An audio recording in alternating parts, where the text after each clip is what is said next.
and now had to go through special training. The teacher reminded that the only way to become a warrior is to enter a university, and that Peking University is extremely difficult to get into. But Ethan assured him that he was ready to do anything, for the sake of power, because his determination was genuine. After some time, Ethan arrived at the Warrior Center. He already knew that his parents' house was mortgaged for about 600,000 yen. However, before heading to the city, he decided that he needed to increase his strength according to the monster gene data.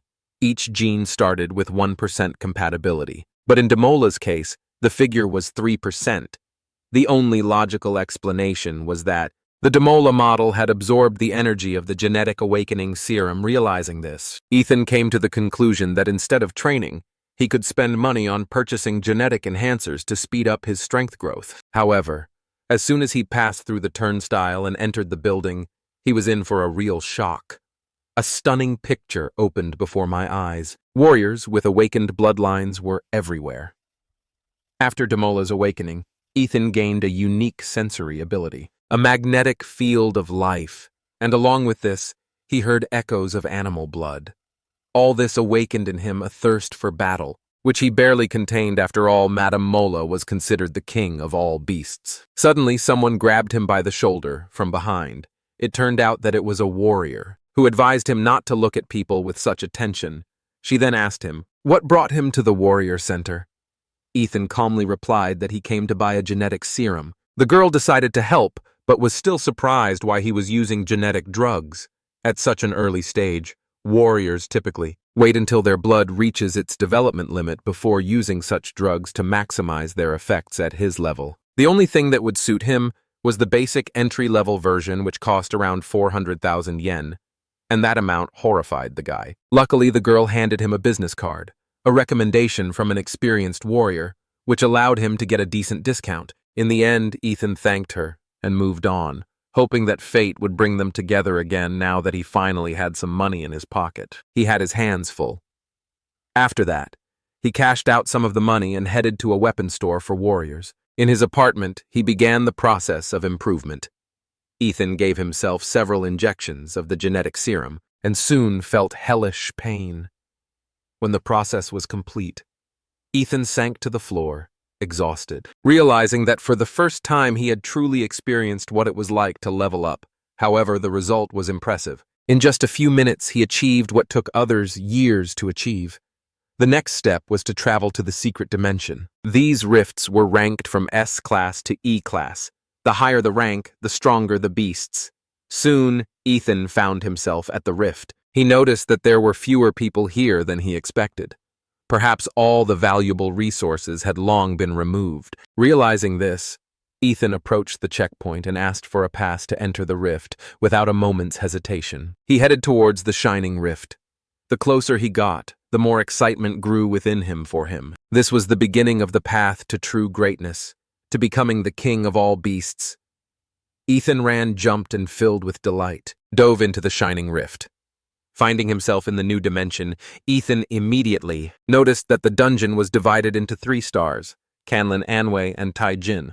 Although he had seen images of secret worlds in textbooks, seeing it with his own eyes was a completely different experience. While he was admiring the scenery, a first-rank monster, the saber-toothed rabbit, crept up silently behind him. In the blink of an eye, the creature darted to attack, aiming for the protagonist's back.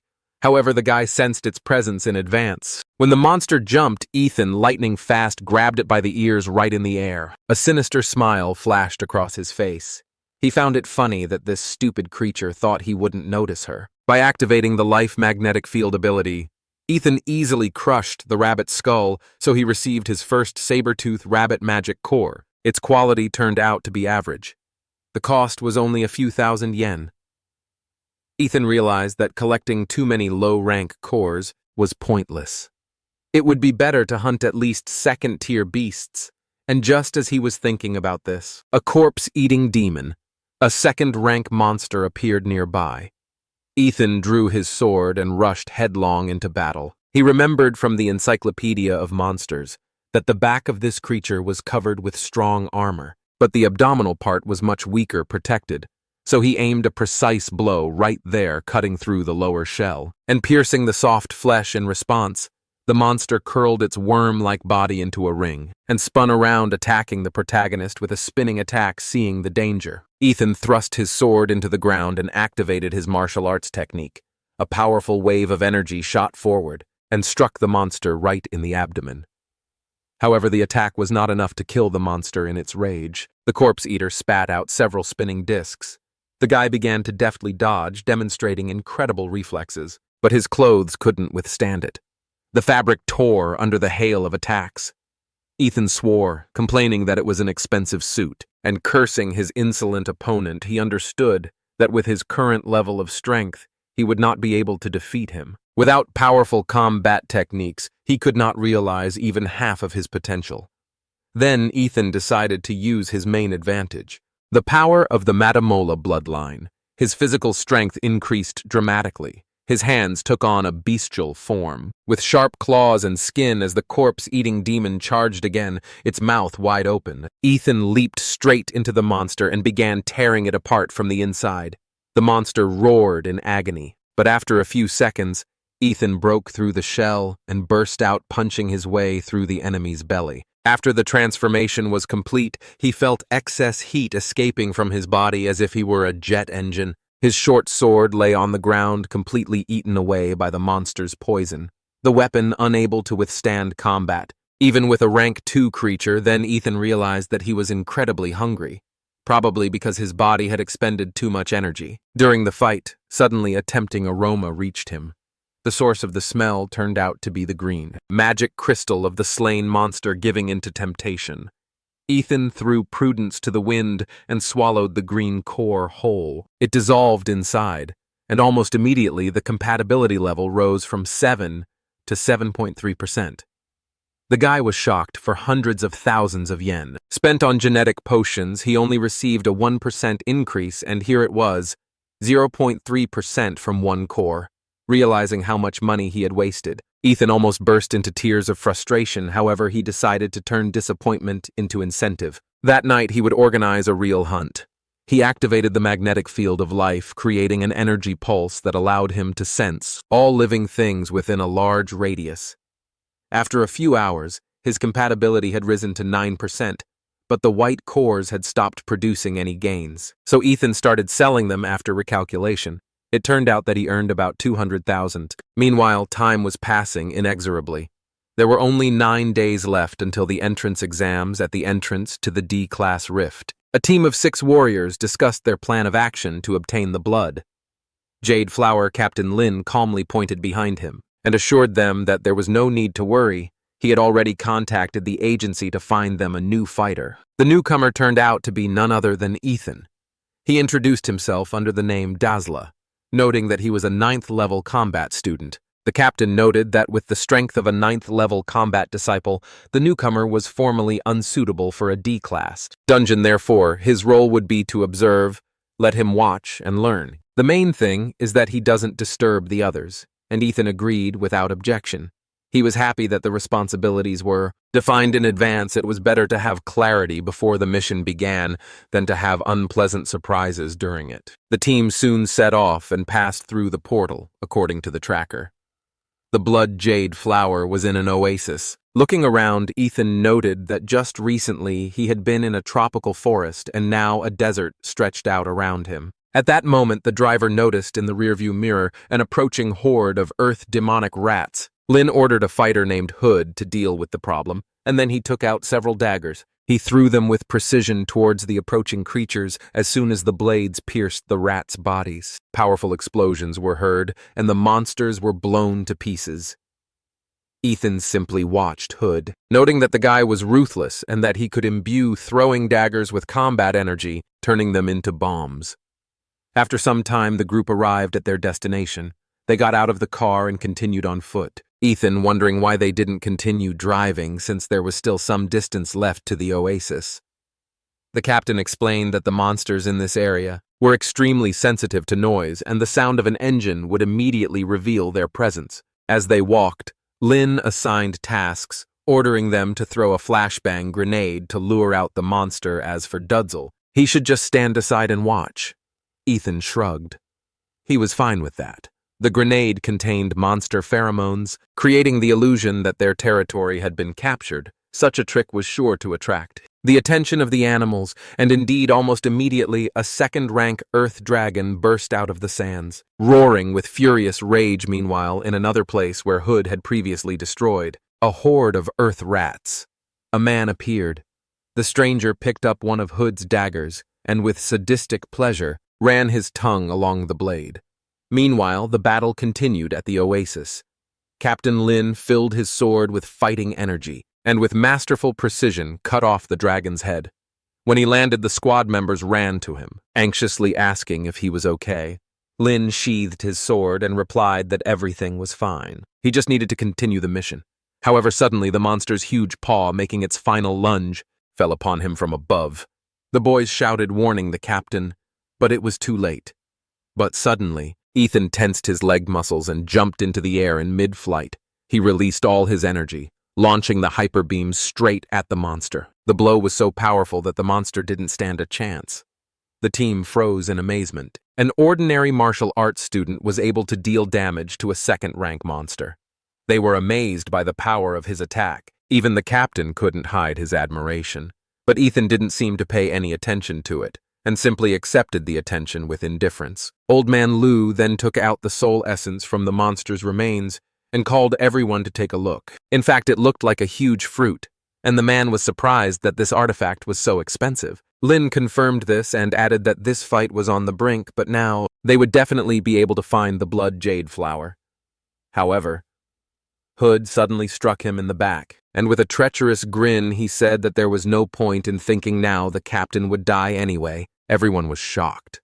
No one could believe that Hood had betrayed them. Lin, gathering his last strength, tried to strike back, but Hood instantly jumped back. He found himself next to a large man who had been previously noticed nearby. The big guy named Huo Peng lazily explained that Hood was simply fulfilling his purpose, to enrich himself at the expense of others. Ethan, stunned by what was happening, asked the guys if they knew this man, and the man replied that Huo Peng was known as a robber of warriors. Old Man Lu helped Captain Lin, but when he got there, he was shocked to discover that the blade that had pierced the captain's body was poisoned at that moment. Ethan remembered Mr. Hood's explosive daggers. It seemed he had implanted data into them that transmitted information about the target's location. Hood, noticing his gaze, grinned ominously and mockingly remarked that the guy didn't seem to be so stupid with entrance exams looming. He should be sitting in school instead of walking hand in hand with Death Hood. Then threw his dagger in irritation, declaring that Ethan was being too arrogant, the same one having caught the flying blade with 2 fingers. Only chuckled, considering that he was the one who was too self-confident because real pride is climbing on him. Then Ethan realized it was time to clean up, or, as he put it, take out the trash. Ho Peng grinned, thinking that this young man was quite interesting.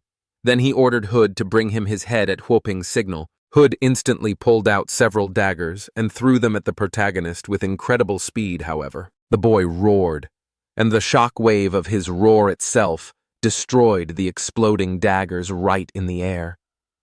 At that very moment, Hood disappeared from sight. In an instant, he appeared right above Ethan. The team shouted warning. The protagonist to be careful. Ethan then raised 2 fingers to his forehead and noted that this was a good moment to try out a new move. He fired a beam that pierced the enemy's defense and pierced his chest. The group stood dumbfounded as he took out Hood with 1 blow, wondering if this guy was really just a rookie. Huo Peng was amazed by the protagonist's unusual genetic technique and asked suspiciously what clan he belonged to. Ethan grimly replied that he was from the Demola clan, after which he mockingly asked if Huo Peng was now going to beg for mercy. He growled, called him an upstart, and declared that even with genetic technology he would not be able to overcome. The colossal difference between them with these words, Huo Peng activated his bloodline, the Black Tyrant Bear, as his shadow loomed over Ethan. The giant activated his combat technique.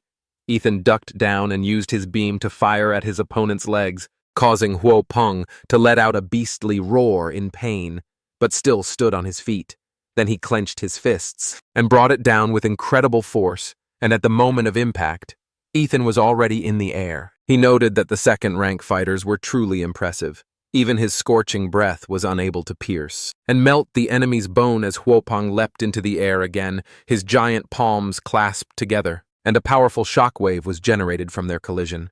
However, Ethan, anticipating this, dodged and instantly appeared behind Huopeng. Then he noticed that it was his turn. Huopeng's eyes widened as Ethan activated another technique, his hands growing in size and filling with fighting energy. A barrage of blows like a tsunami then fell upon the enemy. Huopeng was completely helpless. He could not dodge when the dust cleared. Ethan stood over his mangled body, his opponent's body covered in numerous dents. The team members froze in horror, unable to utter a word. Huopeng, barely breathing, whispered that the protagonist technique was emitting poisonous gas, and that such a vile warrior would definitely be punished. But Ethan looked at him with cold contempt, and his aura flared with renewed vigor.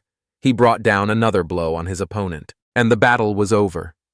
9 days passed from that moment, and the day of the entrance exams arrived. The test took place at the Central Sports Stadium.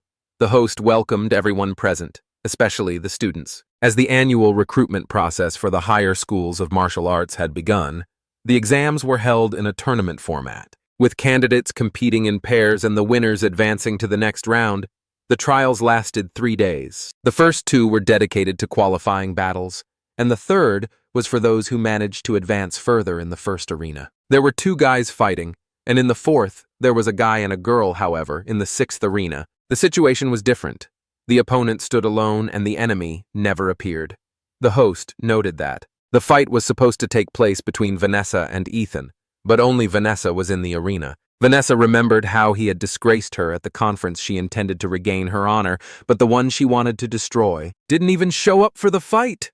The crowd began to murmur in discontent, and spectators whispered that this was a disgrace, that the participant was so pathetic that he was even afraid to come to the entrance exams at that moment. The referee raised his whistle to his mouth and was about to announce that time was up, and the student from the first school of the city of Anne had not shown up, however, before he could finish speaking. A powerful energy suddenly rushed across the arena.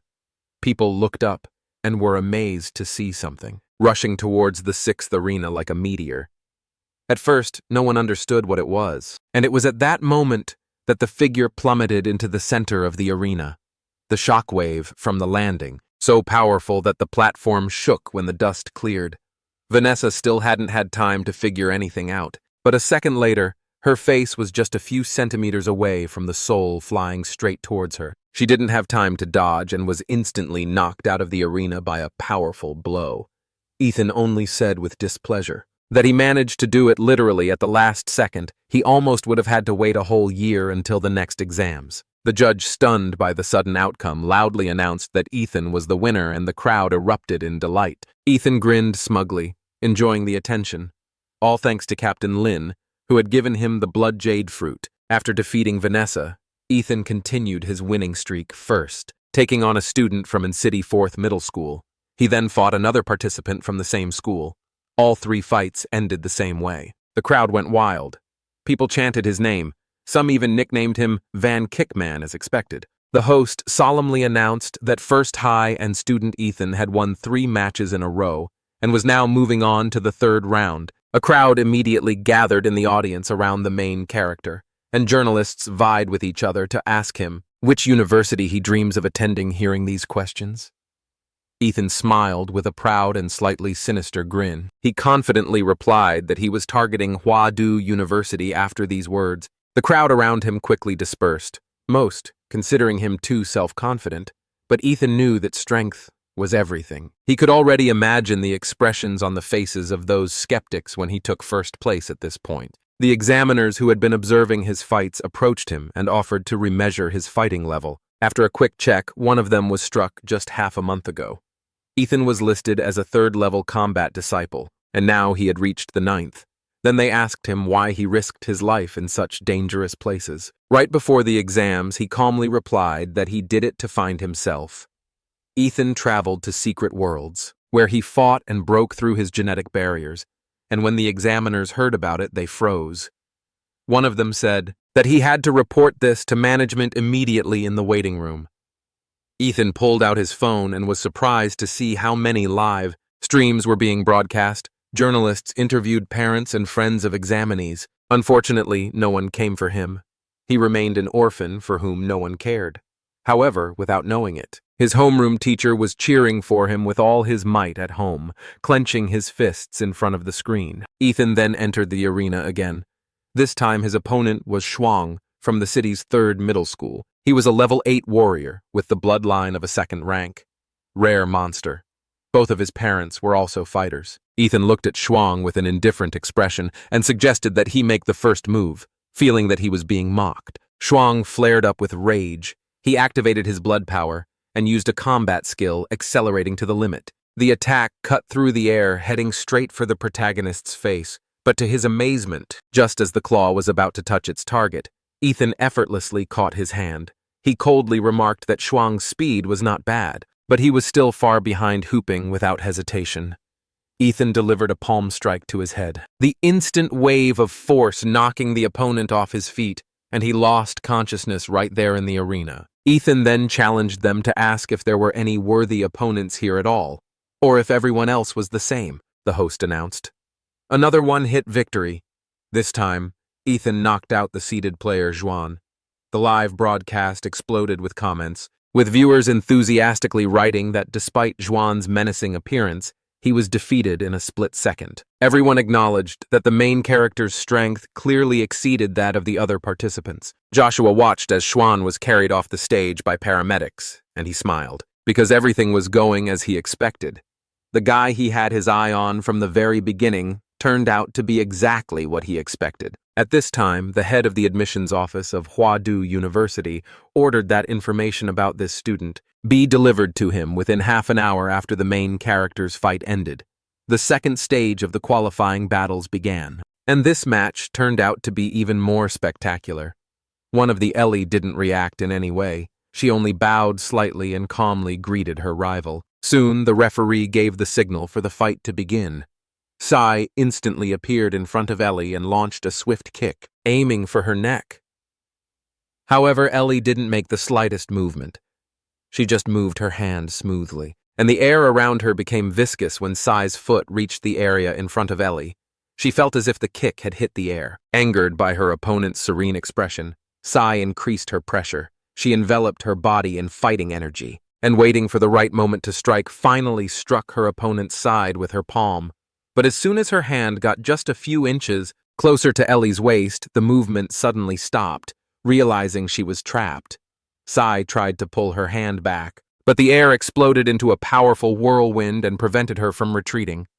At that moment, Ellie went on the offensive, her fingers stretching out, sparkling with a jade light. Viewers watching the broadcast immediately recognized this move from the Shuang Huang martial art technique, realizing that this was her last chance. Kai activated her blood power, the Shadow Tiger King. The examiners in the stands held their breath as they watched the proceedings. A king-level bloodline was extremely rare and difficult to control. Meanwhile, Sai demanded that Ellie show her phoenix power, and Ellie finally spoke. She replied that it was enough. Kai, furious to the limit, screamed, asking if she really thought that someone below the level of a warrior could compete with her. Her palm strikes cut through the air, heading towards Ellie, but Ellie and her technique gradually dampened her opponent's strength. Realizing that the attack had failed, Sai gathered the last of her energy and delivered another kick. Then Ellie activated the technique again. Her jade finger collided with Kai's furious strike, and the two powerful forces merged into a blinding explosion. The arena specially created for the fights could not withstand it. Everything under their feet shook, and a cloud of dust enveloped the arena. The audience held their breath, awaiting the outcome when the dust cleared. Sai was the first to emerge, her body covered in dirt and bruises. However, suddenly she staggered and fell down without strength. Ellie stood there calmly, having completely crushed her opponent, who was of the same level with technique alone. Her victory instantly blew up the live broadcast, with viewers vying with each other to discuss Ellie's incredible strength. Ultimately, after several rounds of selection, 8 finalists were determined. Ethan was the first to draw lots, and he drew a card with the letter A. The guy standing next to him also took out a card with the same letter, and realized that they were about to clash. He introduced himself as Axel from the Qingfeng school. Axel nodded calmly, and noted that they were participating in the second fight, so they could watch the first fight together. The first match was to be between Luo Oxy from Qingfeng Private School and Joshua from an first school. Even though Luo Oxy had mastered the awakening of his bloodline, he didn't stand a chance against Joshua, the director of the private school. Qingfeng heard this news and cursed in irritation, noting with displeasure that their team had already lost at the very beginning. Then the hero calmly asked how Luo Shi compared to Axel. He replied that Luo Shi was the chairman of the martial arts union, and in terms of combat, even his two comrades together could not compare to him.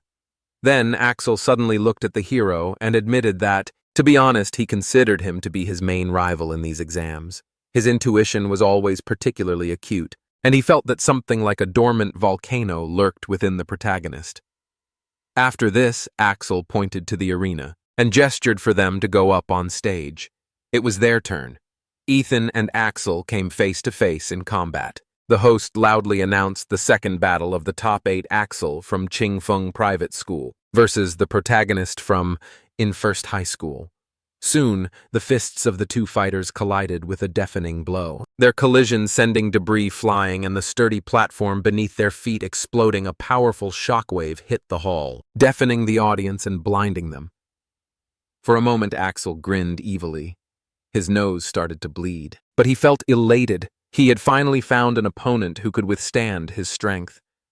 Then he realized that the bleeding was caused by the protagonist's ability, a property of his bloodline capable of destroying the enemy's cells. Axel noted how amazing the protagonist's technique was, and admitted that he truly was a monster, not to be trifled with. Then Axel decided to respond in kind and show off the technique that had been passed down in his family. For generations, he activated his family martial art werewolf fist, and then linked it with the deer antler technique. Axel's double strike was so fast that Ethan didn't have time to dodge. His defense was broken, and the blow landed straight in the stomach. The powerful momentum sent Ethan flying backwards, clutching his stomach and spitting out blood. This was the first time Van Kickman had suffered serious damage. However, Axel didn't give him time to recover. He immediately switched to a new technique, Bear Ram. His attacks weren't just physical, he wove fighting energy into them. Doubling the damage, Ethan, accustomed to weak opponents, was not prepared for such power. Axel's arms suddenly lengthened and became flexible, wrapping themselves around the protagonist. Now Ethan realized that he was only half right. He not only strengthened his body with combat energy, but also knew how to block the enemy's energy. Axel then used his monkey toss technique, throwing the protagonist into the air across the arena. He then instantly changed his move to Tiger Leap. He delivered a powerful uppercut. While Ethan was in the air, he then used the eagle dive technique, attacking the protagonist as he was falling down. Axel loudly declared that he would win this fight under any circumstances. He crashed into the protagonist, and the impact caused the arena to explode in a blinding flash, sending debris flying in all directions. When the dust settled, Axel laughed, confident of his victory. The medics were already preparing to run out into the arena because the combination of techniques used by the champion of the Qingfeng school could kill even an ordinary warrior. But at that moment, Axel himself felt a monstrous aura behind him. He turned around and his heart sank in horror as a huge monster with a giant paw covered in scales and sharp claws appeared from the clouds of dust. The protagonist's voice rang out through the noise, praising Axel's strength, but noting that he was unlucky enough to encounter him, if it's any consolation. Axel was the first to see his true form, the awakening of his bloodline. Axel, drenched in sweat, froze in horror. He didn't expect that in the small city of Anne, besides Ellie, there would be another martial arts genius, a genius of lineage. The examiners watching the duel stared in horror at the protagonist's radiation readings. The level of nuclear radiation was off the charts upon seeing such data. The commission had no choice but to immediately surround the arena with a layer of combat energy to prevent radiation leakage. Meanwhile, a lively discussion arose among the audience. Everyone was amazed and delighted by the awakening of the main character's blood force. Ethan heard all this talk, but he was not surprised. He understood that there simply were no creatures like Daimal on the blue planet. Meanwhile, Axel's nose was bleeding again, and realizing that he couldn't last long, he decided to end the fight as quickly as possible. He then activated his bloodline awakening Golden Star Demon Monkey. He then used the Snake Strike technique and went on the offensive. Ethan, seeing this, responded with a counterattack, similar in destructive power to a beam. The result was devastating. Axel's left arm was injured, and if he had not managed to release the force in time, the limb would have been destroyed. Ethan noted that Axel was indeed an outstanding opponent, but his limits had already been reached, and the outcome of the fight could not be changed. The host happily announced that in the second battle of the 8 versus 4 stage, a holder of a third royal order, bloodline, had appeared. Axel tried to assess his position. A direct attack was now useless, and therefore the only chance left was maneuver. However, Ethan rushed forward and warned the guy not to get distracted. But as soon as Ethan approached, Axel abruptly retreated and activated the snake fist technique. His arm became flexible like the body of a snake. She wrapped herself around the protagonist's left arm, temporarily immobilizing it, taking advantage of this opportunity. Axel quickly moved behind his opponent. Once there, it rose into the air and came crashing down with incredible force. But Ethan easily dodged the devastating blow, realizing that the attack had failed. Axel jumped back sharply. But when he looked up, he saw that Ethan had been calmly watching him the whole time at that moment. The protagonist's aura flared up with renewed vigor, and he declared that it was now his turn to attack, raising his right leg. He instantly found himself in front of Axel and delivered another blow. But before the blow could reach its target, Axel suddenly dropped to his knees and admitted defeat. He surrendered voluntarily, which left the protagonist dumbfounded. He was ready to continue. The fight was burning with fighting spirit, and now he didn't know what to do. He sighed and exhaled a cloud of steam, noting that it was unbearably difficult to contain his power. However, according to the rules of the tournament, after one of the participants admitted defeat, the opponent was forbidden to attack. Then the host declared the main character the winner, and the crowd erupted in cheers that same evening. The fight between this main character and Axel became the main topic of discussion on all social networks. Meanwhile, the director of the private school, Ching Fung, was literally shaking with anger. He had placed his hopes on Axel after Luoxi's defeat, but now he was furious. He didn't hide his anger, outraged at how Axel could admit defeat after all the money he had invested in him. Then Axel calmly walked up to the director and placed his injured hand on his shoulder when the director asked what he was doing. Axel replied that he simply couldn't withstand the protagonist's blow and therefore gave up. So as not to worsen the injury, he also promised that he would return to the school everything that it had done for him, but asked the director not to threaten him in the future since he was clearly stronger than him. After a tense battle, the 4 strongest participants were finally determined: Ethan, Ellie, Joshua, and one more unknown participant. Meanwhile, Principal Ann of First Middle School was over the moon. He admitted that Old Man Lou had finally earned a promotion then. The draw for the semi-finals took place with Ethan again, drawing the first slot. Ellie also received the second first slot, which meant they would meet in a duel while Joshua had to fight the same unnamed participant. Thus, the first battle of the semi-finals became an internal duel of the Ann School. This confrontation was called the strongest in the history of entrance. Exams, many fans believed that the advantage was on the side of the goddess Ellie, who possessed 2 royal fighting techniques at once. Even though Ethan's bloodline looked incredibly powerful, most believed that he too was a level 4 awakening. Some time passed, and finally the long-awaited moment arrived. The arena was prepared, and the crowd of spectators exploded with delight. Ethan and Ellie walked out onto the landing. The referee immediately gave the signal to begin the fight as soon as the match started. A cloud of dust and steam rose around the main character, completely enveloping his figure. A thick fog covered the entire arena for a moment. Hiding it from Ellie's view as she peered ahead, she could make out a silhouette through the smoke that radiated a terrifying pressure. The girl pulled herself together and thought that she hoped this opponent would be strong enough. The spectators, blinded by the thick steam, could not make out what was happening. They saw only blurred outlines and could barely guess where Ethan was. The host commented on the proceedings with excitement, wondering how young Mrs. Liu was going to cope with Ethan, the dark horse of this exam. In reality, Ethan simply entered a state of blood awakening to release a cloud of steam and limit his opponent's vision. Besides, he knew that Ellie wouldn't make the first move, and so this situation was only to his advantage. The longer the fight went on, the greater the chance that he would be at a disadvantage. And realizing this, Ethan decided to attack first. However, the girl believed that if the enemy was the first to attack, she would be able to use her techniques to defend and counter-attack at the last moment. Ethan closed in on Ellie, summoned Demola's tail, cut through the air, and delivered a swift blow from the side. She gasped, realizing that Ethan had deceived her. In her entire life, she had never encountered an opponent who suddenly changed his technique. However, Ethan was not about to let such a lucrative opportunity pass by, and he quickly rushed after her, attacking with incredible speed and force. A moment later, he caught up with Ellie again, barely managing to regain her stance. Viewers watching the broadcast saw Ellie fall for the main character's trick and find herself at a disadvantage. Some began to condemn him for his dishonest tactics, but others, on the contrary, argued that in a real fight, any means are good, the butt. Ethan had already transformed his right hand, turning it into a beast's paw with sharp claws. A moment later, the protagonist's black claws, imbued with fighting energy, cut through the air. Luckily, Ellie managed to sense the danger. Ellie deftly flipped in the air, dodging the blow of claws filled with fighting energy. The claws passed by and exploded right behind her as she landed gracefully.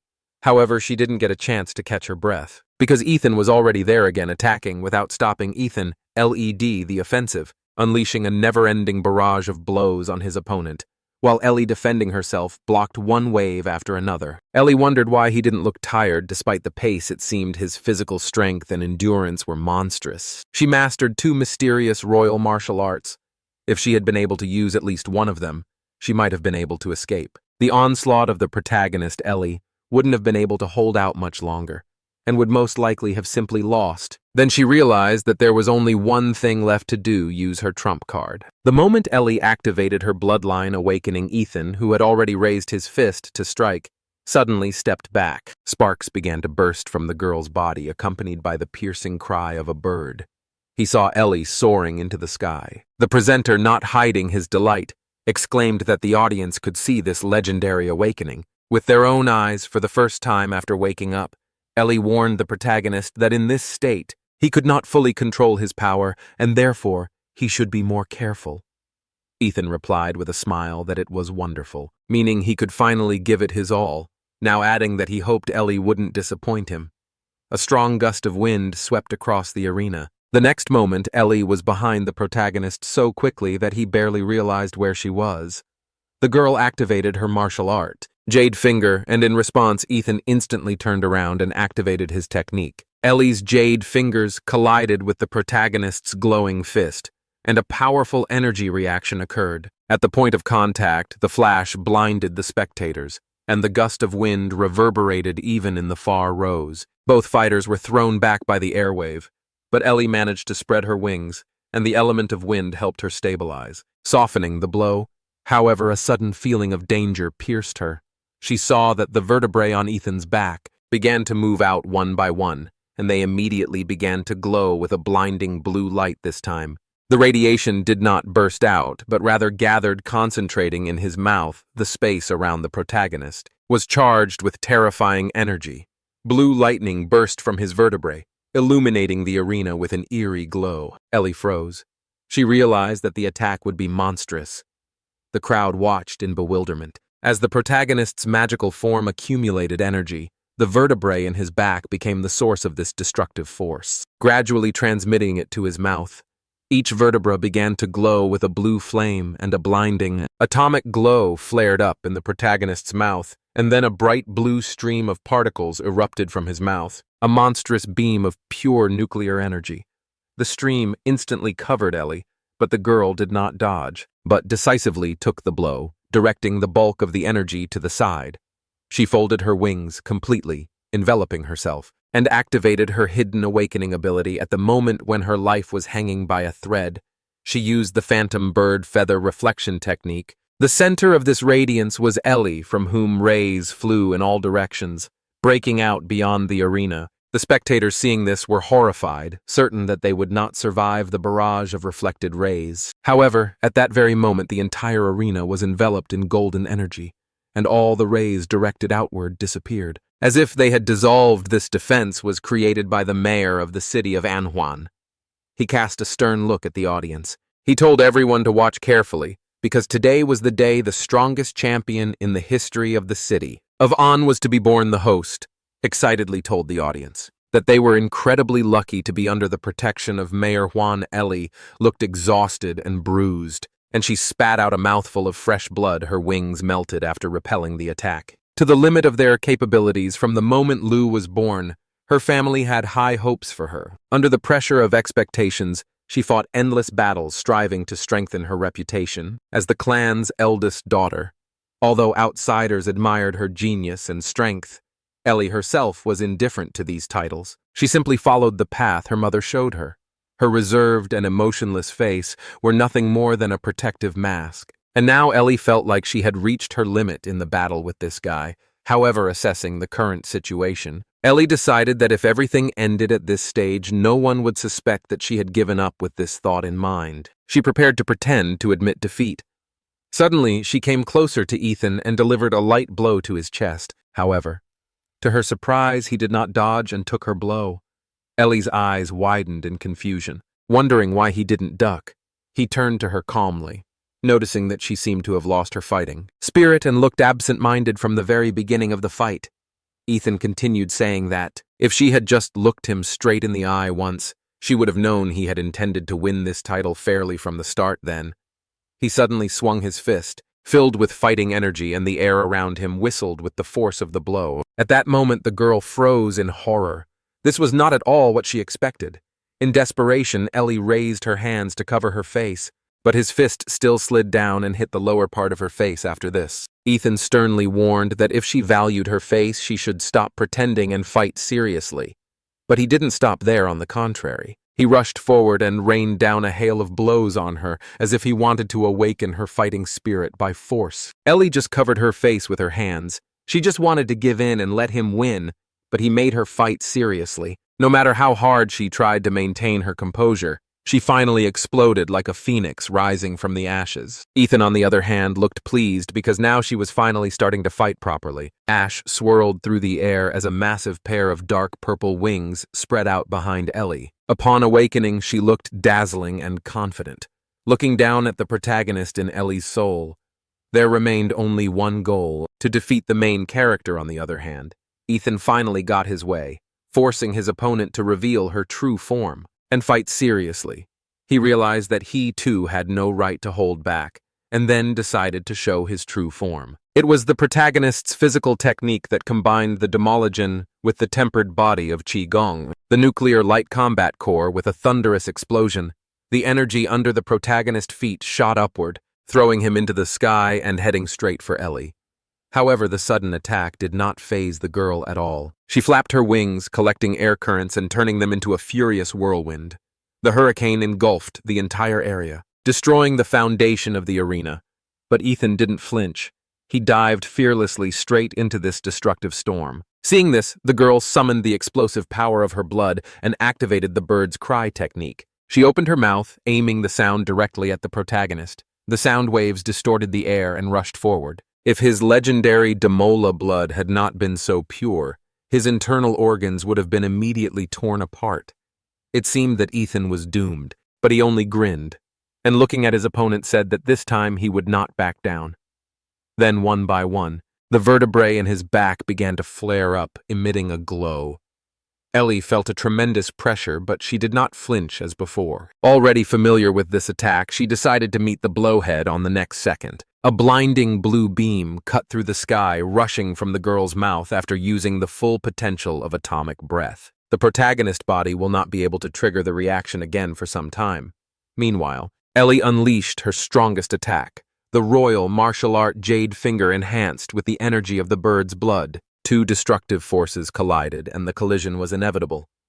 Meanwhile, outside the arena, the spectators held their breath as the announcer announced that the scale of this fight was beyond the fighters' control. However, Mayor Juan decided to intervene. He activated his genetic earth magic. At that very moment, 3 powerful high walls rose up from beneath her, reinforced by the mayor's fighting energy. The next moment, the stone walls collapsed and a blinding multicolored light filled everything around. As the explosion of energy engulfed the arena, Dust and smoke enveloped the entire area, obscuring most of the stadium. The spectators, seeing the aftermath of this collision, realized that if the mayor had not intervened, most of them would have become victims of the blow. Although he managed to erect 3 divine earth walls to weaken the attack of the protagonist and Ellie, he did not have enough time to prepare. Meanwhile, Ellie looked extremely exhausted, sitting on the ground, and her dark purple wings were completely burned. However, despite all this, Ellie was not going to give up. She tried to gather her strength to get up and continue the fight. But as soon as she made an attempt to get up, Ethan emerged from the clouds of smoke. He calmly noted that if she did not get rid of the nuclear radiation in her body, she would remain disabled in the future. Ellie was silent, remembering that her last attack seemed to have accurately hit the enemy. But Ethan stood before her almost unharmed. Then she finally spoke, trying to understand why he was forcing her to fight. Seriously? Because she did not want to bring the fight to such a limit. Then Ethan crouched down in front of her and looked straight into her eyes. He asked if she truly didn't want to fight, or if she simply didn't want to acknowledge her innate, competitive nature. Ellie couldn't answer right away, but after thinking over his words and remembering the course of the duel, she realized that he was right. Until recently, she truly thought only about how to win, which is why she abandoned defense and put all her strength into attack. Then she wondered in surprise what had happened to her, because she had always hated fighting and wanted to give in to Ethan as soon as possible. Her train of thought was interrupted when Ethan placed his hand on her left shoulder, the unexpected touch causing her to blush. He then said that she had too many extraneous thoughts during the battle, and such distractions inevitably lead to defeat. After that, he used his energy to absorb all the nuclear radiation from Ellie's body and stood up. Ethan added that he considered her to be the strongest opponent he had ever faced. He expressed hope that if fate gave them a chance to meet again next time, she would fight at full strength. From the very beginning, these words made Ellie blush even more at that moment for the first time. She looked at the main character with different eyes. The smoke began to clear and all cameras moved towards the center of the arena, the judge. After waiting a pause and checking Ellie's condition, officially declared the main character the winner, thus ending the first fight of the semi-finals. In the next fight, Joshua won without much difficulty and reached the final together with Ethan. The final match, which was the highlight of the N-City College entrance exam, was to determine who would win the title of Best Fighter. The audience was buzzing with excitement. The showdown promised to be epic. Dark Horse Ethan against the acknowledged genius Joshua at the referee's signal. The final fight officially began. Ethan challenged his opponent with a smile, saying that he should attack with all his might. Taking a step, he suddenly disappeared from the spot, leaving behind a multitude of ice blades. There was a loud whistle, and hundreds of ice swords fell on the protagonist from all sides, but he didn't even move. Activating his explosive fist, he struck with such force that the ground beneath him shook, followed by a roar that shook everything around him. A blinding flash of nuclear energy erupted within a radius of several meters, forcing Joshua to retreat hastily. He looked at the arena, which now had a crater in it, and couldn't hide his shock. Despite all his skill, he was not able to withstand a fight with Ethan. Realizing that close combat was suicide, Joshua decided to switch to long-range attacks to wear down his opponent. Then he activated the awakening of his blood.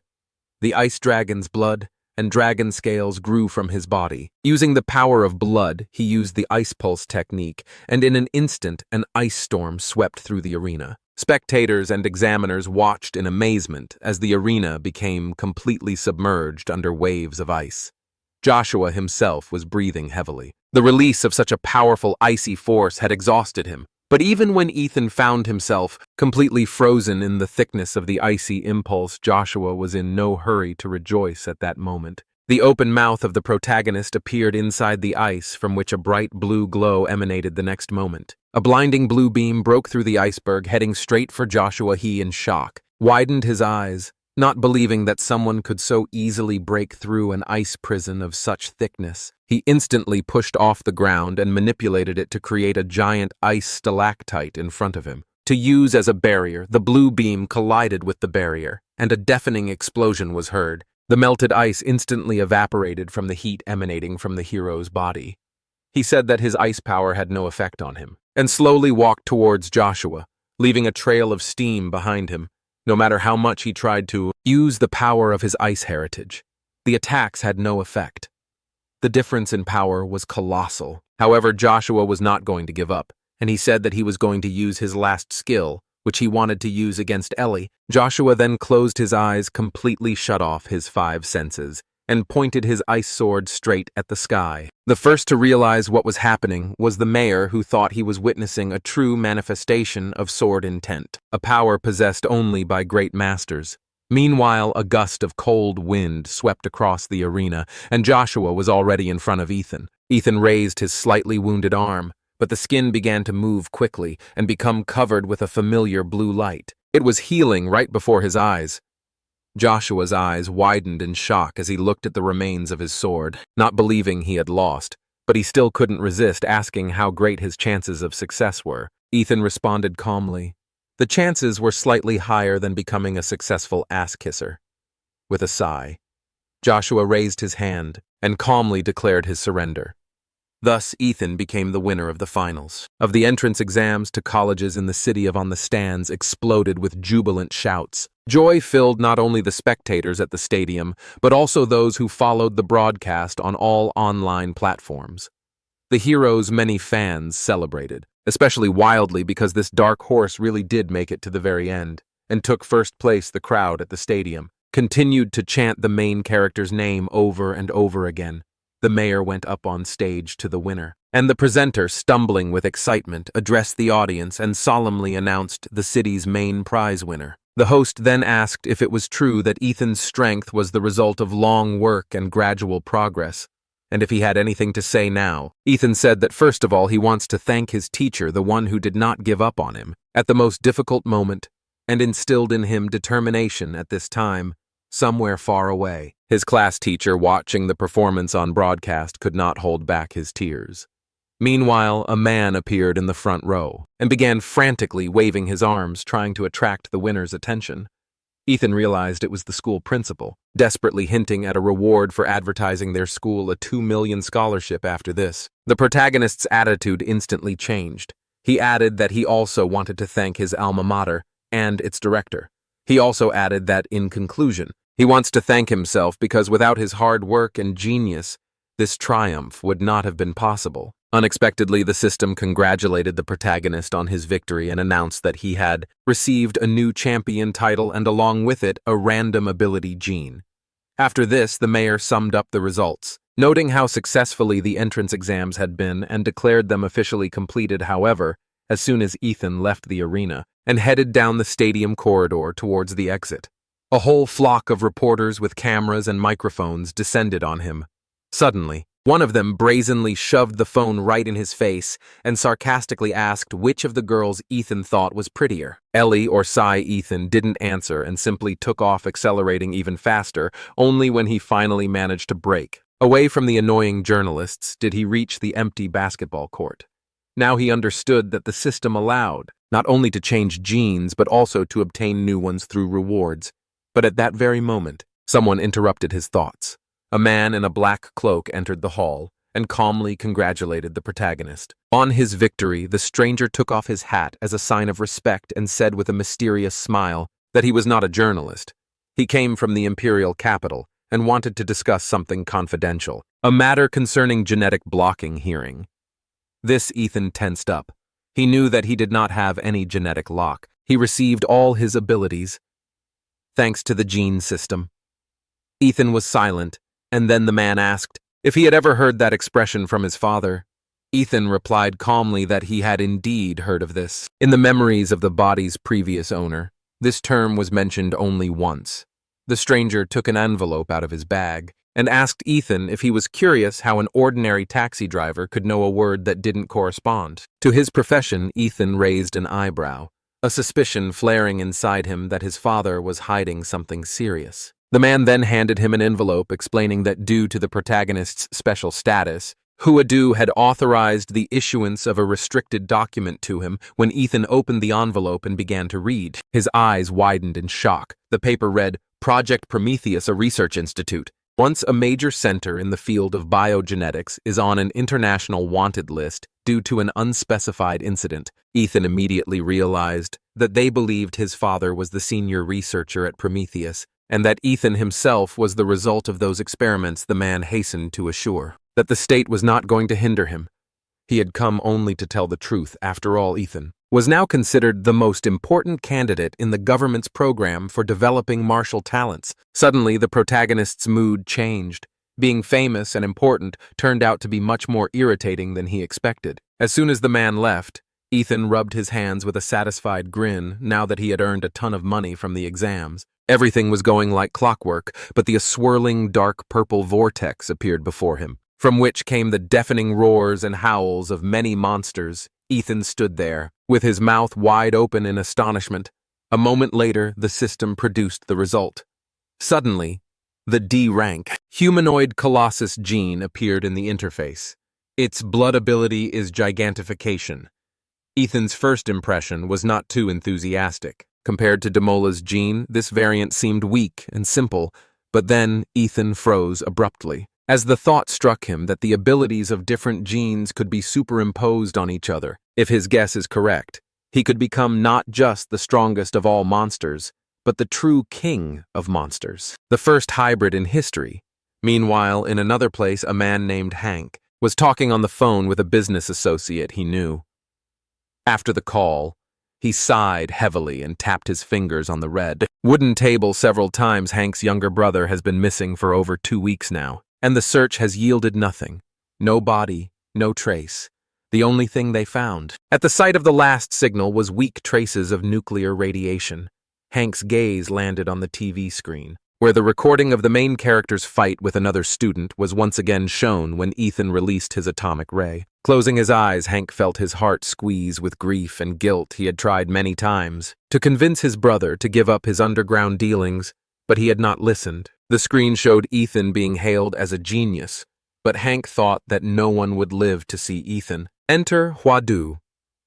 The next morning, Ethan was planning to go to one of the secret worlds to test the new gene and verify his suspicions. However, before he could leave, he received a delivery which turned out to be a message from Joshua. It said that according to the Hwadu Research Bureau, a new crack would open in the mountains of An City at 3 p.m. today at 3 o'clock in the afternoon. An unprecedented number of people gathered in the mountains of the city in a place that almost no one had visited before. Thousands of warriors and adventurers from all over the country filled the valley at the foot of the mountain. The protagonist met Joshua, who immediately noticed that Ethan had become stronger again. Ethan felt irritated. He didn't expect Joshua to be so insightful out of curiosity. Ethan asked which university Joshua had applied to. He replied that he had also chosen Hwadu University, but Ethan noticed a change in his voice but decided not to ask unnecessary questions. At that moment, the crowd around suddenly exploded with cries of delight. The secret rift opened suddenly. A piercing scream came from the depths of the rift. A second later, a monstrous three-headed bird burst out of it. With difficulty, this creature clearly belonged to the highest class of monsters, but the students were determined. They wanted to destroy this monster and fight their way inside. Thousands of warriors armed to the teeth rushed into battle. They let out a battle roar and jumped on the enemy. The bird in terror tried to climb back, but in vain. Its huge body got stuck, and after a few seconds it was destroyed inside the secret world of the Red Mountains. A spectacle opened up before them. A gigantic forest with trees 100 meters high stretched out around them. Compared to these giants, the warriors looked like ants. The air was thick with a metallic smell of blood, and Ethan noticed that a large stream of animals had already gathered ahead, not far from the rift.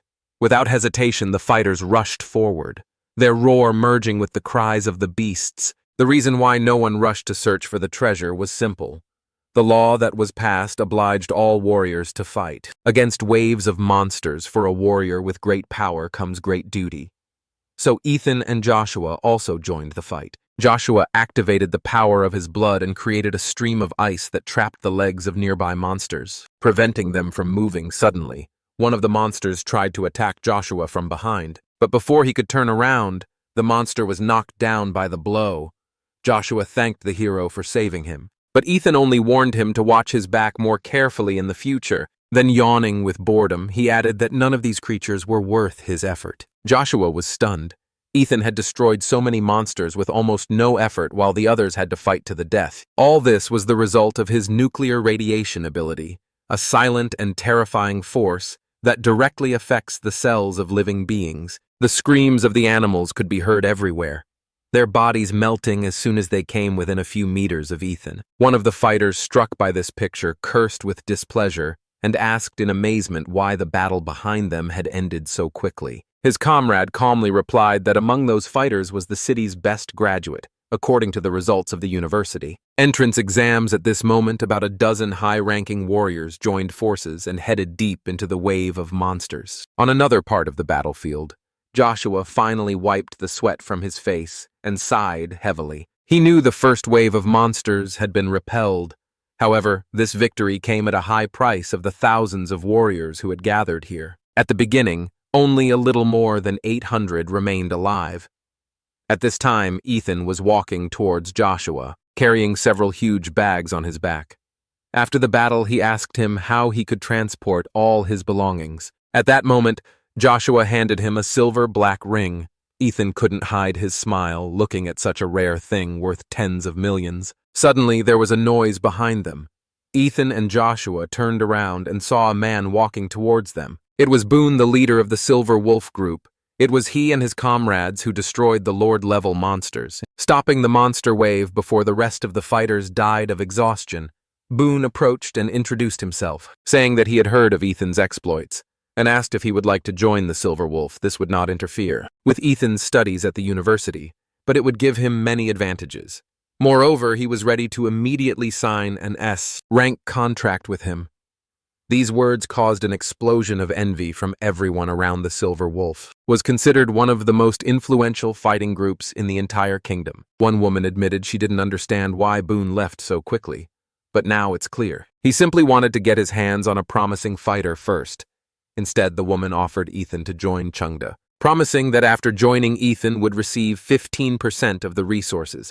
The eyes of all the fighters widened in amazement. This was tantamount to an investment. However, Ethan soon responded politely, apologizing to both leaders, and stating that he had no intention of joining any battle group for the time being. Boone and his comrades didn't seem surprised. They understood that at Ethan's level, he would stand out even without the support of any organization. Joshua then suggested climbing into the treetops to survey the surrounding area and assess the overall structure of the area. Before making plans, Joshua gathered energy in his legs and then pushed off sharply. But Ethan simply concentrated energy under his legs and, like a rocket, launched himself upward. Thanks to this, he reached the crown first, a few seconds before Joshua. However, what they saw from above made Joshua's eyes widen in amazement. A group of huge creatures was moving on the horizon. Ethan noted that if given a few years, humans would not only be able to unravel the mystery of these creatures, but perhaps even subdue them. Joshua looked at his comrade in silence, realizing that he himself, if he had met such a powerful and mysterious creature, would have felt fear at that moment. Joshua realized that his classmate was superior to him, not only in fighting skills but also in strength of spirit. Meanwhile, Ethan wasn't just surveying the surroundings. He was activating his magnetic field to determine the distribution of living creatures. However, his field did not detect anything, but experience told him that where there is emptiness, there is a mystery. And where there is a mystery, there is, as a rule, rich prey. Then, Ethan pointed to the southeast and told Joshua that they should check out the lake. Having overcome a forest of giant trees, they soon reached the shore where there were already 3 people. And Ethan immediately recognized one of them.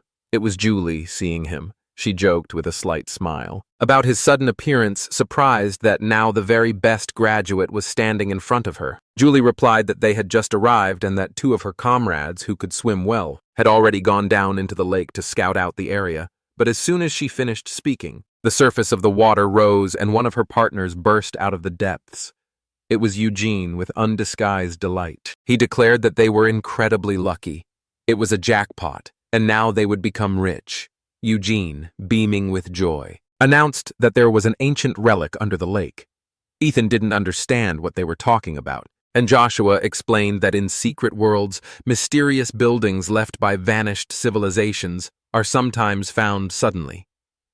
Eugene, carried away by his discoveries, began to talk. and only then noticed that there were strangers. Standing next to them, realizing he had let it slip, he immediately regretted his carelessness.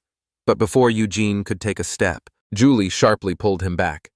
"Ethan, then you." Eugene didn't object after all. He understood that this guy had extraordinary potential, so it would be unwise to quarrel with him after this. Eugene led everyone to the lake. He found the previously left Mark and led everyone to a cave at the bottom of the lake, where there was a hidden underwater passage. When they emerged from the water, they found themselves in an underground cave coming ashore. Eugene said with puzzlement that this was strange because their comrade Li Wei was supposed to stay here. The man called him on the radio several times, but there was no answer. He began to feel anxious. Something had clearly happened. Julie then asked if they had explored the cave for monster activity, but Eugene said that no creature had appeared. This alarmed their partner, who noted that the place seemed dangerous and that Livius's disappearance was a bad sign, and suggested that they stop the research. These words irritated Eugene. He shouted that they needed to move on, otherwise they would remain low-level warriors for the rest of their lives. After this, no one dared to object. Even the girl who had just suggested retreating fell silent, so the group continued on their way, moving forward under the leadership of Eugene. He took out an ultraviolet flashlight and illuminated the ground, the tracks left by him and Li Wei earlier, clearly visible under the light. Gradually, the passage became narrower and narrower until it became so narrow that only one person could walk at a time. Ethan exchanged glances with Joshua and stated that something was wrong. Joshua nodded in agreement. The timing was clearly out of sync. Julie said that her team arrived at the lake only 10 minutes ago, but during this time, Eugene and Li Wei managed to find an underwater cave at the bottom of the lake. Perhaps the news of the ruins was too tempting, and even experienced warriors like Julie failed to notice the obvious trap. When the narrow passage ended, the walls and ceiling of the cave were densely covered with vines, many of which had magic cores visible on them. Then someone noticed that this was the reason they had not encountered a single underwater monster. They had all already been swallowed by a dangerous predator. Then Julie asked Eugene, where the relic he had spoken of earlier was. Suddenly one of the warriors screamed. Everyone turned to see a dried-out body, hanging from the ceiling, pierced by vines. Judging by his clothes, it was Li Wei Julie, and her partner trembled with horror. But Eugene, instead of answering the question about the relic, suddenly fell to his knees. Clutching his head suddenly, his head began to swell and then explode. Tentacles of green vines erupted from a crack in the skull. The rest of the squad were horrified now. It became clear to them what had happened to Li Wei. Almost instantly, a blinding blue flash engulfed Eugene's upper body, destroying the parasitic vines. Then it became clear to everyone that the monster was much smarter than they could have imagined. He killed 2 warriors, captured the mind of one of them, and used the body as bait to lure new victims. Suddenly, a huge block of stone, covered in vines, fell from above with a roar, blocking the escape route. Joshua remembered reading about a similar creature. Once it was a second-rank king-level monster, the phantom demonic vine. Hearing this, Julie and her companions turned pale. Their royal-level bloodline meant their chances of survival were 0. However, Ethan only grinned, not caring what kind of enemy he would have to fight. He declared that he would deal with this monster. But at that very moment, a deafening explosion was heard behind the collapsed passage. Behind him suddenly exploded, and Hank emerged from the clouds of dust, radiating a terrifying energy. In fact, Hank had no intention of going to the secret world of Redwood Mountain in the first place, however.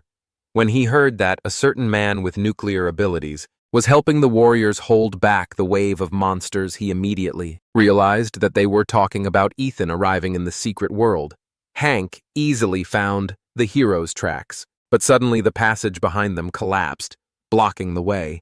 Ethan didn't understand who this strange warrior was, and why he was looking at him with such hostility, although they had never met before. Meanwhile, Hank, deciding that the moment had come, suddenly attacked him. But Hank soon realized that something had gone wrong. Thousands of vines burst from beneath the rock layers, heading straight for Hank. He, overcome with rage and despair, glanced at Ethan and shouted that this must be his trap too. Ethan's passage was blocked by vines, and Hank was forced to engage in battle. With the monster, as Hank's strength waned, the monster continued to grow, and it became clear that if the fight dragged on, it would die. Meanwhile, Julie, noticing that the walls of the cave were cracking fearfully, warned the others that it was about to collapse, but Ethan only ordered everyone to step back. His body began to become covered in dark blue skin, and crystalline reflections of blue light ran through the cracks between the muscles. The next second, there was a loud bang as Ethan released the maximum power of his atomic breath. A giant stream of blue light pierced the stone vaults. Streams of water gushed from the crack that opened, and a path to the outside was paved. Ethan then ordered Julie and her partners to leave. Immediately they complied without hesitation, but Hank, not intending to let them escape, roared that no one would leave. He kicked the ground, and a powerful wave of air propelled him forward straight towards Ethan. But Joshua, who had been holding his sword at the ready all this time, did not miss the moment Ethan knew that Joshua's sword was not capable of holding back an enemy of that level. The gap between their strengths was too great, so he instantly rushed into attack, his fist enveloped in a blinding blue light. Hank, not expecting a blow from Ethan, was thrown back and crashed into a stone wall with all his might. Ethan, seeing that the fight was continuing, ordered Joshua to leave first. After the last blow with the sword, his strength was noticeably weakened. He knew he couldn't help Ethan anymore, and would only become a burden, so without hesitation he stepped back to get out of the way. At the same time, Julie and the other participants stood on the shore as the demonic vine went completely mad and turned the entire bottom of the lake into chaos. Julie breathed a sigh of relief when she saw Joshua emerge onto the shore, but she immediately noticed that Ethan didn't follow him. The girl asked where he was, but Joshua just silently looked into the depths of the lake at a loss for words. Suddenly, the lake was illuminated by a blinding blue lightning flashing over the surface of the water. There was a deafening explosion, and a blinding blue lightning burst from Ethan's body. Hank was immediately engulfed in a storm of electricity, his muscles charring. As soon as they came into contact with the discharges, Josh, when the tension reached its limit, a naked Ethan emerged from the water, approached Joshua, and asked him for clothes.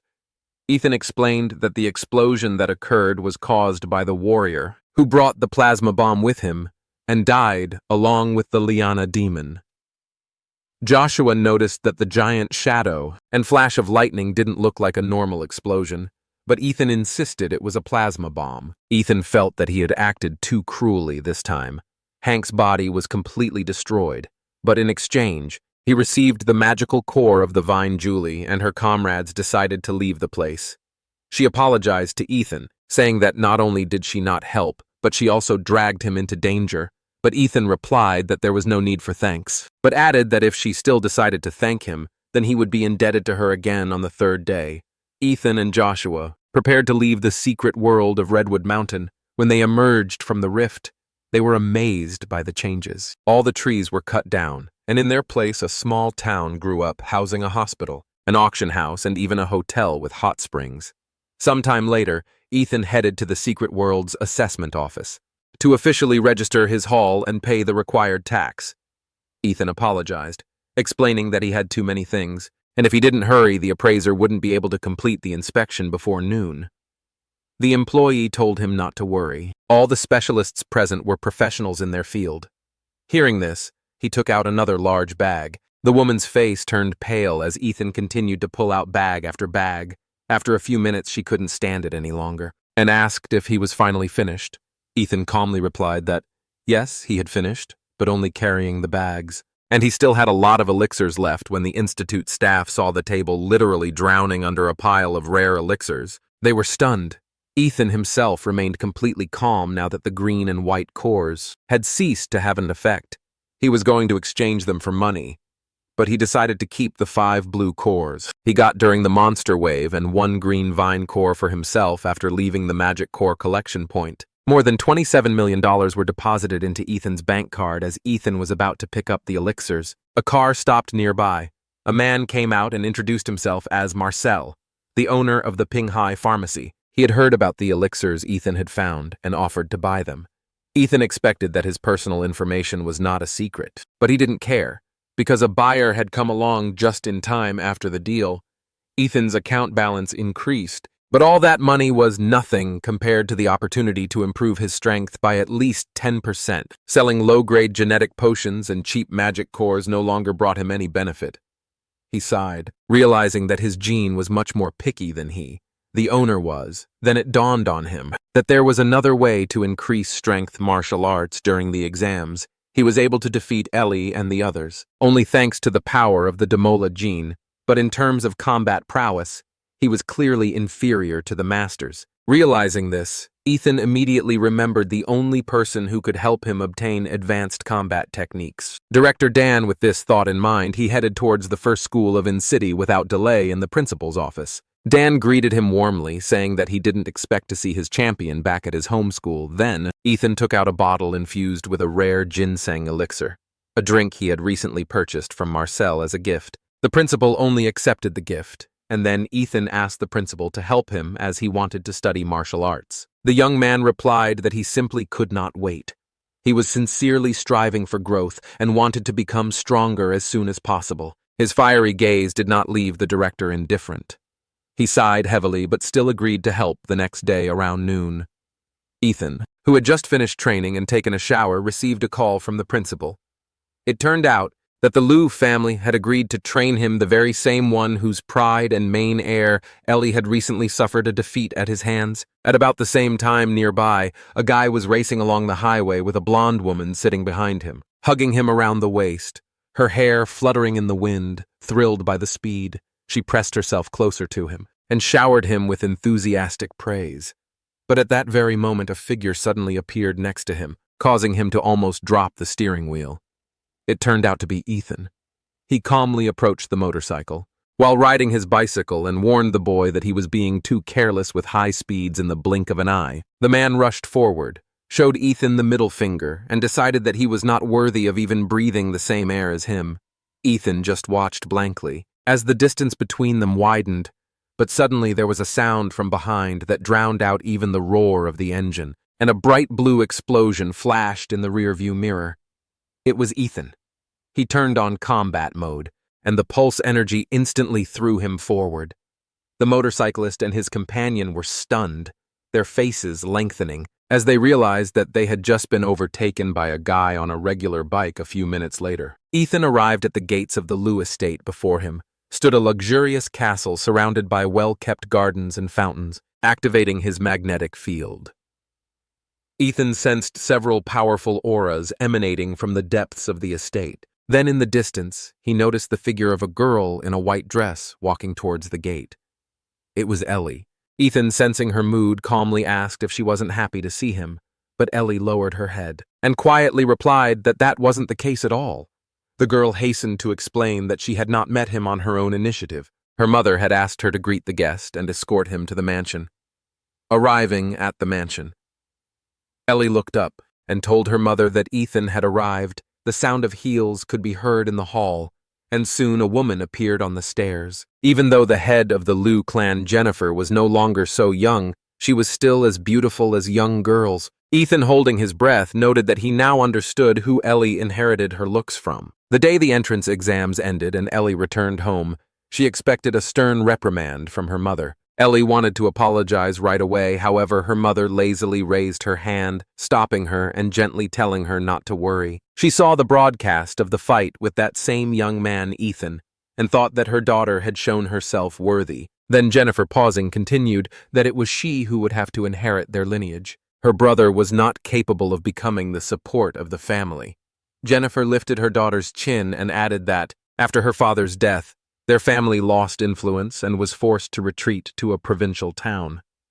Now they have no strong patron, and if some powerful family proposes a marriage alliance, the Liu clan will have no right to refuse. She admitted that she had been watching Ethan and found him to be a suitable candidate, talented, noble, and not prone to lust for power. Such a union could be the salvation of the family.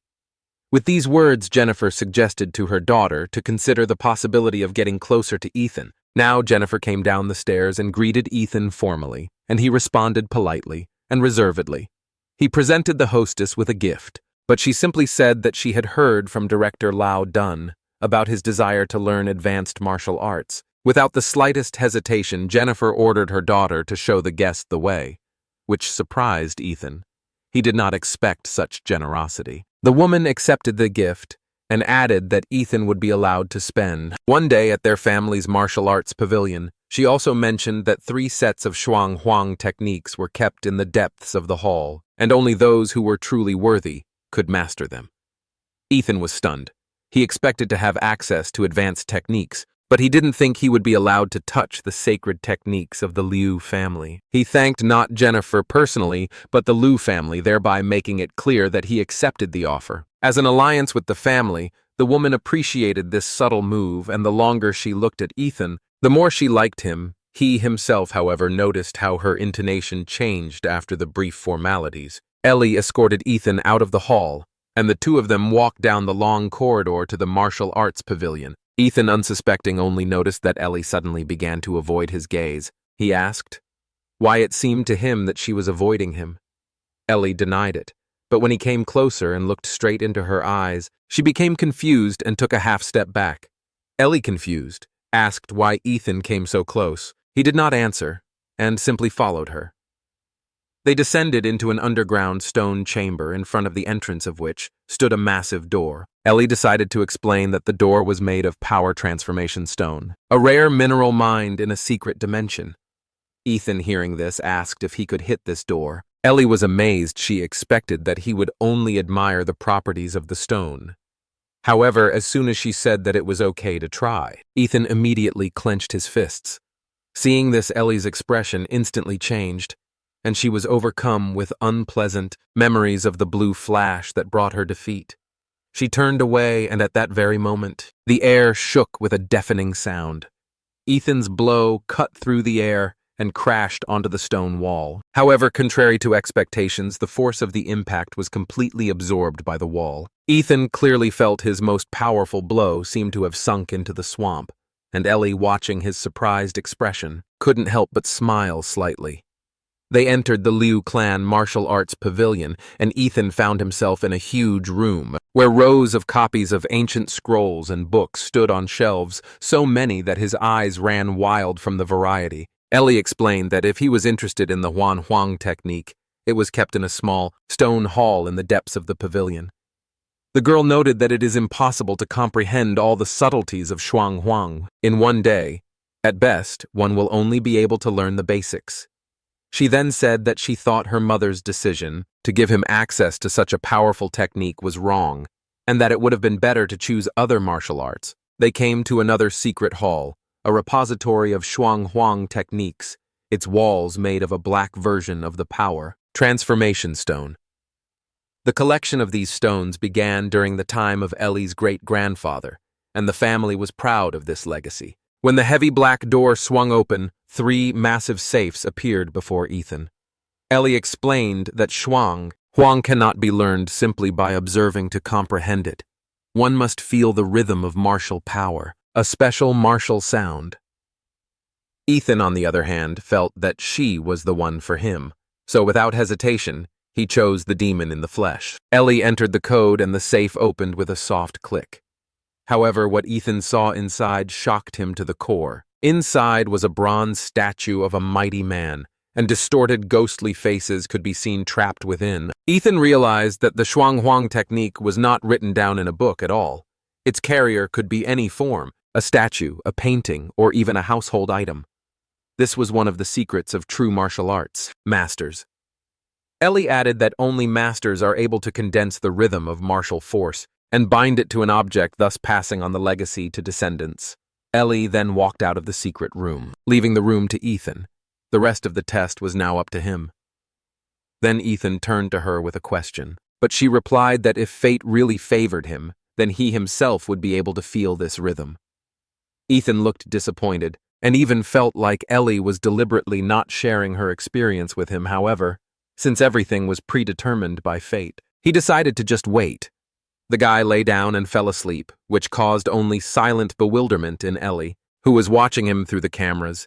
His system determined that the host's consciousness was in a special space, and in order to prevent sudden death, blessed him suddenly. Someone from above declared that only a real man could inherit his martial art. Otherwise, he would prefer to rot underground the stranger. Then demanded that the boy show what he was made of. He stared intently at the protagonist. He raised his head and was stunned. In front of him sat a man who looked exactly like the statue he had seen before. The man said that when that moment came, Ethan would have to guard the temple and prevent the angry Buddha from being desecrated by evil spirits. At that, he noticed that the menacing man had disappeared.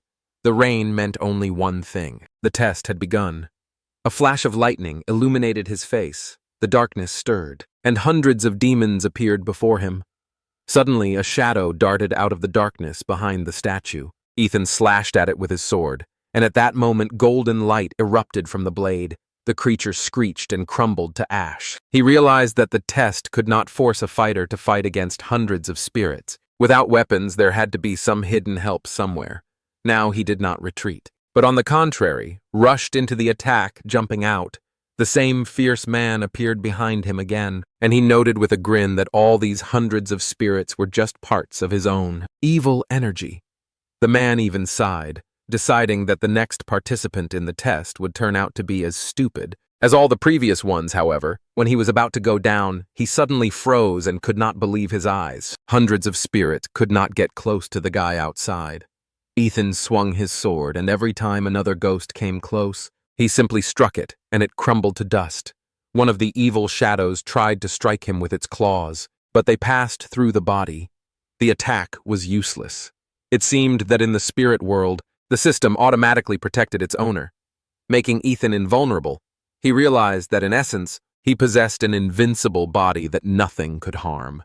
Meanwhile, the evil spirits who had recently been rushing at him were now retreating backwards when the man realized that hundreds of spirits were powerless. He himself stepped forward and asked in amazement why martial arts did not work on him.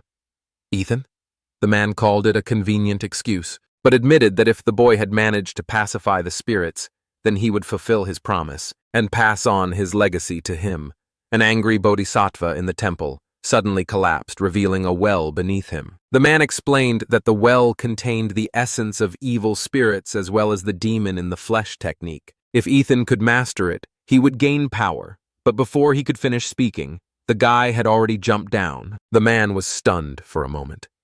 He admitted to himself that this was the first time he had seen such a bold and daring young man.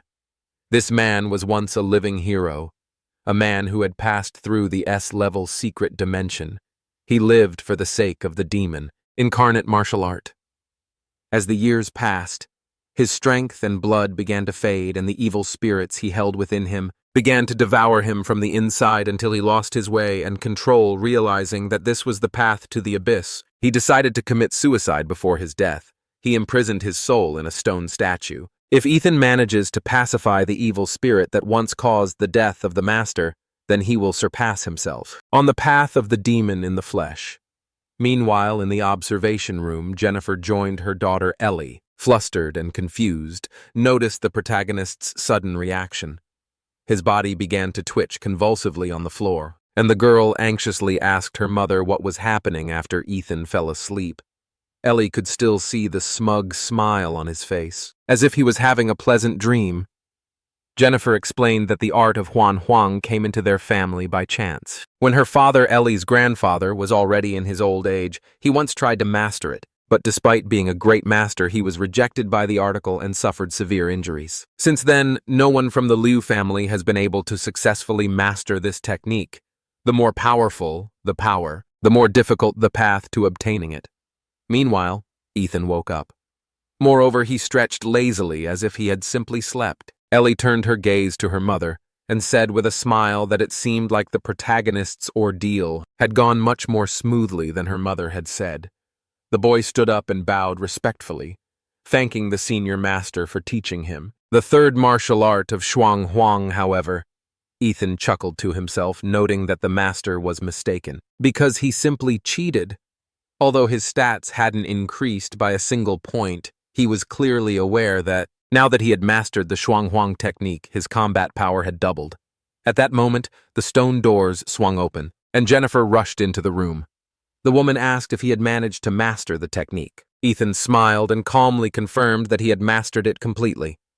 Jennifer looked at him with disbelief. Even her daughter, who possessed an outstanding talent, would have spent at least a week in the rhythm space, and this guy did it with just an hour of sleep. Understanding their doubts, Ethan decided to show the result. He concentrated the energy of martial arts, gathering power in the Dantian and directed it into the body. It was an evil energy he acquired in the rhythm world. If I had to explain it, it was reminiscent of the buff system in games. Ellie's eyes widened. She even heard a ghostly howl. Perhaps these were the very evil spirits he spoke of unexpectedly. Jennifer looked at the protagonist with frank surprise, but now she realized that she had underestimated him after all. Ethan himself felt a little embarrassed when he caught Jennifer's gaze and asked her to behave more restrainedly since her daughter was standing next to him. Ellie, meanwhile, noted that since he had already mastered one Zhuang Huang technique, it might be worth trying to learn the remaining two. Ethan himself, however, politely replied to Ellie that he did not need new techniques. The Huan Huang martial art alone would be enough for him. For a long time. He then respectfully informed Jennifer that he was going to leave the estate as he had business at home, and the woman did not object. She said she heard that Ethan had come here on a rented bike, so she asked if he could drive. After that, she called the housekeeper and told her to get the best motorcycle from Ellie's collection. Meanwhile, the motorcyclist was strolling through the estate's garden when Auntie Hong told him that his mother had invited her son-in-law to visit them. However, remembering his morning meeting with Ethan, he immediately frowned. It was because of that guy that he had scared off the blonde he liked. But suddenly something rushed past with a whistle, and it was without a doubt the same boy who had ridden his bike that morning. The guy almost cursed with indignation. He couldn't believe his eyes. Ethan was riding his own motorcycle later when evening came. Ethan was already in his apartment. He decided to try a new way of using the magic core. The kernel had been tasteless last time, so he hoped to improve the taste this time. Inside the mysterious dimension of Redwood Mountain, Ethan had already combined the colossal humanoid gene with the legendary Demola gene. He was the first to use the gene of a supergiant humanoid creature about 50 meters tall. Ethan decided to make it bigger. He distributed all the accumulated points into the gene of a huge humanoid.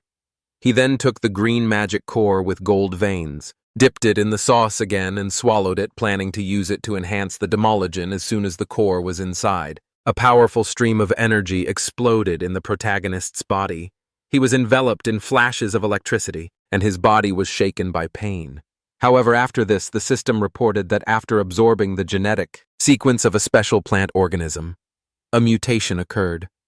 Ethan was surprised he understood that the mutation could lead to either an improvement or a deterioration of the gene after a short deliberation. He made up his mind.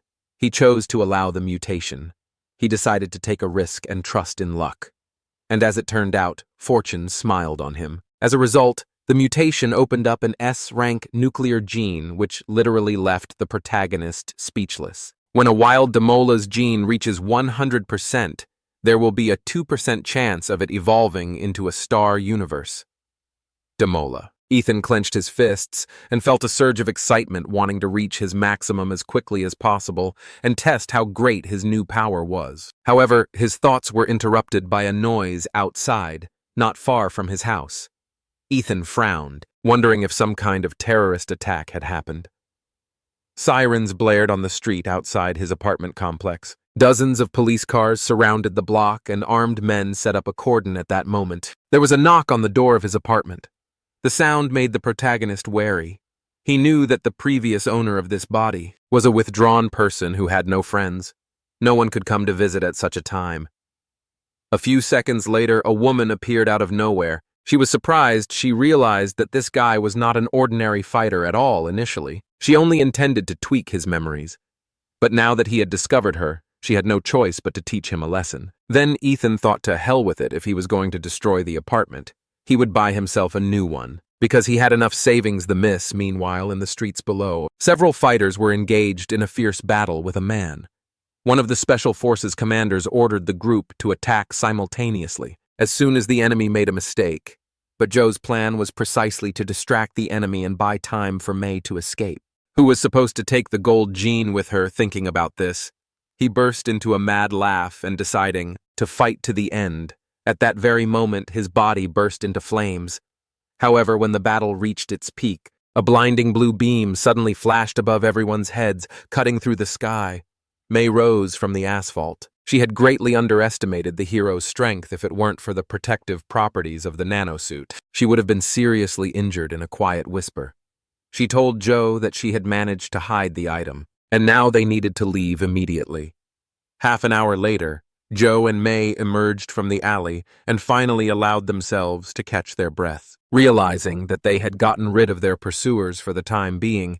As Joe watched in awe as the nanosuit quickly recovered from its damage, a voice broke the silence. Ethan, emerging from the darkness, calmly asked why. The beautiful guest still hadn't explained why she had broken into his house. Ethan, with a slight grin, decided that since his apartment had been invaded, it would be a good idea to have some fun by teaching the burglars a lesson. Joe, looking at him with hatred, screamed, demanding to know how he managed to find them, when even the special forces had lost the trail. Ethan, of course, had no intention of revealing that May had been contaminated by his own nuclear radiation. He shot forward like a rocket, and a moment later the protagonist's fist was right in front of Joe's chest. Joe tried to defend himself by crossing his arms over his chest, but the protagonist's blow broke through the defense. Black and red energy cut through the air.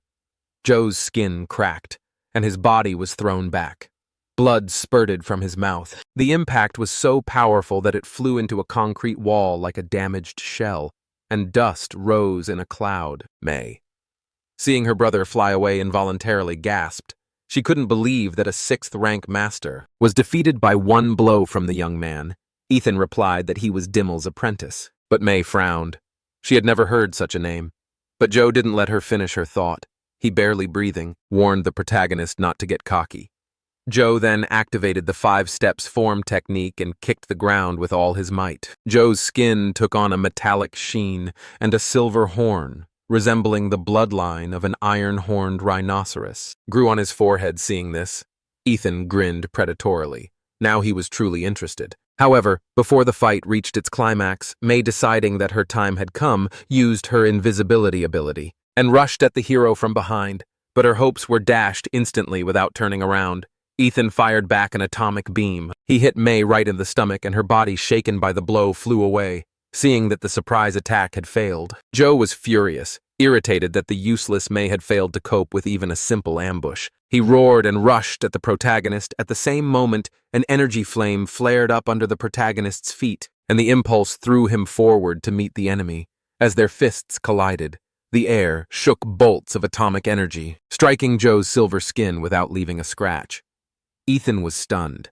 The enemy's defense power increased to a terrifying level. Joe just smirked, explaining that the true form of his bloodline, the iron-horned rhino, could even withstand shellfire. When Ethan tried to retreat, Joe immediately took advantage of the opportunity and closed the distance again. Breaking into close combat, his eyes sparkled with a mad delight in anticipation of murder. But when the fight reached a new intensity, something strange happened.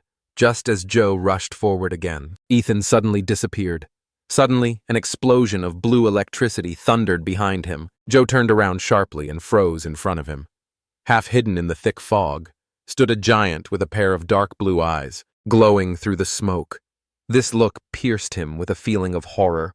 A giant hand emerged from the fog and reached straight towards Joe. Then he instantly jumped to the side. But the giant's second hand had already pierced the fog. Catching up with him, the giant's fist slammed Joe deep into the ground. But that was only the first blow. A whole hail of crushing attacks followed him like a meteor shower. The giant, maddened with rage, struck without stopping. Meanwhile, new indicators lit up on the main character's system panel, and the level of physical strength of his colossal form increased. May, who had struggled to her feet, froze in horror. She felt the stupidity of it all, asking herself why they had even dared to touch such a monster. But she couldn't let Joe die either. She understood that the only way out was to fight to the end, while Joe tried to fight off the blows. May climbed onto the roof of a tall building, clutching a thin thread in her hand. She jumped straight down. It was a molecular thread, strong enough to cut through even the highest-grade alloy. Flying up to the giant, she wrapped her arms around his throat several times, hoping to cut his neck. After all, no matter how the body changed, human weaknesses remained the same. A moment later, there was a sharp sound and blood spurted from the monster's throat. May realized with amazement that he didn't even resist. She breathed a sigh of relief, deciding that it was finally all over. But suddenly, the creature opened its mouth and a blue glow began to shine in its throat. The last thing she saw was a blinding blue beam. The protagonist's atomic breath stream engulfed May's body, pierced the building, and left a shining trail in the sky. When everything died down, Ethan emerged from the giant's evaporated carcass, steam pouring from his body, covered in the remains of flesh. He looked calmly down at Joe, lying in blood. Joe slowly raised his head, coughing and shaking with powerlessness. Scarlet blood burst from his mouth. He realized that in front of him was a real monster. To this, the hero replied that in his opinion, everything is fair. Those who kill must be prepared to be killed too. However, Joe decided to drag him along with him, wheezing. He said that May, the same woman whom Ethan had recently killed, had hidden something in his room. Joe added that he had better run, because now they would pursue him endlessly. These words only angered the protagonist. He raised his leg and in rage slammed Joe's head into the concrete wall, instantly interrupting his delirium. As the sirens grew closer, Ethan quickly dealt with Joe's body, and police arrived on the scene within minutes. They were especially struck by the huge hole in the wall of the building. Ethan returned home soon after, and the first thing he did was text Jennifer to find out how the police investigation had gone. She replied that everything was fine for now, but advised him to remain calm and wait until classes at the university began. Ethan thought it was a good thing he had warned her about the potential problems in advance, otherwise, the police would certainly not have ignored everything after talking with Jennifer. He finally looked around the room and actually found the golden gene that Joe had mentioned. It was a container with a logo on it, and Ethan immediately recognized the symbol as the emblem of Laserbird, the biotech giant. The golden gene was a masterpiece of genetic engineering created by Laserbird after the corporation inherited part of the Prometheus project. Joe and May stole the experimental sample and, while on the run, now framed him, placing all the responsibility on him alone. Looking at the destroyed living room, he realized that this apartment was definitely no longer fit for living. It seemed it was time to look for a new place to live. Later, the story moves to a secret dimension. Swan Lake there. A squad of warriors destroyed a blood wolf, but when the team captain cut open the monster's carcass and removed the core, a strange sound was heard from afar. The squad immediately became alert. The red-haired girl with a trembling voice called out to the captain, pointing forward. Somewhere nearby, trees fell one after another. The loud footsteps of the many monsters resembled a hurricane sweeping away everything in its path. The horizon was filled with countless monsters of various types and sizes, and on the head of the monster, which looked like a giant crocodile, there was a throne at its base. There was a whole mountain of skulls, the remains of fallen warriors. So on this gloomy throne sat a huge overlord-class, blood-eyed ape. It was a level 5 demon monster. Realizing who they were facing, the squad ran away in terror. The captain, without even picking up the cannonball, shouted that it was necessary to immediately notify the army. The monkey on the throne slowly opened its eyes, in which a bloody light flashed. It looked contemptuously at the running warriors. Almost immediately, the giant crocodile opened its mouth, and a multicolored sound wave burst from its throat, sweeping away everything in its path. Dirt and rocks. Within 100 meters radius began to move. Swirling in the air, the squad of warriors who first noticed the approaching wave of monsters found themselves buried under this deadly rain. However, the signal about the invasion of a being of the overlord level was successfully sent. Meanwhile, the black monkey rose from his bone throne. She gave the order to attack at full speed with a crazy smile. The wave of monsters immediately responded. With a furious roar, and their roaring horde rushed forward at the same time. Outside the secret dimension of Swan Lake, an alarm sounded in the city, a signal of an approaching horde of monsters. For a few seconds, the city's residents were stunned. Everyone knew what this meant, but they had only seen similar things on the news. Before the army has already moved to the front lines to try to hold back the onslaught, and the mayor has called on all the city's soldiers to join the defense. This alarm seemed to awaken all citizens. The city plunged into chaos. Many people rushed in panic, some to their cars, some to the train station or the airport. Trying to escape at this time in his office, Mayor Juan asked his secretary whether he had managed to send a request for reinforcements and which cities were ready to send troops. The secretary reported that Not only the city of An had been attacked, but warnings of a monster invasion had been coming from all over the country. The mayor's voice wavered as he asked about Hua Du, hoping that at least one great master would come to his aid. But in the neighboring city of Guanshan, an S-class secret dimension opened up, and all the strongest fighters were urgently sent there to contain it. There was no time left. The battle for the city of An had already begun, and now they could only rely on themselves. Meanwhile, at the training ground, Ethan and Joshua were sparring. Ethan punched him in the chest, giving him a mocking smile. At the same time, the blow sent Joshua flying back. But Ethan noticed that he had managed to hold out and praised him for it. Joshua asked when Ethan had mastered the Shuanghuang technique, and he replied that it had been about a month ago, and that he had not yet achieved perfection. They were preparing to continue the fight again, when an alarm siren sounded outside the training ground. Almost immediately, a notification arrived on phones. All students in the preparatory courses in the city of An were given priority exit. Then Joshua asked if Ethan was going to leave. He just smirked. In Joshua's opinion, with his talent, it would be wiser to run, but Ethan, on the contrary, felt a surge of excitement.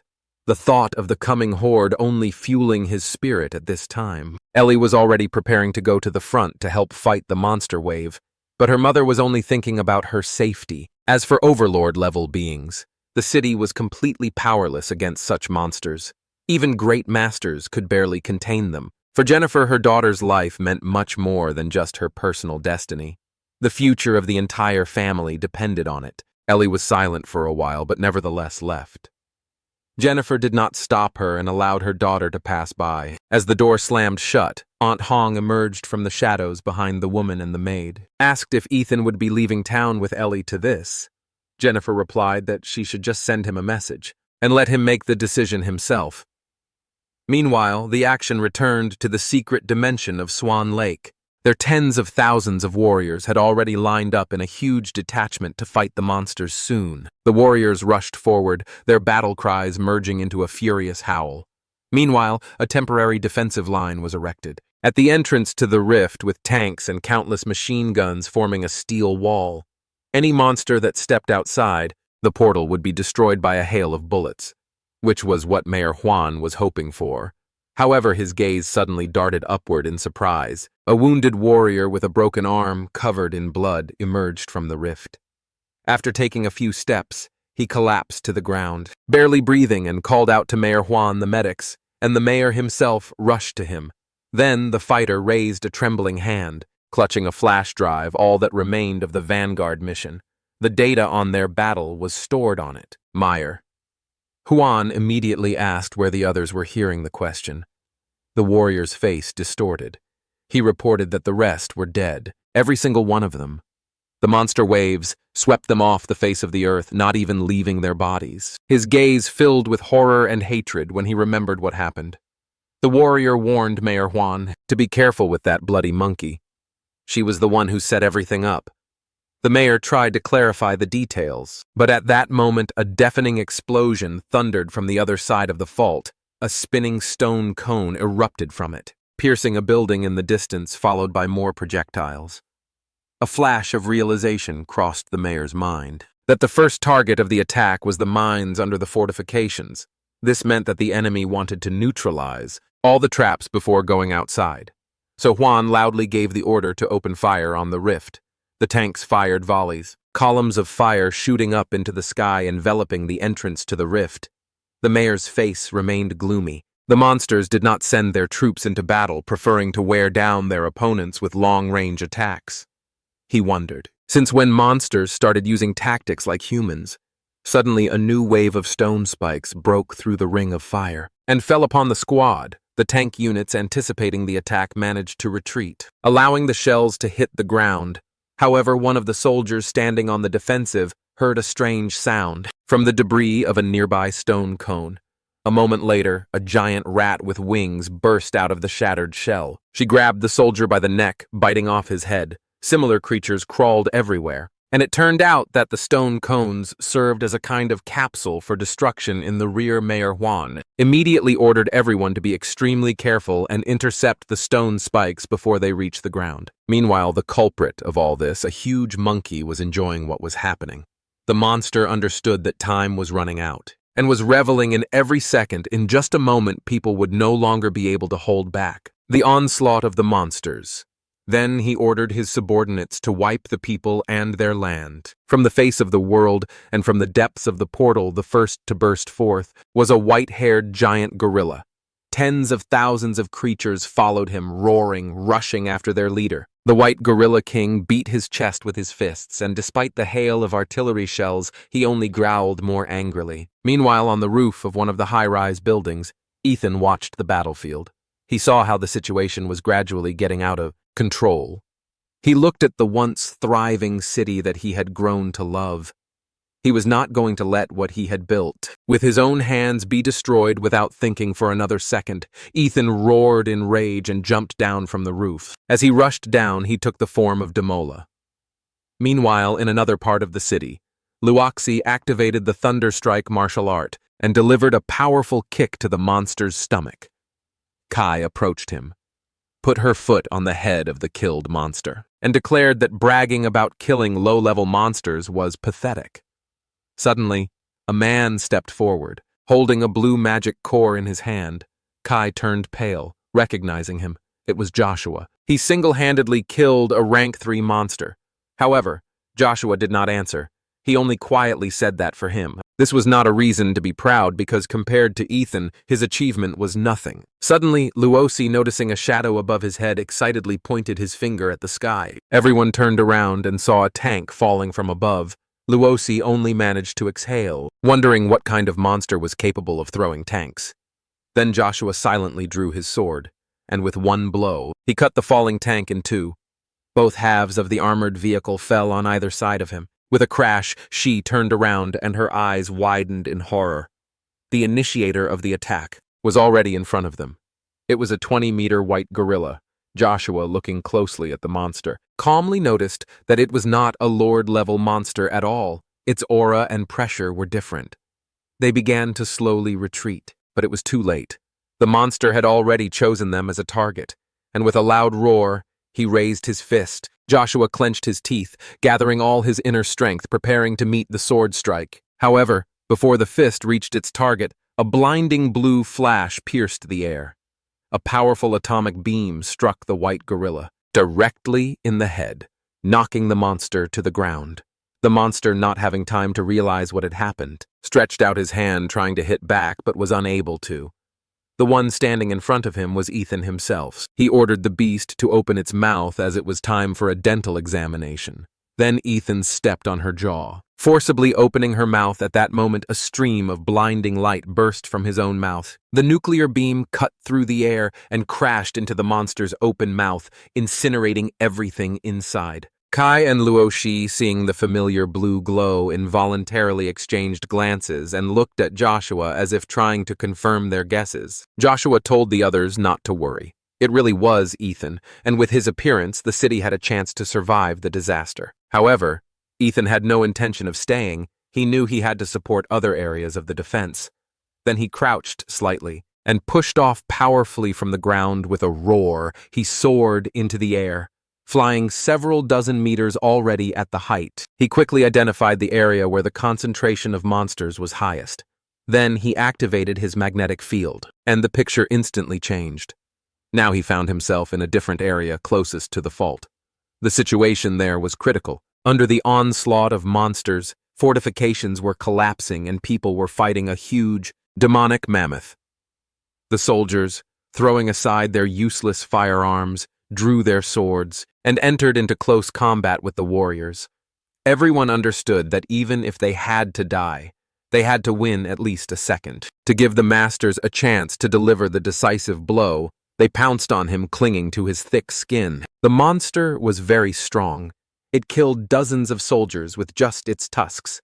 Some soldiers began to lose faith in victory, but their commanders ordered them not to surrender. Although the outcome of a battle was usually decided by a confrontation between elite warriors and the strongest monsters, ordinary soldiers and people were not going to give up. They understood that if they could hold out even a little, they would give the heroes time to arrive and turn the tide of the war. Suddenly, numerous dark red magical shadows appeared on battlefield, but they did not attack people. but on the contrary, hindered the monsters. The monsters lost their bearings, which the fighters immediately took advantage of.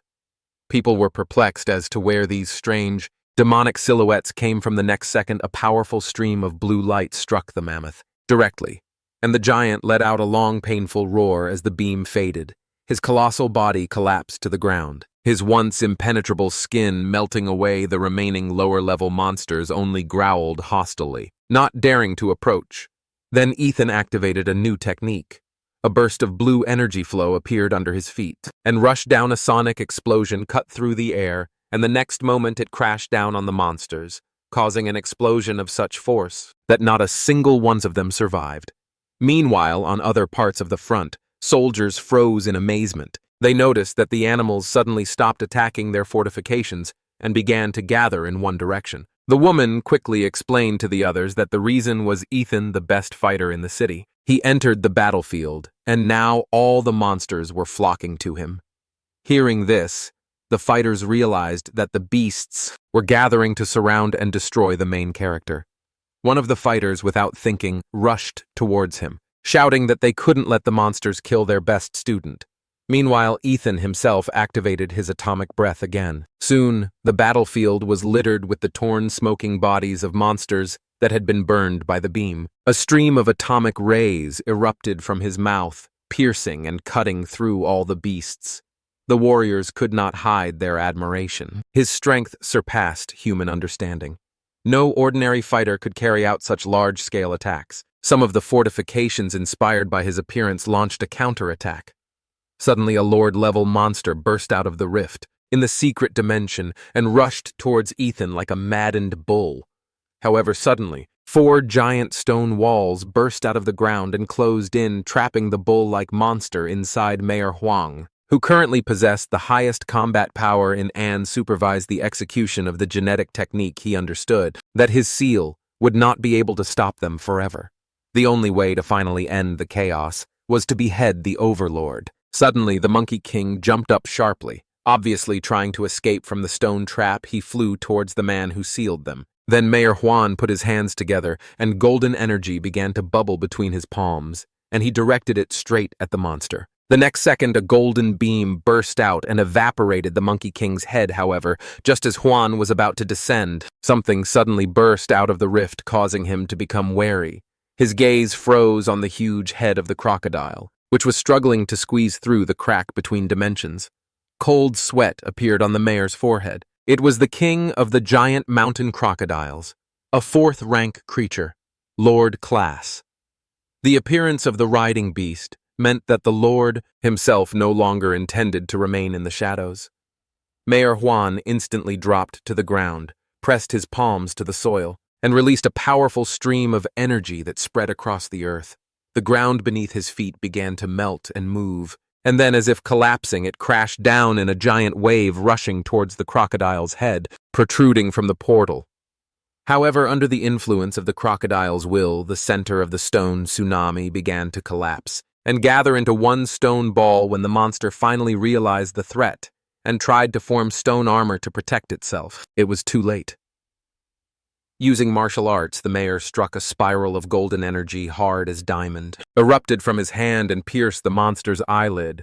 The crocodile's eye exploded, spurting blood all around. The creature's deafening roar echoed throughout An, causing glass and buildings to crack and sharp stone peaks to emerge from the ground. Fortunately, Mayor Huan received information about the monster in advance and managed to evacuate all the fighters and remaining residents. If the creature had gotten out completely, it would have been impossible to weaken it. But since only its head was exposed, it exposed itself as Mayor Huang approached the enraged monster. He activated his technique, causing the air around him to ignite with the speed of his kicks and punches. He relentlessly attacked the monster's weak points, and soon the giant's body was covered in cracks. However, despite numerous wounds, the monster was not going to give up. Stone spikes began to rapidly grow from his body, aimed straight at Mayor Huan, who was forced to stop his attack and go on the defensive. But the mayor was not shocked. He had already assumed that a being like the king was capable of using its own body as a deadly weapon. However, as soon as Mayor Huan stopped, a stone pillar behind him suddenly cracked. and a blood-red eye stared at him from the resulting crack. Feeling threatened, Juan instantly turned around and realized he had been ambushed. A hand covered in black fur burst out of the rift and grabbed him by the head. Not even giving him a chance to resist it was none other than a monkey, and the creature asked with disdain what the man was going to do with his riding beast. The mayor's pupils narrowed, but he didn't say a word. He realized that the blood-eyed monkey had already hidden inside the stone spikes. Then, the monster arrogantly declared that he was going to crush his skull so that all people would see how insignificant they were before him. It hit Juan on the ground with monstrous force, leaving a deep dent in it. The monkey grinned ominously. There were no more masters left in the city. Who could resist her? Now, nothing could hold her back. Mayor Juan hung in the air, as if he had expected this outcome in advance. Then he raised his only remaining hand, and hundreds of stone blades burst out from it. They gathered into a storm and fell upon the blood-eyed monkey. The monster did not even try to dodge. He noted that Juan's resistance was futile and only delayed his inevitable death for him. What was happening was no longer a war. It was a game in which he enjoyed the fear and despair of humanity. A storm of stone blades, capable of tearing apart a tank's armor, fell upon the monster. But the arrogant monkey did not defend itself. It calmly stepped forward, allowing the blades to cut through its flesh when the storm died down. The monkey emerged from it, serenely commenting with disdain that the speed was good, but the strength was too weak. But Juan didn't back down. He raised his hand again, creating a new wave of stone blocks that rushed towards the monster like a stone tsunami. However, the creature jumped hundreds of meters up, leaving the attack zone. Now, she noted that the attack was powerful but too slow. With these words, she moved swiftly towards the mayor, jumping from one destroyed building to another. She leaped forward and stood right in front of him, ordering him to kneel down. He hated being looked down upon by lesser beings. Juan was momentarily at a loss. He had not expected the monster to be so insane. But at that very moment, he was struck by a crushing blow. A loud crash echoed across the battlefield. As Juan's body hit the ground, he felt intense pain, but he forced himself to stay on his feet. The blood-eyed monkey looked at him with bewilderment. She couldn't understand why the man wasn't afraid. Then Juan lowered his remaining hand to the ground and noticed that the monster was overestimating its cunning. The mayor activated the forbidden technique as it turned out. He had lured the monster to this very place in advance. Where he had set his trap, in advance, the ground beneath his feet turned into quicksand, swirling into a whirlwind, and within seconds the monster's body was plunged into a funnel. The creature grinned evilly, asking if the man really hoped to seal him underground. She considered this a naive attempt. Since no human force could hold her forever, the monster promised that as soon as it broke free, it would tear every inhabitant of the city to pieces. Juan just looked down at the monkey in silence and smiled slightly. He knew that this was not a backup plan, but a real hymn to humanity, a hymn to courage. He tore off his torn shirt, revealing a large, star-shaped wound on his chest. And then he suddenly pierced his own chest with his hand. Blood gushed from the wound. The monster watched him in bewilderment, not understanding what he was doing.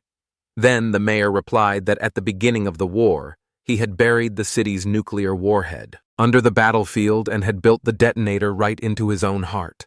The blood-eyed monkey growled in despair. Considering his words a bluff, she did not believe that a man was capable of sacrificing himself for such a thing. But Juan kept smiling. From the very beginning of this war, he did not expect to survive. The mayor recalled the oath he took during his inauguration, when he declared that he was ready to give everything, including his own life for the sake of the city and its residents. Realizing this, he felt calm and at peace, satisfied with what he had achieved. Juan closed his eyes as the bright light of a nuclear explosion ripped through the ground. There was a deafening explosion that shook the entire city of Anne, and a giant mushroom-shaped column of fire rose up in the center. The soldiers, warned in advance of the need to leave the affected area, stood in silence. They all raised their hands at the same time and saluted as a sign of gratitude and pride for Mayor Juan, who sacrificed himself for the city. Joshua and the others bowed their heads in silent respect. It wasn't just an explosion. It was a grand farewell worthy of legend as the dark mushroom cloud gradually dissipated the entire area, several kilometers in radius, turned into a seething red magma swamp. However, it turned out that even this terrifying explosion was not enough to destroy the fifth-level monster in the center of the skeleton's chest, where a dull orange crystal was located. A blinding golden light suddenly flashed. Scarlet threads of blood burst from the magical core and began to wrap around and restore the skeleton. A few seconds later, a body covered in living flesh formed from the debris again, and thus, the blood-eyed monkey was reborn from the ashes. The monster still couldn't believe that the lowly man had almost managed to destroy him. Now she roared furiously, threatening to kill every inhabitant of the city of An, torturing people in the most terrible ways. For the humiliation they had suffered for now, the monster decided to temporarily return to the dimension of sin, where he hoped to regain his strength and then raze the city to the ground. However, at that very moment, someone behind him asked where exactly he was going to escape to. The monkey turned around and saw a warrior, whose body was covered in dark scales and blue tongues of flame were flaring behind his back. Looking at the familiar glow, the monster recognized him. He was one of the greatest human geniuses who had become the most serious obstacle to the invasion. Then Ethan instantly rushed forward. He was very sorry that he was late. His fist, filled with destructive energy, slammed straight into the monster, however. To his horror, the monster remained unharmed. The monster's blood-red eyes flashed, and instead of running away, the monster decided to attack. But the hero replied that if the monster had decided to flee, the miniature nuclear bomb that Ethan was preparing might not have reached him. But since it itself was eager for death, let it get what it wants. In an instant, a stream of super-hot steam rose above the battlefield. Ethan summoned his giant. At a distance of several kilometers, soldiers watched the nuclear glow in amazement. They were puzzled as to how another detonation could have happened. Some thinking it was another trap planned by the mayor as the dust and smoke began to clear. A blackened figure of a monkey emerged from their depths. She was trembling and seemed paralyzed with fear. Before her stood a colossus, a supergiant clad in Demola's armor. The blood-eyed monkey looked irritated. It irritated her that Ethan now seemed much more terrifying than she did. Ethan looked at the monster and noticed that he and this bald primate were creatures of a completely different order.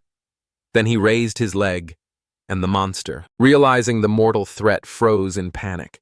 The next moment, the giant foot fell down, raising clouds of dust. However, the blood-eyed monkey managed to roll to the side and escape the blow.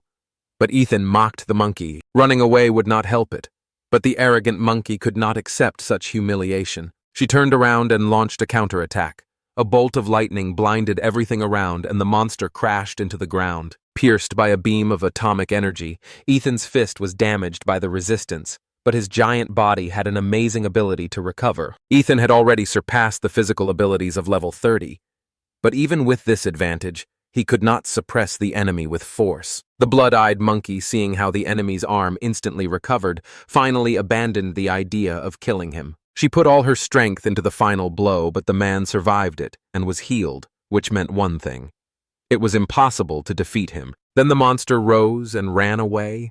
Realizing that the fight was over, Ethan watched with disdain. As the once proud enemy now fled, he stated that such an abomination had no right to desecrate the sacrifice of Mayor Juan. Ethan released a powerful stream of atomic breath.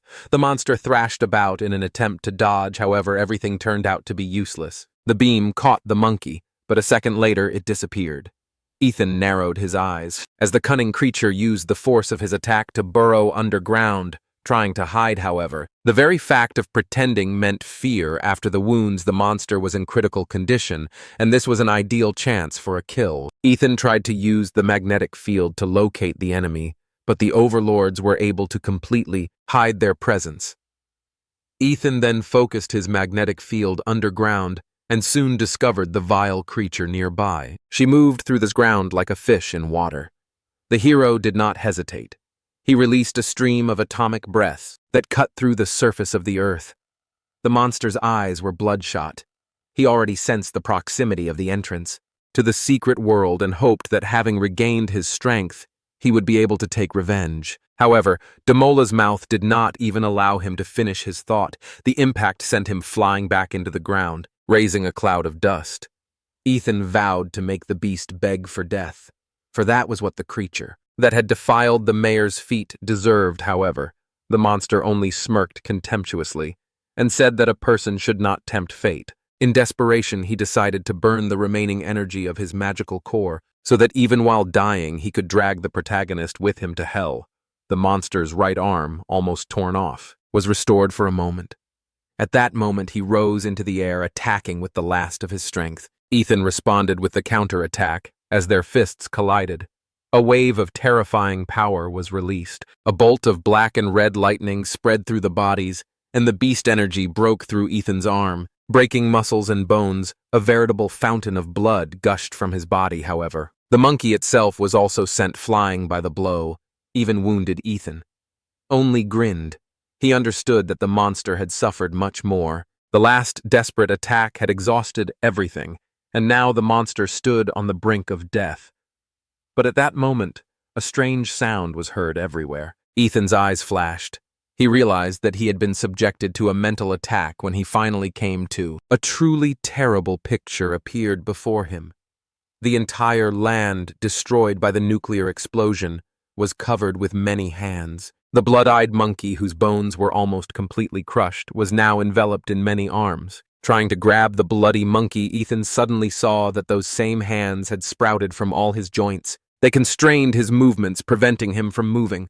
Enraged, he roared, asking if the creature really thought it could escape. The next moment, the giant's 40-meter body burst into a blinding blue flame. Ethan intensified the atomic reaction within himself. The monstrous heat caused the ground beneath his feet to burst into an unquenchable flame, and the hands clinging to the giant's body also began to burn. Meanwhile, the hands holding the monkey carried it to the very spatial rift of the secret world. When she almost reached her destination, a loud noise was heard nearby, and a giant was rushing towards her. The monkey, seized with terror, desperately asked the hand to hurry. At that moment, a strange chant began to sound again, and countless hands began to crawl out from the spatial rift of the secret world. In the center of this terrifying stream rose a woman's head, and 2 hands covered her eyes. Ethan wondered what kind of creature it was. If it was a monster, and if so, if it was also an overlord, he understood that. If the true form of this entity emerged from the rift, his will could break. In that very second, the woman's head, as if sensing the approach of the protagonist, stopped. She opened her eyes, which were lit up with hellish fire. She let out a scream, piercing and terrible. The sound seemed to explode the protagonist's brain, even though the giant's hearing was blocked. This scream penetrated directly into his consciousness. The giant growled in pain, and then Ethan tore the flesh at the back of his head and crawled out of his own body. He said the monster was a madman driven by rage and a thirst for murder. The hero had no intention of letting the nasty monkey get away alive. Then he directed all the atomic energy into the giant's body. All the flesh melted into blue magma, leaving only a giant skeleton. Ethan directed the flaming colossus towards the rift, and flying out of his neck burned through all the jade hands that stood in the way as the hero approached the rift itself. He showed the monster the middle finger, a special greeting from his native land.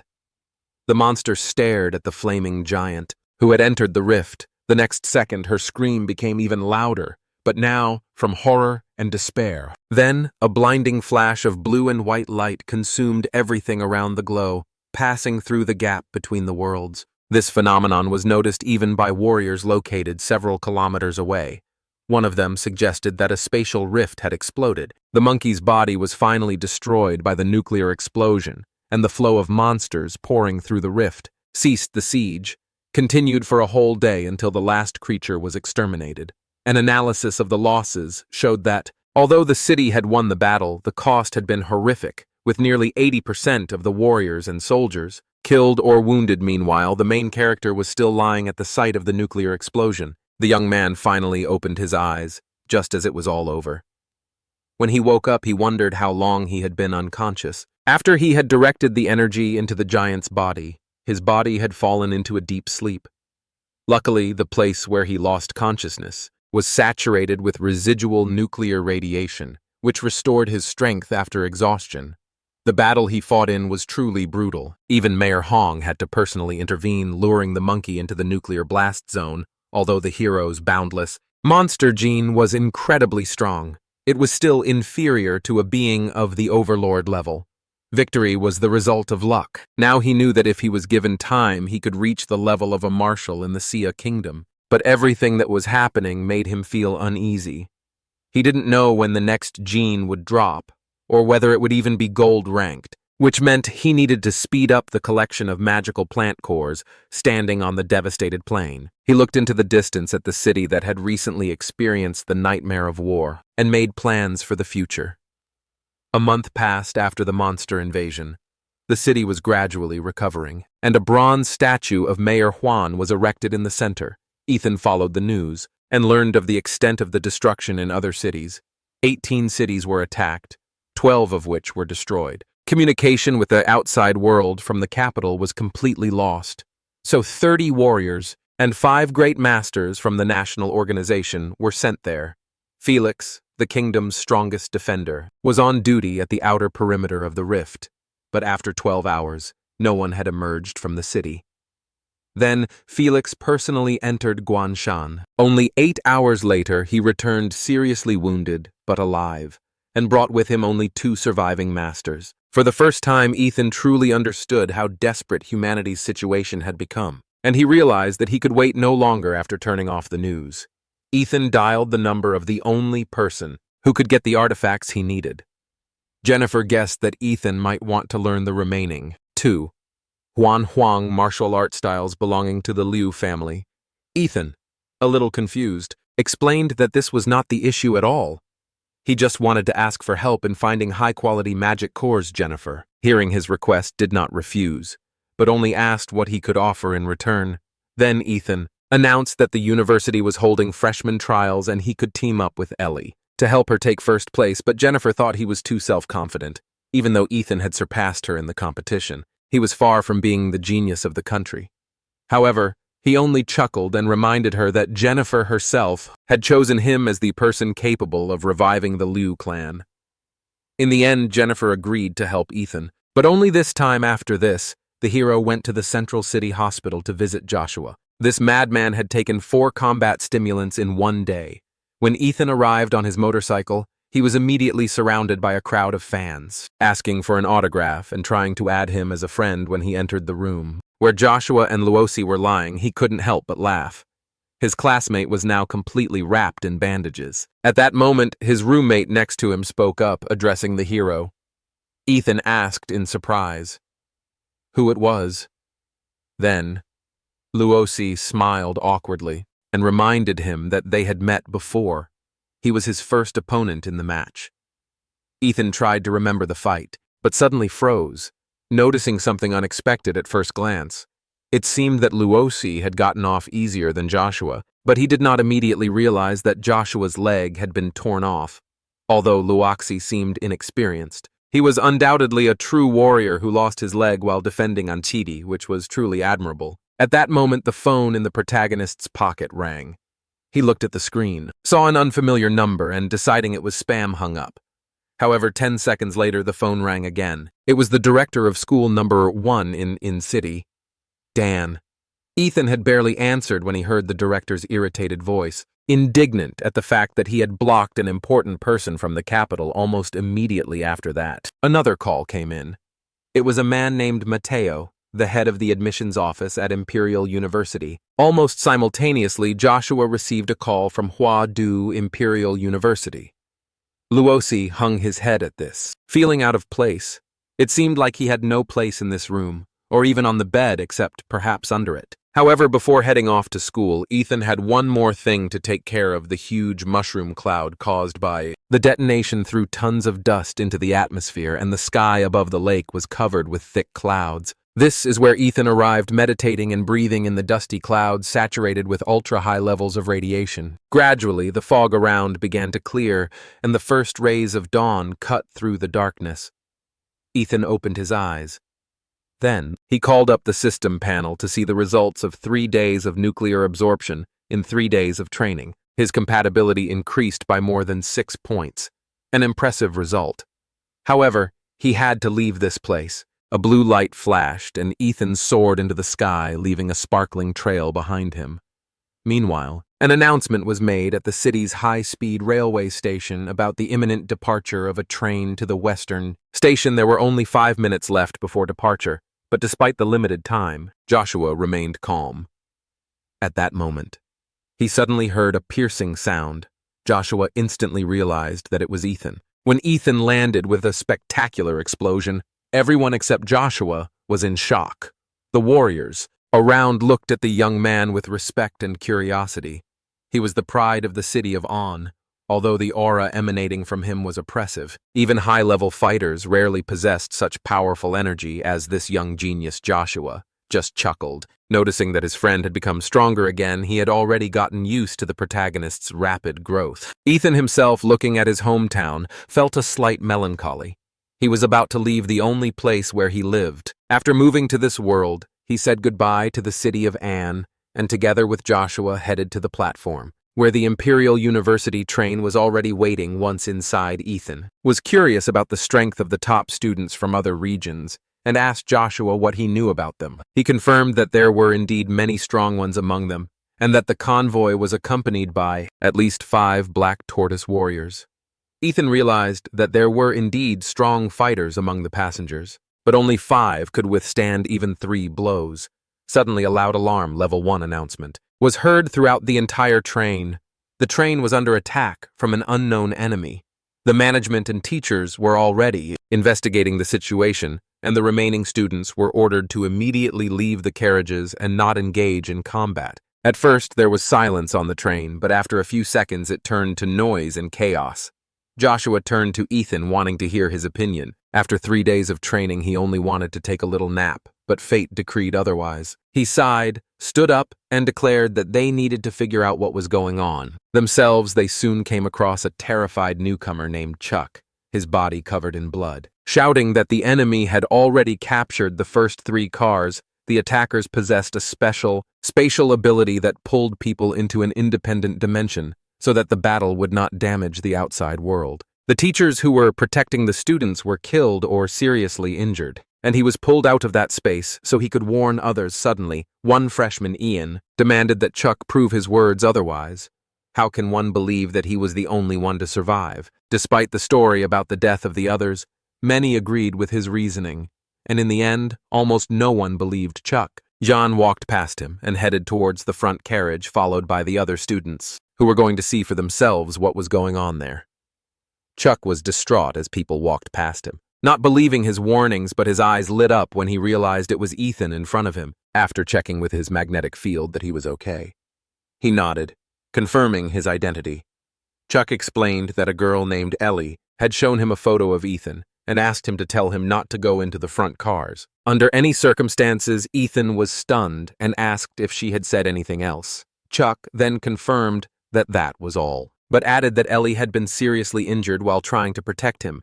He admitted that he was unable to convince the others, who were rushing forward, but he vowed to fulfill Ellie's last will and save the hero at any cost. Suddenly, Ethan slapped him on the back of the head irritably, asking what kind of nonsense he was talking about. Ellie was alive, and this guy was already talking about her dying wish.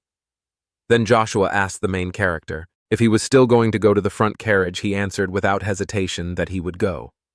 He had promised her mother. At that moment, Chuck suddenly stood in front of Ethan and Joshua, blocking their path. Ethan was amazed that someone as awkward as Chuck could get into university, and then gave Joshua permission to go ahead. He, being the best swordsman, instantly drew his sword and easily released a wave of energy. Chuck frowned, not expecting that they would resolve the dispute by force. He wondered how Ellie could have gotten involved with these rough types, but he immediately realized he had made a mistake. When Ethan's fist hit him in the stomach, Ethan apologized to him and, acknowledging that Chuck had acted out of good intentions, gave him some chai essence pills. After that, he and Joshua hurried on. Ellie was wounded, and there was no time to waste. The door leading to the third carriage was covered in a misty, shimmering purple glow, as if another world began behind it. Then Ethan picked up the duffel bag to check if the isolated space was really there. He threw it into the light but didn't hear a sound. It seemed like the bag simply disappeared into the silence. His magnetic field also couldn't penetrate this curtain. Meanwhile, several students had already entered there earlier and apparently did not return. Then Ethan remarked that this would be interesting, and told Joshua that he would go first, after which he dove into the purple mist without hesitation. Joshua, of course, immediately followed him, seeing his comrade's reproachful look. He found himself alone, standing on a brightly lit path that stretched into infinity. However, once on the other side, Ethan realized that Joshua was missing.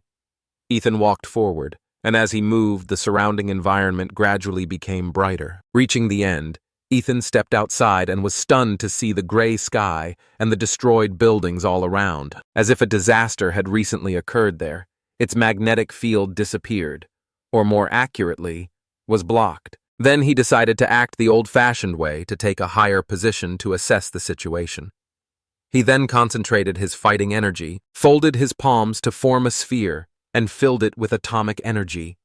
He then threw an energy ball into the clouds, causing a powerful explosion, light and heat breaking through the gray mist illuminating the city. As the flash of light illuminated the surroundings, the first-year students hiding there looked up and stared in amazement. At the blinding explosion, everyone was curious, wondering what kind of expert could have made such a wildly impressive appearance. Meanwhile, in one of the buildings, pale Ellie, looking at the blue flash outside the window, already realized that Ethan had entered the city. However, she could not leave the shelter. Her wounds did not allow her to. Ethan himself looked at the city and realized that he had attracted the attention of not only his comrades, but also his enemies. Almost immediately, he heard the sounds of footsteps nearby. At some point, a strange figure in black clothes and a white pig's head mask appeared behind him. The stranger had a long knife in his hand. Ethan was in front of his opponent in an instant and punched him right in the mask, intending to blow his head off. But at that very moment, the stranger thrust forward his long knife. It pierced the hero's stomach completely, ignoring the protection of his combat aura and the durability of his demonic skin. To Ethan's surprise, even the atomic fist, which could melt steel, only enveloped the enemy's head in blue flames but did not burn it. The man in the pig mask gripped the handle of the knife and tried to cut Ethan's stomach, but the blade became stuck in the rapidly healing muscles. He tried to back away, but Ethan grabbed the rusty chain wrapped around his enemy's arm and yanked it sharply, pulling him towards him. Ethan grinned and wondered what kind of creature this was in front of him before grabbing the creature's mask with both hands and pulling the pig's snout apart. The next moment, a blue beam burst from the protagonist's mouth and shot straight into the pig's face, holding the mask in his hands. Ethan told himself that he always kept his promises. At that moment, he noticed something inside the mask and pulled out a green pendant. Then he realized that everything that was happening was most likely a university test, and the students had to kill monsters for trophies at that moment. The knife stuck in his stomach crumbled into dust as if the enemy's weapon had been imbued with the fighting energy of a high-ranking warrior. At that moment, he felt an arrow aimed at the back of his head. However, before she could get close, an ominous shadow burst out of his body, opening several bloody mouths that grabbed the arrow.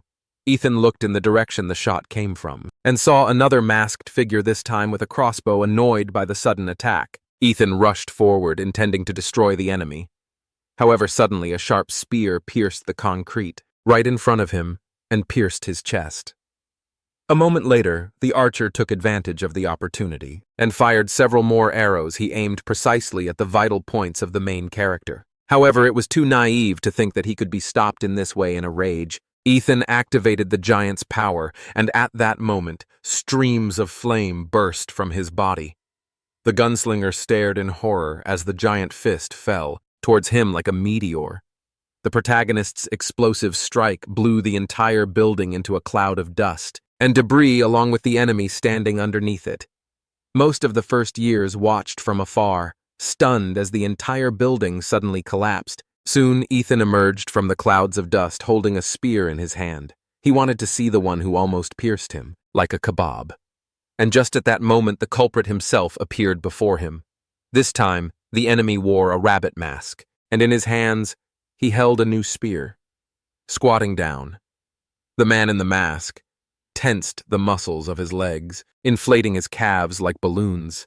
Then, gathering all the strength in his body, he jumped forward, aiming the spear straight at the main character. He tried to parry the blow with a powerful kick, but it spun in the air and changed its trajectory. Ethan was amazed. Apparently, the mysterious rabbit was skilled in martial arts, When the spear had almost reached him, the hero felt the familiar sensation of cold with the help of the ice dragon's power. A huge ice wall instantly appeared, blocking the attacker's path. The man with the spear looked around in confusion when he suddenly felt an attack from above. It was Joshua himself. He was going to help his ally. The rabbit managed to dodge Joshua's blow, and numerous shards of ice flew up from the ground, and the rabbit jumped out of the icy encirclement. In the air, he counterattacked the young man with a spear. In the next fight, Joshua activated his ice powers and froze the spear in the rabbit's hand, leaving him at a distinct disadvantage. Then Joshua took advantage of the moment and hit him in the chest with an open palm. Although the enemy was thrown back, he still managed to partially block the attack with a frozen spear. The rabbit tried to quickly retreat, but suddenly, huge hands emerged from the shadows and grabbed him. Joshua finally caught the cunning opponent who had been avoiding him for so long. This was followed by another powerful explosion of energy that illuminated the gray clouds, this time destroying several buildings at the same time. In another corner of the city, two students were wondering why it had become so quiet. After such a spectacular appearance, the one who burst in here was overconfident. Clearly a student from a small town who was lucky enough to get into the university. The girl noted that top students from big cities simply cannot compare with them. The resources they received from childhood for developing martial arts were completely incomparable. And at that moment, their conversation was interrupted by a sudden powerful blue beam that illuminated the entire city. The two first-year students looked at each other, both not understanding what it was. Perhaps it was an electromagnetic cannon, but how could something like that be in the city? In another corner of the city, the guys, who were actively tracking down camouflaged enemies, also froze. Watching the bright beam, Ian turned to his friend Owen and asked his opinion about what had happened. He noted that the attack method did not resemble the masked style. Most likely it was a beginner's technique. Ian clarified that apart from the first-year students from the capital, it was unlikely that anyone else possessed such incredible strength. He suggested going to check the situation personally, since they had already collected pendants of rats, dogs, monkeys, and horses, if the masked ones were distributed. Among the 12 signs of the Chinese zodiac, only 5 pendants remained: pig, rabbit, chicken, tiger, and dragon. As for the dragon, it is undoubtedly an absolute monster, a creature capable of killing anyone with a single touch. This was clearly a boss that could not be fought, and one could only try to avoid encountering him. As for the remaining pendants, they could undoubtedly be found on the mysterious first-year student in the place where the blue rays flashed. Owen informed Ian that the game had entered the final round, and if they wanted to win, they would have to snatch victory from the other contestants. Seeing the rabbit pendant in the protagonist's hands, Joshua felt a little confused and asked what kind of item it was. Ethan explained that before his arrival, his friend had already killed the man in the pig mask. If he guessed correctly, the test would involve collecting all the pendants. Joshua then asked if they were going to actively hunt for masked people. The hero confirmed this. He added that on the rooftop, another mysterious character had recently shot an arrow at him, and this was obviously another enemy. However, since Ethan was hit by the arrow, he could follow its path. They soon came across a battlefield, the ground showing signs of intense fighting and damage from a high-temperature attack. Joshua touched the burns on the ground. The surface was warm, indicating that the enemy had not gone far. The next second, the icy, demonic blood of the dragon, Joshua sensed a strong hostility. He clenched his fist and, guided by instinct, struck with his sword in a certain direction. Then one girl, Lucy, announced in a disappointed tone that her optical camouflage had been discovered. Joshua directly attacked her with the ice element. He emphasized that those who prefer to hide in the shadows are always up to no good. Before Lucy could respond, another first year, Zach appeared, red flames swirling around his hands. He motioned for Lucy to carefully step out of the way. Then his palms instantly glowed with a bright red light, activating the fire demon's combat form. Zach mockingly pointed out to Lucy the weakness of her optical camouflage. Ethan immediately asked if they had set up an ambush, but Lucy replied that it was all due to a misunderstanding. They had encountered a masked man. Zach calmly took out a cigarette, rubbed his fingers, snapped them, and lit it suddenly. The protagonist's hands sharply stretched to the side, and a woman appeared there looking exactly like Lucy. He grabbed her tightly by the throat and lifted her into the air, and she dropped the dagger. The real Lucy's expression instantly darkened. Zack smiled slyly. He didn't expect that the sneak attack could work, having finished his cigarette. He threw it away and took a step forward, puffing out his cheeks to disproportionate sizes. Zack then blew a cloud of black smoke towards Ethan and Joshua. The guys retreated in time, avoiding the black fog, but they didn't expect it. But suddenly Lucy took out a yellow fan with shimmering runes. The girl waved it furiously, dispersing the smoke. A strong wind blew away the black fog, engulfing Joshua and Ethan. Zack then created a massive fireball and launched it straight into the dark fog. There was a deafening explosion that instantly ignited the black smoke, the hot temperature causing the air to turn into a fireball. Lucy smiled with satisfaction, covering her face with a fan. The opponents might be strong, but they still had no equal.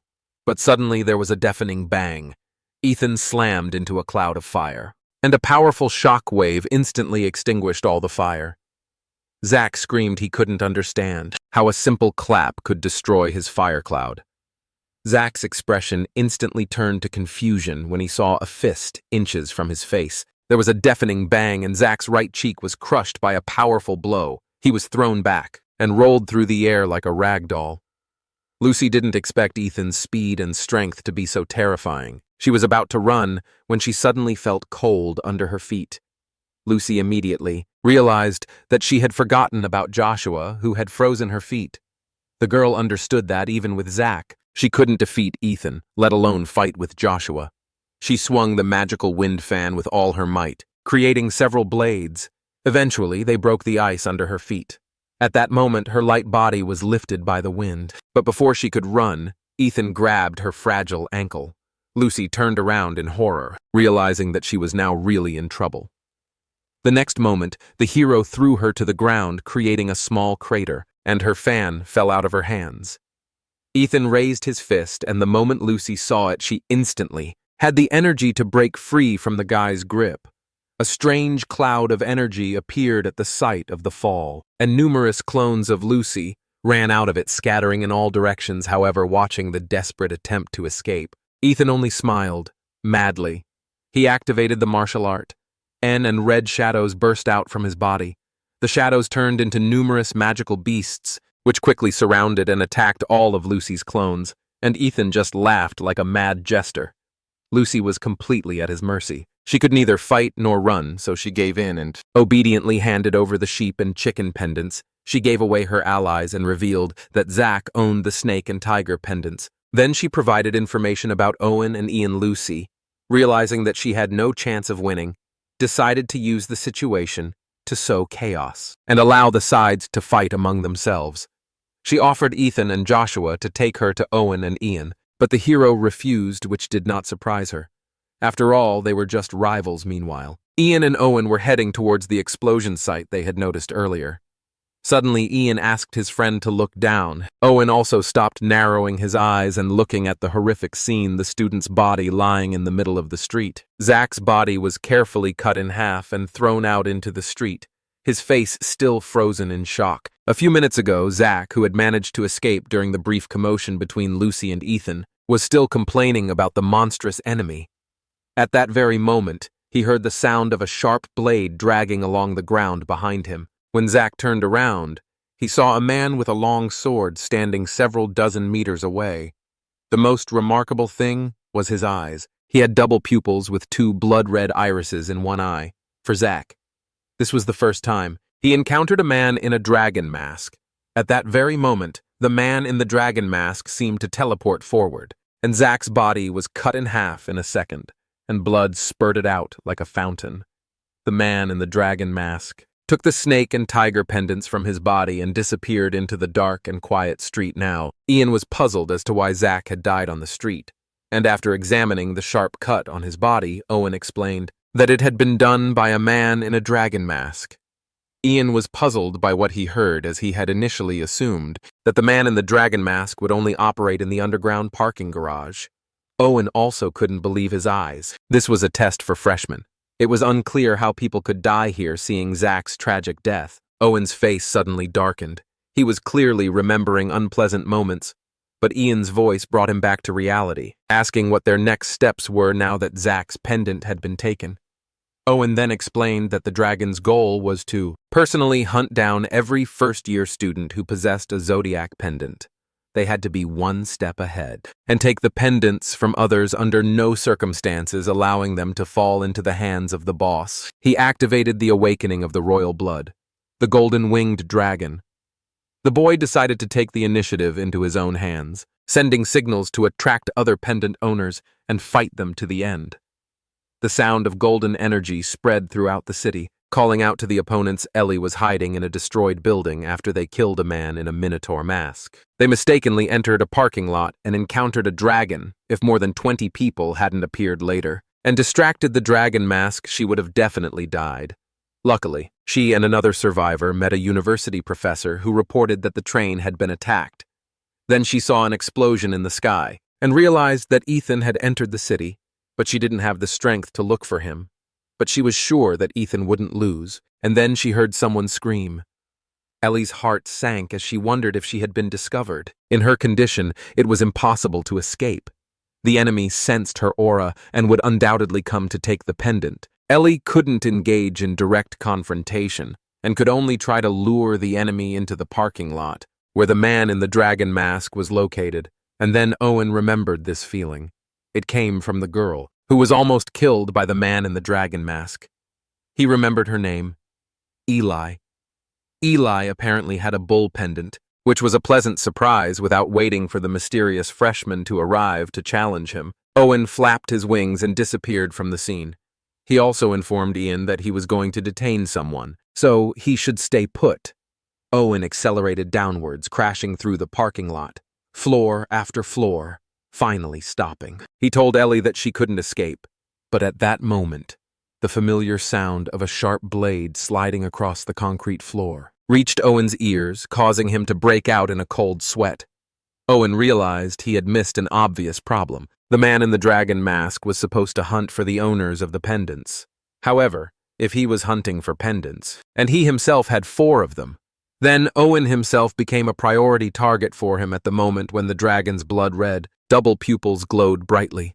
Owen felt a shift in space. He wanted to run away, but he couldn't. If his guess is correct, the dragon has a special sphere of action that is activated by eye contact. As soon as the dragon looked at him, Owen found himself drawn into her field, and now he could only leave it by eliminating the dragon himself. The dragon instantly rushed forward, delivering several blows with his sword. Owen instantly raised his wings in front of him like a shield, taking the blow. But at that very moment, the dragon was already behind him with his sword raised for the next blow at the same time. Ian found himself in an extremely unfortunate situation, facing 2 opponents at once. Ethan asked him if he was seriously using the global voice server to provoke everyone in the city. Then Joshua pulled out his sword and offered to leave, Ian with him wanting to test his own strength. Ian was irritated. He thought that these 2 first years were too self-confident, so he rushed at them with a sword radiating the fury of a tiger. Joshua, on the other hand, kept a cold gaze and used his ice sword to summon a huge wall of ice. However, the sword strike easily destroyed the wall, forcing him to dodge to the side. Ian chuckled and wondered where Joshua was running to. His sword drew an arc in the air and landed straight at Joshua, who leaned back slightly and used his ice sword to deflect it. Ian swung his sword from the side at the same time, but Joshua immediately noticed it and decided not to dodge. In one motion, he turned his hands and moved his sword to the side. Blocking the blow, the guy realized that Ian and his sword were as if one whole. The powerful swing of his ice sword flared, mixing with the dragon's sharp roar.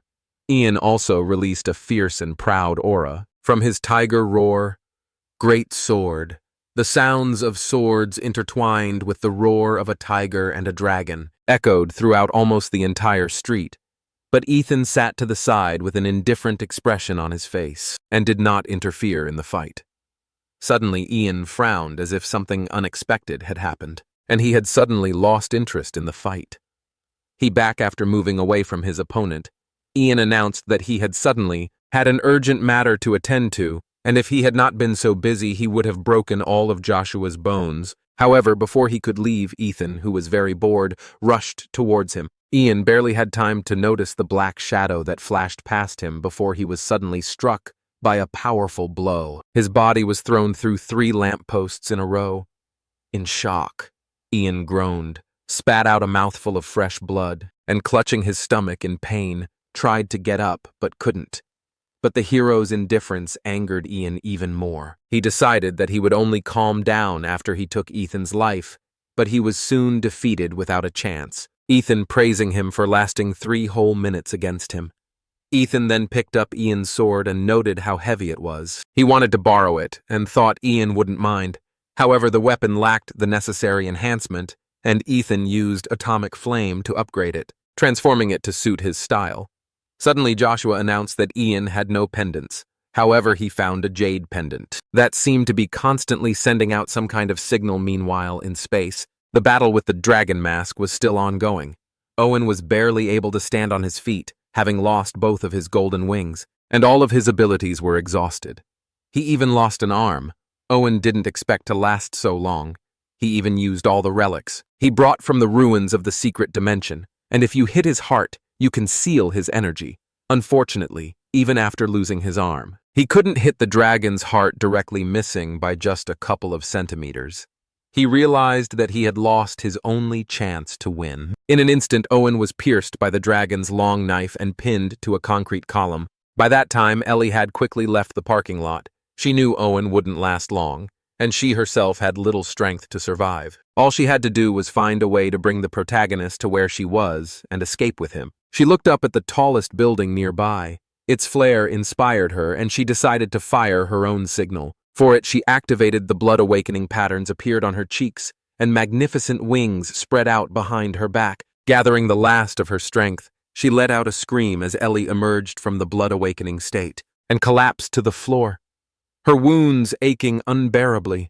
She only hoped that Ethan had understood her signal. However, at that moment she heard the familiar sound of a blade sliding along the ground. But it was not behind her. But as if under her feet, Ellie, still standing on the roof, looked down in disbelief at this moment. The dragon was walking perpendicular to the surface of the building and approaching the roof. The girl was amazed at how quickly she was discovered. But she was not interested in being rescued, but in how she could send another signal. But it was too late. The dragon had already activated its ability. A strange dome enveloped the entire roof of the building. The light inside dimmed considerably, and the sound of a blade sliding across the surface of the building grew closer and closer. The dragon approached Ellie with his sword raised and swung it down. Ellie felt that it was all over. There was already a flash of a blade before her eyes. But suddenly, there was a sharp sound of a breaking mirror, and the protagonist with a sword burst into the dome, cutting it into pieces. His sudden appearance surprised Ellie, whose eyes widened with hope. Ethan was filled with rage. He came here to keep his promise to Jennifer, but he also wanted to know who this dragon was. The dragon raised his sword to block the blow, but the force of the flash was too great. He was thrown off the roof. The entire building, literally, split in half by the powerful energy of the sword. Ethan told Ellie to leave first. The rest of the boys were in the alley on the east side. After that, he headed straight down. But the dragon, who had been thrown to the ground a few moments ago, had disappeared.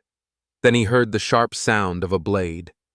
Ethan turned his head and saw the dragon. The hero also noticed a spike protruding from the chest of the man in the dragon mask and wondered if it was the very plan that Ian had mentioned while he was thinking. The dragon suddenly rushed forward. His movements were so fast that Ethan could barely keep up with him. He grabbed his sword and blocked the overhead strike. The battle immediately became even more intense, destroying everything in its path. A tall building nearby was cut into pieces and collapsed with a deafening roar. However, Ethan and the dragon rose into the air again and collided again, but the dragon was still unable to break through the protagonist's defense. This made him lose his temper, and he let out a deafening roar. Ethan gritted his teeth, blocking another powerful sword strike, although Ethan managed to deflect the blow. The powerful force that followed sent him to the ground. Then suddenly a destructive energy appeared in the protagonist's throat, which burst out as a stream of blue light, sweeping away everything in its path. Standing in Demola's armor, he gripped his sword tightly in one hand and wiped the steam from his mouth with the other. He looked at the ruins and acknowledged the incredible power of the dragon. It seemed like the enemy wasn't going to give up so easily, which was even better for the protagonist, and as Ethan expected, the dragon was still alive, but half of its mask had been destroyed, revealing mysterious double pupils. Seeing this, Ethan smiled with interest. The boss, who had previously seemed invincible, was definitely quite defeatable. Then the dragon instantly rushed forward, its movements and aura changing. Ethan prepared himself, no longer underestimating the threat the dragon posed. In an instant, the dragon's blade was right above Ethan. However, he was able to block the blow with his sword in time. However, the force of the blow itself only confirmed his suspicions after the dragon's mask was destroyed. His speed increased sharply, as did his strength. At that moment, the dragon's pupils flashed with scarlet light. The protagonist's two-handed sword could not withstand such a powerful blow and broke with a loud crack. The sudden breakdown caught Ethan completely off guard, but at that very moment, the dragon sped up and instantly appeared behind him, its sword intending to pierce his throat and decapitate him. But Ethan reacted on pure instinct, clenching his jaw and catching the blade in his teeth. He looked at the dragon with a smug grin, believing that he had finally caught it. The next moment, Ethan's powerful uppercut landed right on his jaw. The mask on his face had completely collapsed, revealing a strange face with no mouth or nose, only eyes without, giving the dragon even the slightest chance to recover. Ethan grabbed his wrist and prepared his fist. He then delivered a series of quick blows. To his opponent, all the weak points of the human body were attacked by the fists of the protagonist. In addition, through blows, the evil spirit penetrated into important acupuncture points and dragon meridians, causing deep damage after the blows. His hand finally let go of the sword, but the dragon was not going to give up so easily. He kicked Ethan with all his might, intending to plunge the blade into the protagonist's chest, but Ethan expected this and easily dodged. He grinned, already realizing that the dragon was not one to simply give in. Even under such pressure, the dragon's only chance to kill him was at the moment of his first appearance, but he only had a 30% chance of winning because he wouldn't use his full strength. Ethan let out a cry, wishing death upon his opponent, then swung his fan wildly. He raised a powerful whirlwind that caught the dragon. The magic fan, filled with evil spirit, turned out to be even more powerful than in Lucy's hands. Dark red blades of wind cut through the dragon's body, and the suction force lifted it tens of meters into the air. Then the hero jumped forward, turned into a blinding blue meteor, and found himself in front of the dragon. The hero's first blow caused a deafening explosion. The powerful atomic energy destroyed nearby buildings and shattered glass, and the dragon itself was thrown back by the smoke of the explosion. With the help of his skill, Ethan caught up with the dragon. He dealt one blow after another, as if he could not get enough.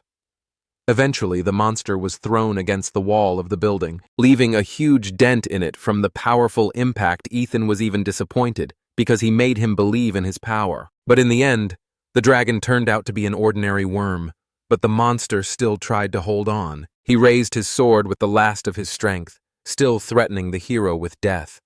But Ethan walked up to the dragon, took his sword, and without hesitation, with one swift movement, decapitated him. The dragon's magical double pupils instantly dimmed, and its head fell to the ground. Eventually, Ethan collected all the dragon pendants, except for the bull pendant, which was in Ellie's possession, and the game was finally coming to an end. Ian didn't expect Ethan to actually bring the dragon to such a state. Ellie breathed a sigh of relief when she saw the main character. Safe and sound, however, she was unhappy with his unauthorized behavior. He should not have gone alone against the man in the dragon mask. But Joshua didn't agree with her, because the others would only get in Ethan's way. Ellie remained silent, realizing that Joshua was right. She herself was so wounded that she could not use fighting techniques. Ethan noticed that she was lost in thought and suddenly waved his hand in front of her face, and Ellie immediately came to her senses. Ethan asked for the bull pendant, and she quickly took it out and handed it to him. He then took all the pendants in his hands and began to arrange them in the order of the 12 signs as Joshua had advised, but nothing happened. The group frowned and began to think about which step could have gone wrong. Ellie also suggested a solution, but in the end, the situation did not change. Finally, Ian explained that the dragon pendant wasn't meant to be one of the masked hunters. It was meant to be a hunter of pendant holders. When Yen said this, he also removed the dragon pendant from its location. At the same time, the entire space of the city began to tremble violently.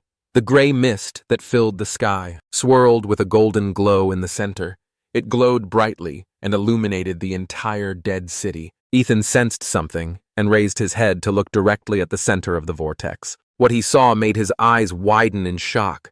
A huge platinum pupil appeared inside the vortex, looking straight at them. The world seemed to turn upside down, and Ethan seemed to be falling from the ground toward an eye in the sky. It was like falling into a dark abyss.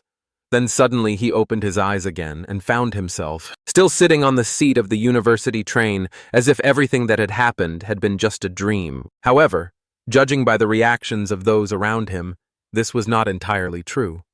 One first-year student recalled how he was killed by a man in a dragon mask. Almost everyone in the carriage was still trembling with anxiety. When a sudden announcement was made, calling for everyone to remain calm, they were told that they had simply been drawn into an illusory dream created by a magical artifact called the Eye of the Mirage. It was also announced that, in this challenge, the team of the main character Joshua and Ellie from the city of Anne collected all the pendants and took first place. Ethan's reward was the opportunity to select a new gene, and he then realized that fulfilling specific conditions opened up such opportunities. The new gene belonged to AD Class Level 13 Vampire. His blood abilities were infecting corpses, manipulating blood, and an immortal body. Ethan almost lost his cool when he saw this gene. It looked like he had pulled out a super rare gold card. At this moment, Owen was watching Ethan, but Ian looked very tense. He was afraid that his friend might show disrespect to Ethan. However, Owen asked the hero if he really defeated the man in the dragon mask. To this, Ethan explained that he had not simply defeated the enemy, but had killed him. Owen, who had personally fought the dragon, took a deep breath. He then stated that he planned to start a new club at the university, and hoped that Ethan would join, appointing him president. For years, they had been completely controlled by local students, and he asked Ethan to join in to break that tradition. The entire carriage froze, and all the first-year students watched the scene. With bated breath, they believed that this would be the beginning of a legendary organization. However, Ethan refused. He was not interested in competing with the student council or creating an organization. He preferred to be alone in response. Owen simply smiled and handed him his business card, adding that he would always be glad to cooperate with him. The train continued its journey without any delays, and by the time it safely arrived at the station, night had already fallen. Then Ethan looked out the window and was amazed he found himself in the city of Hua-Du. Neon lights were everywhere. Skyscrapers towered all over the city after the train stopped Ethan, and the rest of the freshmen headed towards the station exit. The worker asked the children to follow them to the campus exit. When the boys came out onto the helipad, they were very amazed by what they saw. There was a flying machine parked there. Its design was very futuristic. The boys were told to board the transport in order and were assigned seats according to the ones they occupied on the train. At that moment, Ethan noticed Ellie nearby. He hurried towards her and touched her lightly, and this made Ellie flinch and get angry. This left the protagonist a little confused, but he just wanted to know why they were using an aircraft even though they were already in the city. Hearing this, Ellie visibly relaxed and sighed quietly, wondering why her mother had married her off to a country boy. Like him, she then explained that Hua-Du University is located in the sky as the plane rose above the dark clouds. Ethan was finally able to see the prestigious university as an aerial city as the vehicle approached. The security network automatically recognized it and opened the entrance, allowing unhindered entry into the city. Suddenly, Ethan felt that his vital magnetic field was disrupted, and he could only detect an area. Within a 100-meter radius around him, each student exiting the transport was given a university student ID card. Next, the first-year students had to go to the magnetic levitation station to travel to their dorms. The train passed through the bustling city and pulled up to a skyscraper with hundreds of floors. One of the university's student dormitories, Ethan loudly remarked that they had arrived at the highest city in the world, and everyone looked at him strangely, wondering where he was from. Ethan soon learned that Joshua's dorm was in B7 on the 45th floor and his was in A3 on the 42nd. He said goodbye to Joshua and entered his 100-square-meter room. The conditions for students at the university were a real dream for the main character. He was amazed by the exquisite interior and the jacuzzi. It was like staying in a 5-star hotel he had never experienced. Such a level of comfort in his life, and he intended to enjoy it to the fullest. But first, he needed to fully develop the Rakuda vampire gene. Ethan figured out how to use the student card.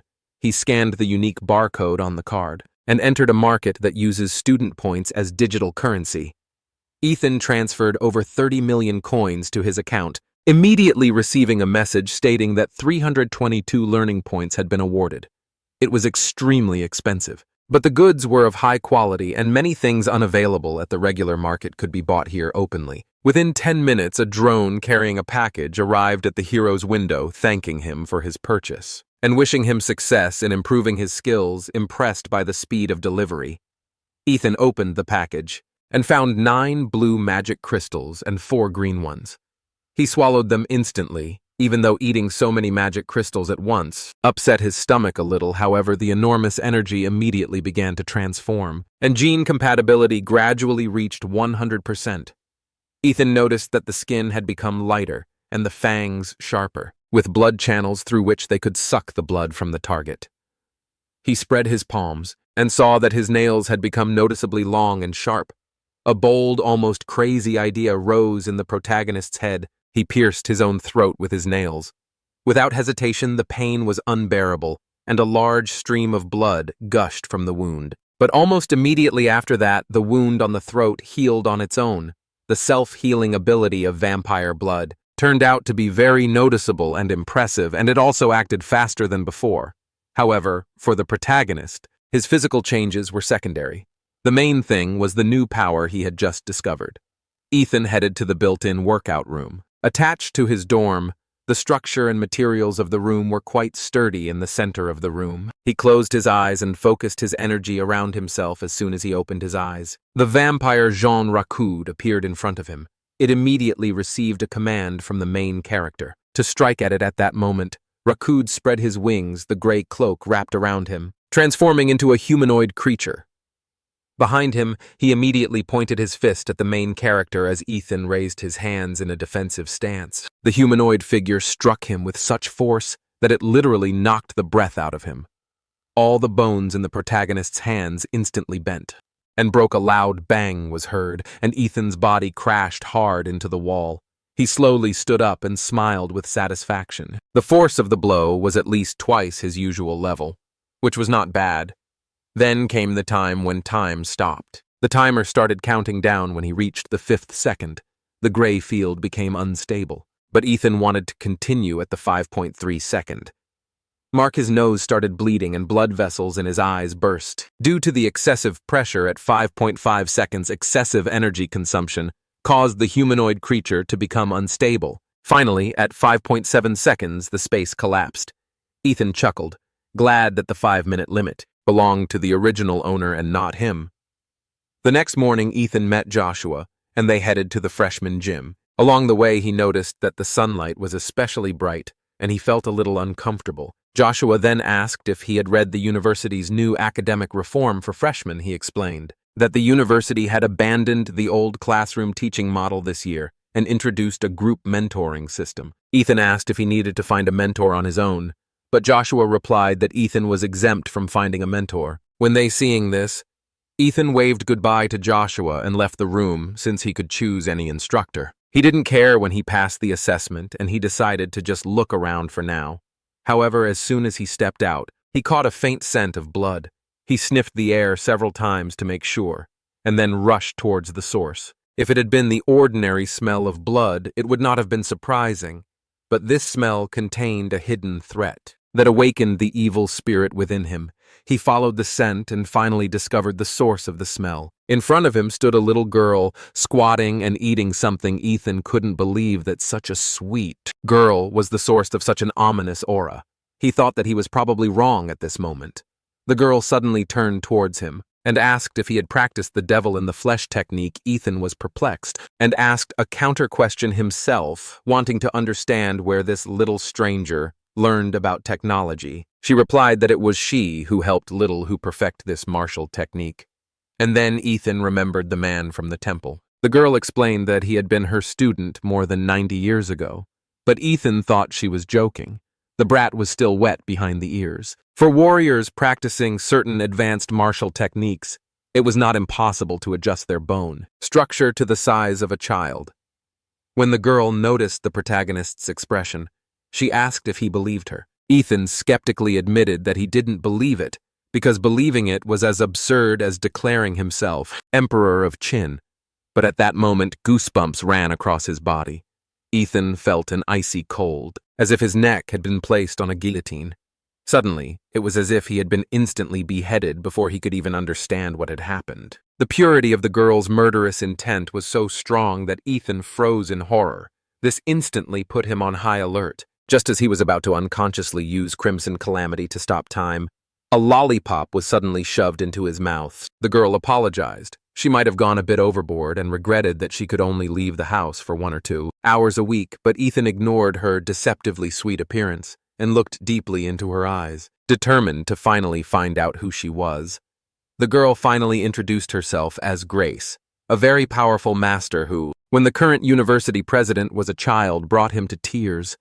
Ethan suddenly dropped to his knees, surprising Grace, and realized that becoming her apprentice had been a great investment. With complete seriousness, he loudly declared that he had wandered for half his life and never met a suitable master, but now he was sure that he had met him. Grace was shocked and didn't know what to respond to. Such a frank statement. Meanwhile, in the gym, no one expected that 5 deans of Hua-Du University would become mentors for the freshmen.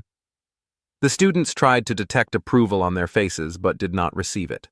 These freshmen were unaware that all Zodiac competitions were being broadcast live to all the university faculty. Ethan was the only freshman to receive a perfect score on every test criterion, but that didn't impress the deans. The real surprise was that Ethan managed to kill the dragon, as no first year had ever survived an encounter with one.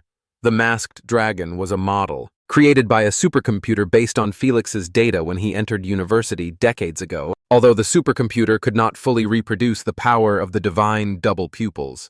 Felix remained the strongest master in Jia history. However, the protagonist's ability to destroy a model trained by such a master was sufficient proof of his incredible talent. However, at that moment, one of the instructors informed the deans that Ethan had already become a student of Grace. A former professor at Hua-Du University, the deans couldn't believe their ears. Horror was reflected on their faces. Meanwhile, Ethan unceremoniously grabbed Grace, refusing to let her go until she acknowledged him as her student. However, Grace did not fall for his tricks. She was not looking for students. And besides, she had already been suspended from the university hearing. This Ethan played his trump card.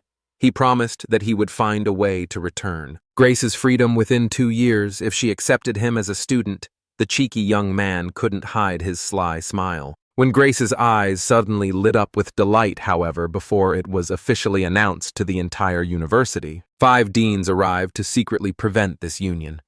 One of them recalled Grace's promise not to interact with students. Given her current mental state, however, Grace, already accustomed to these deans, agreed to go home but took the new student with her. She asked the protagonist's name and told him to follow her. Ethan ended up following her to the research institute. Grace led him deep into the institute there. They found a secret elevator leading to an underground facility, but Ethan wanted to understand why his mentor lived so far from campus. Grace explained that she had some issues that sometimes caused her to harm others, and that was why the university placed her here. The hero then suggested that he had become Grace's first student, but she considered him strange, as a normal person would have been scared long ago. In response, Ethan laughed nervously, since he didn't even think about the fact that the mentor could accidentally kill him. When the elevator reached the bottom level, a narrow passage designed for one person appeared in front of them. And at the end, there was a metal door. At this point, there were only 11 seconds left on the electronic scoreboard, taking advantage of the last seconds. Grace rushed to the door, leaving the protagonist perplexed. He tried to understand why she was in such a hurry. The door opened automatically whenever Grace left, and if she did not return, within the allotted time, an alarm would alert the president's office. Then Ethan managed to follow Grace, literally a millisecond before the door closed. The door behind them closed automatically, activating a complex mechanism and permanently locking the room at the same moment a special electromagnetic field was activated. Inside the room, Ethan immediately felt that it had become extremely difficult to gather energy outside of his body, which meant that his techniques inside the room were significantly weakened to prevent Grace from escaping. The president and his aides created this chamber, which turned out to be unexpectedly large and divided into 3 floors. The top floor contained a living room and bedroom. The second floor was equipped for entertainment, and the bottom was a training ground. The entire space was rigged with magnetic suppressors to prevent the energy from concentrating, in case Grace decided to break out. Despite being in isolation, Grace was effectively living in a luxury suite with all the amenities. Meanwhile, in the university president's office, Ivan was calmly reviewing the materials of the recent meeting. The president received a call, informing him that Grace had accepted the protagonist as a student, but Ivan decided to let Ethan stay. He reminded his interlocutor of the goal of the current university reform. They sought to cultivate talent, capable of taking on the future of the entire nation. Ivan was then informed that freshman Ethan had followed Grace to a safe room, and that everything was stable for now. However, according to the analysis report, Grace is at risk of losing control. If kept with another person for long periods of time, Ivan thought that warriors of a special rank were either those sentenced to death or masters who were unable to control their strength in times of peace. The state usually restricts their freedom, but in a serious crisis, they are sent to the front lines as defense forces in the current climate of international competition. The younger generation really needs to grow up quickly. Meanwhile, the story returns to the isolation chamber, to the training ground on the 3rd underground floor. Grace explained that she hadn't trained anyone for over 10 years, but in any case, they should start with sparring, to test the protagonist's strength. First of all, Ethan wanted to know if his mentor was going to lower his martial arts level in order to fight him. As he took a fighting stance, the hero remembered the illusion of the guillotine, and hoped that he would not experience it again. As soon as he said he was ready, Grace instantly rushed forward and appeared in front of him. Her hand was already aimed squarely at his throat, and Ethan's eyes widened. Unsure if this was really a sparring match, he could have analyzed at least 5 dodge schemes in that brief moment. But he was hit by each one before he could move Ethan, then realized that the only option was to meet the attack head-on by activating his combat body.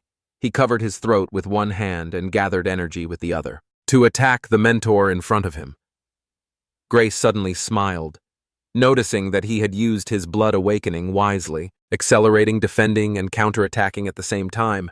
But unfortunately for him, Grace was still faster, her arm wrapping around the protagonist's. Then she suddenly jumped on his back and pulled him back sharply. A piercing scream echoed through the hall as the protagonist's wrists, elbows, and shoulders all dislocated simultaneously. Grace then let go and did a huge jump back as he returned to his normal form, completely ignoring the wounds.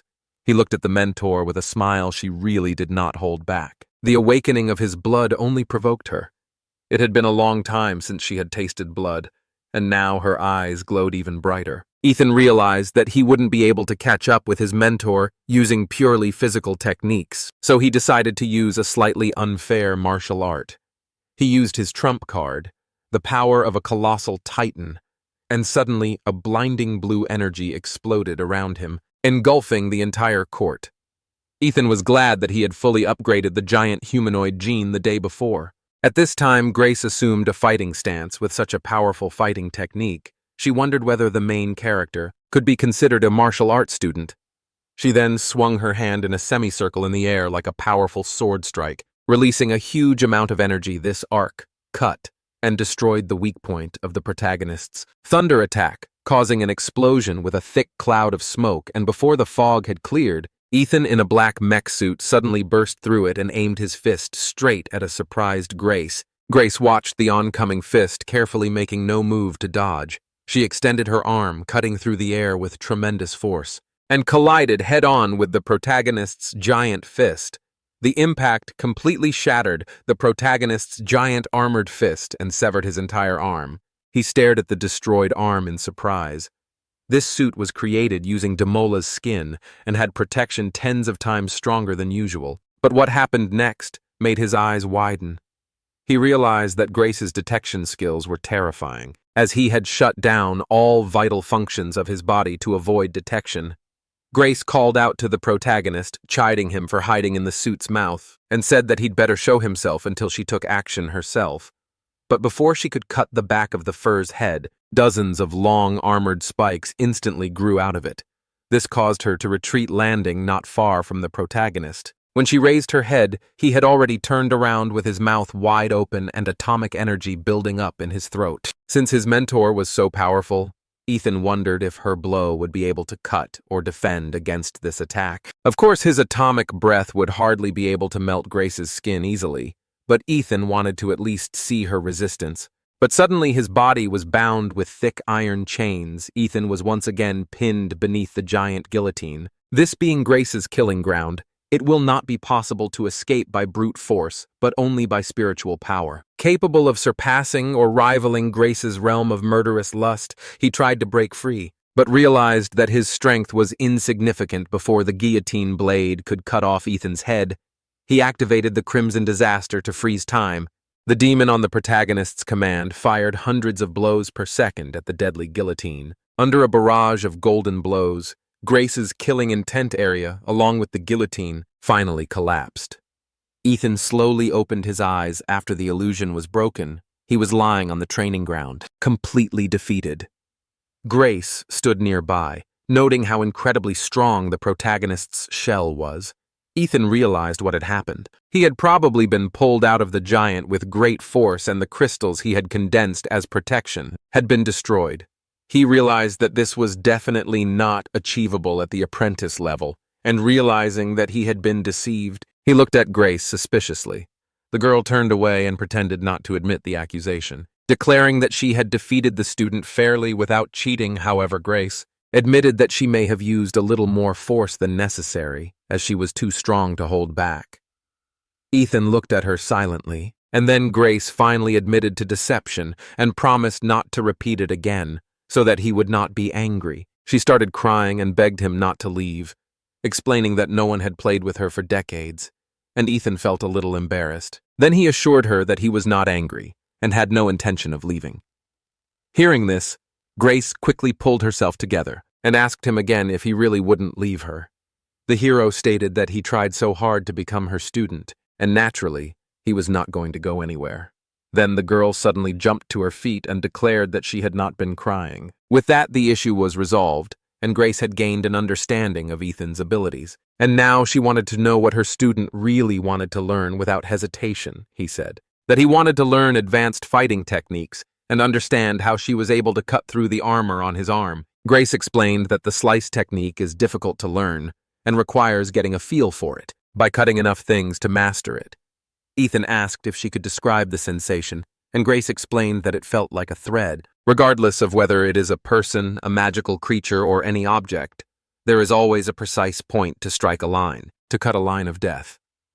After this explanation, Ethan understood why her attack was completely different from the dragon's. If the dragon's strike was a quest for absolute sharpness and dominance, then Grace's strike was like a butcher's. With perfect precision, she added that if he really wanted to learn the deathline technique, it wouldn't be easy. She then asked if Ethan knew the difference between a martial arts student and a master. Grace explained that it was about the mind, not just improving the body, but also the spirit. Ethan smiled.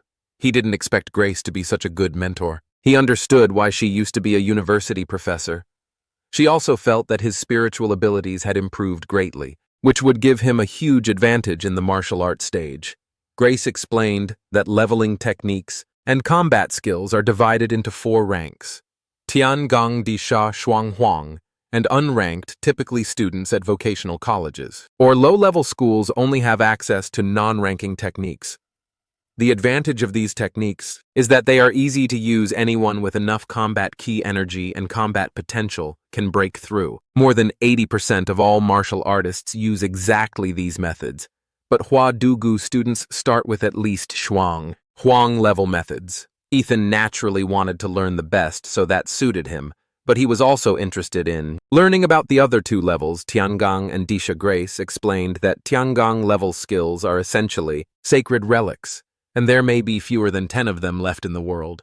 Even at the university, there is only one copy, and with the protagonist's current rank and access, he would not be able to access it. However, he was lucky. His mentor was able to teach him a dish-level technique known as the Bodhisattva Heart-Killing Sutra.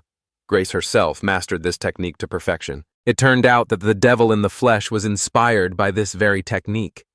The protagonist's eyes sparkled with a thirst for knowledge, and he loudly declared his desire to immediately learn the technique. Grace was pleased with his enthusiasm, and said that they could begin right away, but he had to be prepared to experience the realm of murderous lust. Then, without warning, he was instantly drawn into Grace's murder illusion standing in the sticky blood. He was shocked and at the same time felt helpless. Grace, on the other hand, was already agitated by the smell of blood everywhere. A few hours later, the students' lessons were over.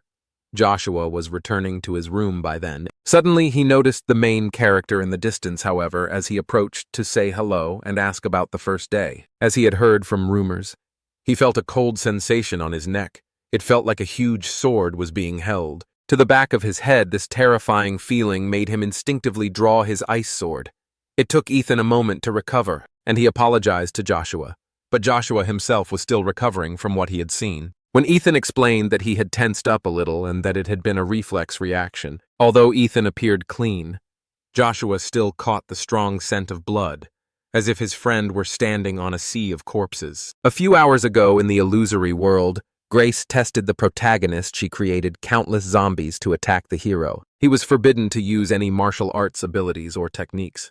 Only his sword as zombies surrounded him on all sides. Ethan couldn't help but complain about how he had to kill so many undead creatures with one dull knife at first. He didn't understand the purpose, but Grace explained that the purpose was for his body to gradually get used to the feeling of being cut. Ethan, who at first did not understand the meaning of the restrictions, finally understood the task.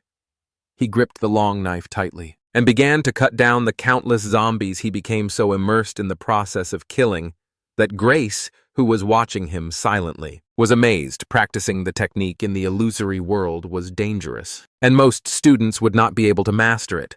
But her student was special if Ethan's spiritual power hadn't been abnormally high. The mood itself could have destroyed him, turning him into a psychopath or a murder puppet. Now Ethan said goodbye to Joshua, returned to the room, and took a warm bath.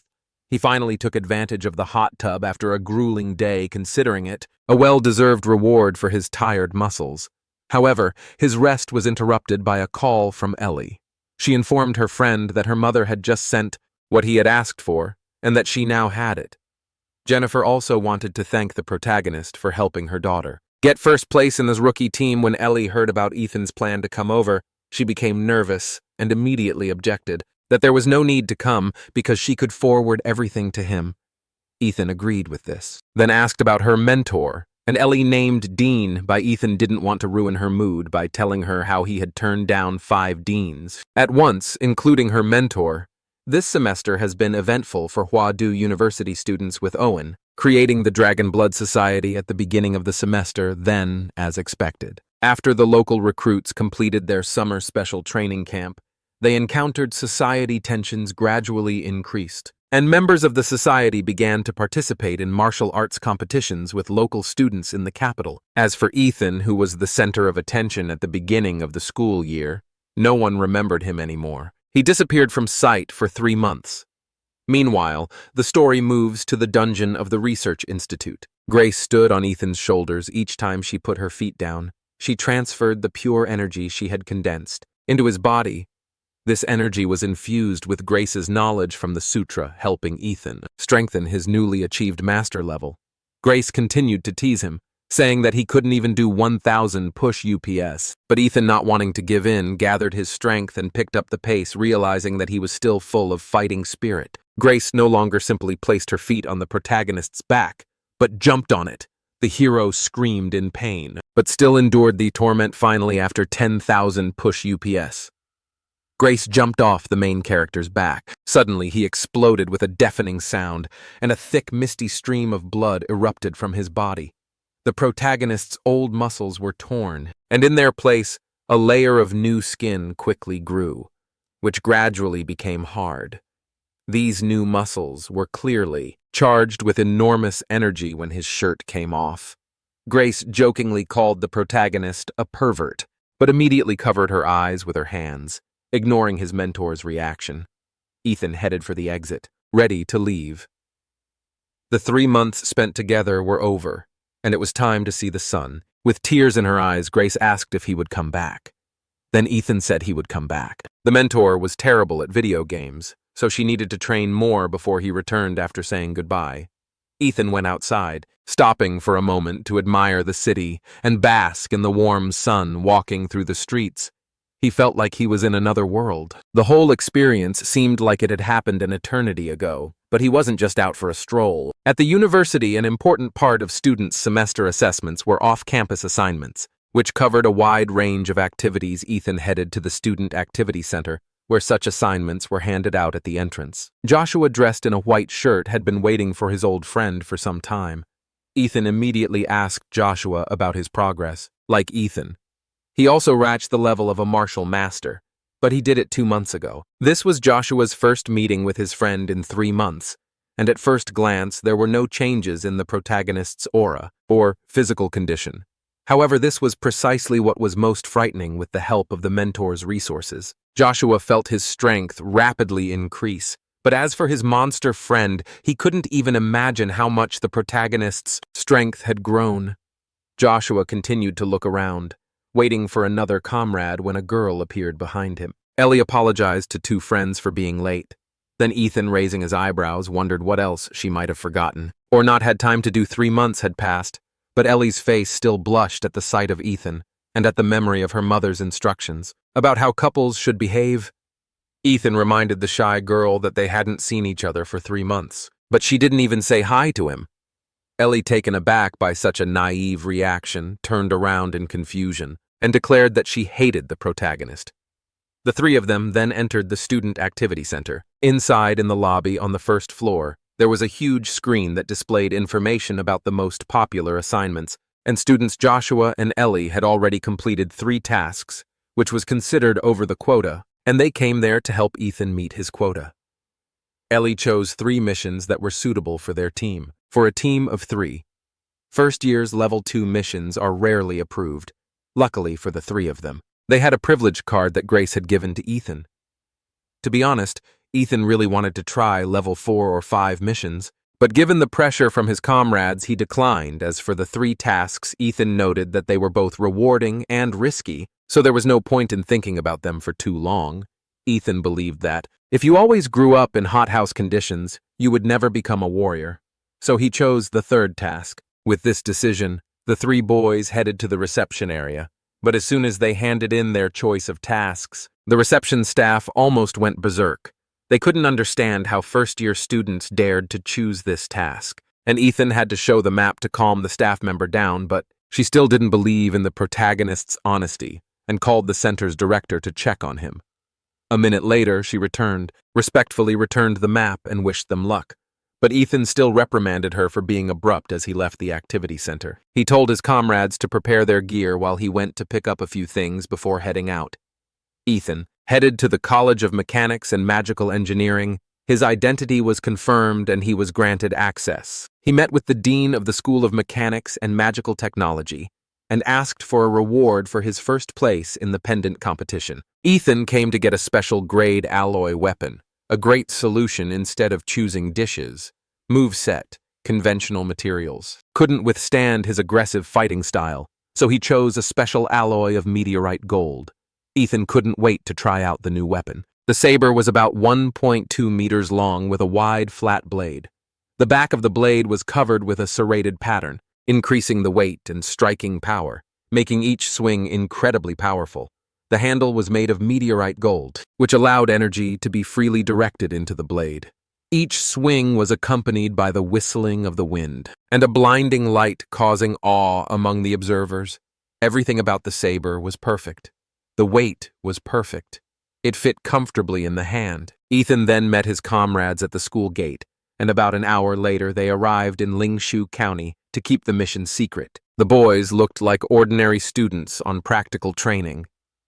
Upon arrival, Ethan expanded his magnetic field for tracking, but limited the radius to 100 meters. Joshua then suggested checking out the housing provided by the university, but just when the boys were about to go on foot, a tricycle stopped in front of them, offering them a free ride. Ellie wanted to refuse, but Ethan agreed before she could. The driver noticed that Ethan looked the most local among the three and decided to find out where he was from and whether he was on vacation. Ethan replied that he had indeed brought 2 classmates with him for fun, and that he himself was studying at university. He calmly explained that he was the grandson of a man who had died several years ago, and that he had moved immediately after his grandfather's death. Ethan spoke the local dialect fluently, so the driver was completely convinced of the authenticity of his identity story. Soon they arrived at the old house provided by the university. Finally, the old man reminded Ethan that in 2 days, the largest evening reception held once every 3 years would be held in the Lynch County. When they entered the yard of the old house, they found a bunch of weeds, which clearly showed that the house had not been lived in for more than 10 years. Ethan then ordered his friends to move away, after which he raised his leg. He struck the ground with a powerful beam of radiation that instantly engulfed the entire yard. All the weeds on the ground instantly evaporated. Meanwhile, the guys weren't idle either.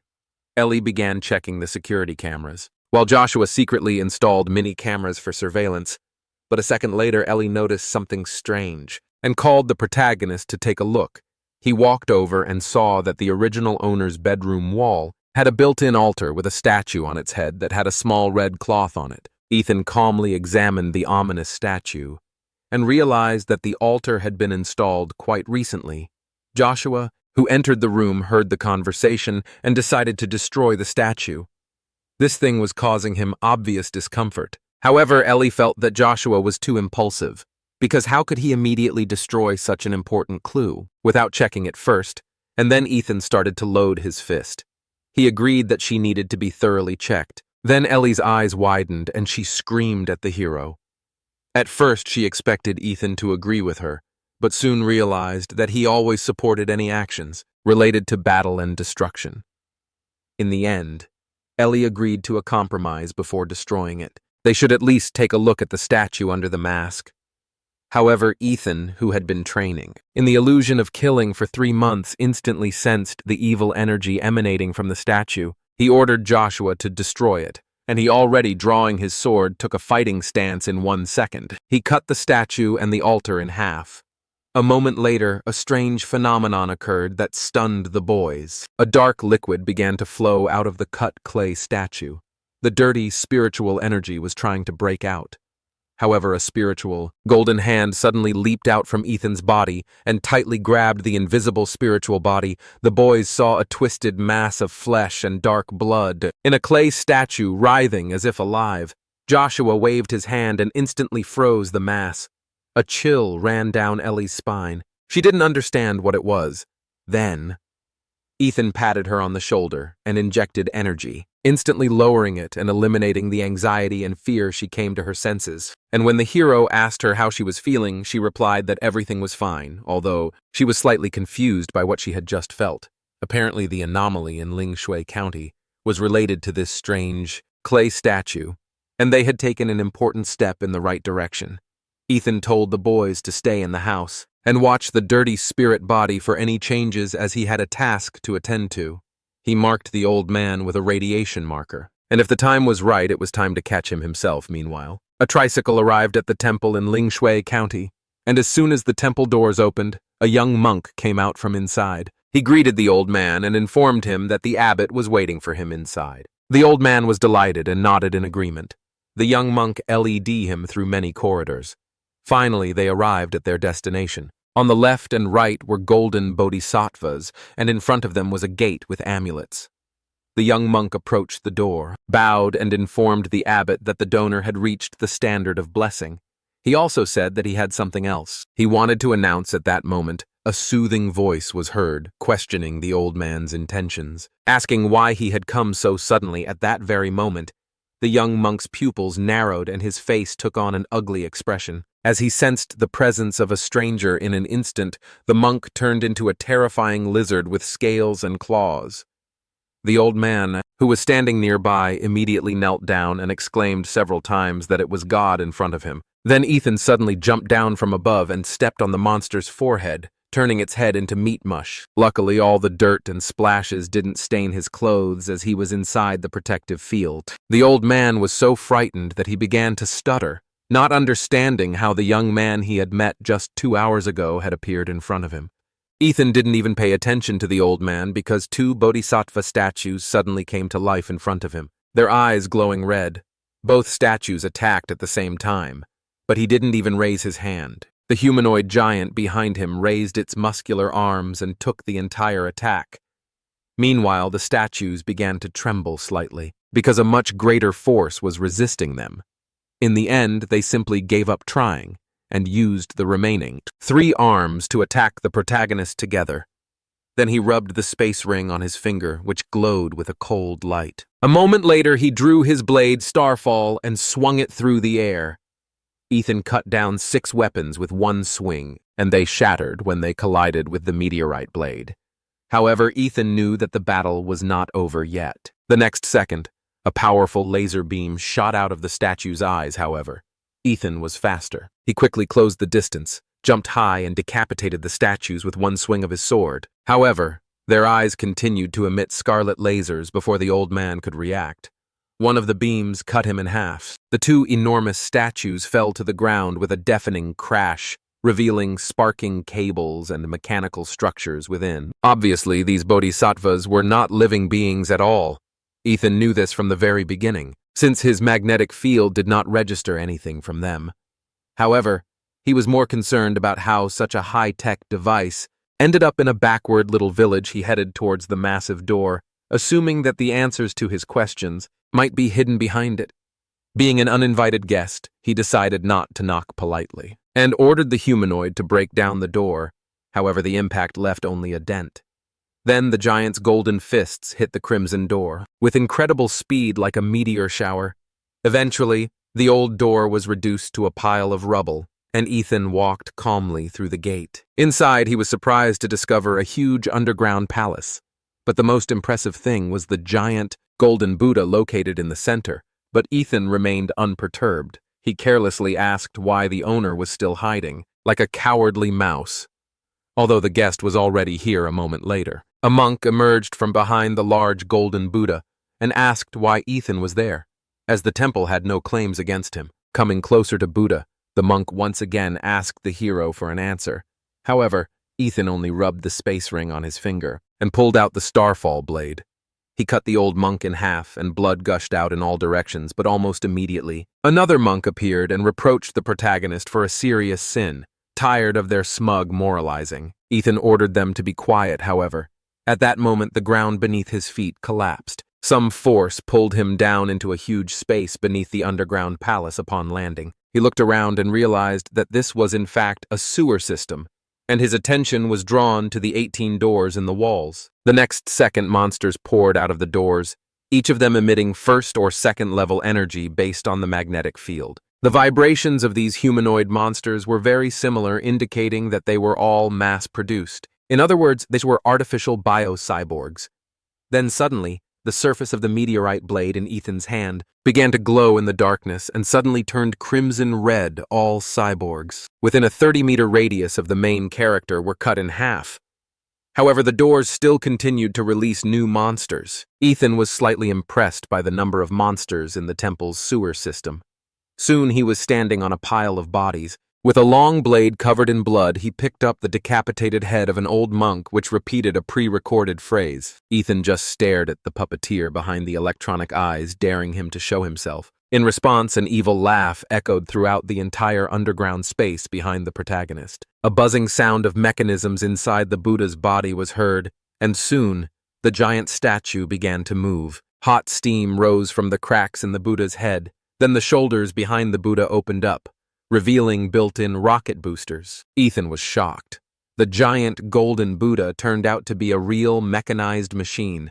Then the statue's large palm lifted, the elbow joint cracking, revealing the accelerator inside with a deafening crash. Buddha's palm fell right on the spot where Ethan stood, but Ethan wasn't going to give up.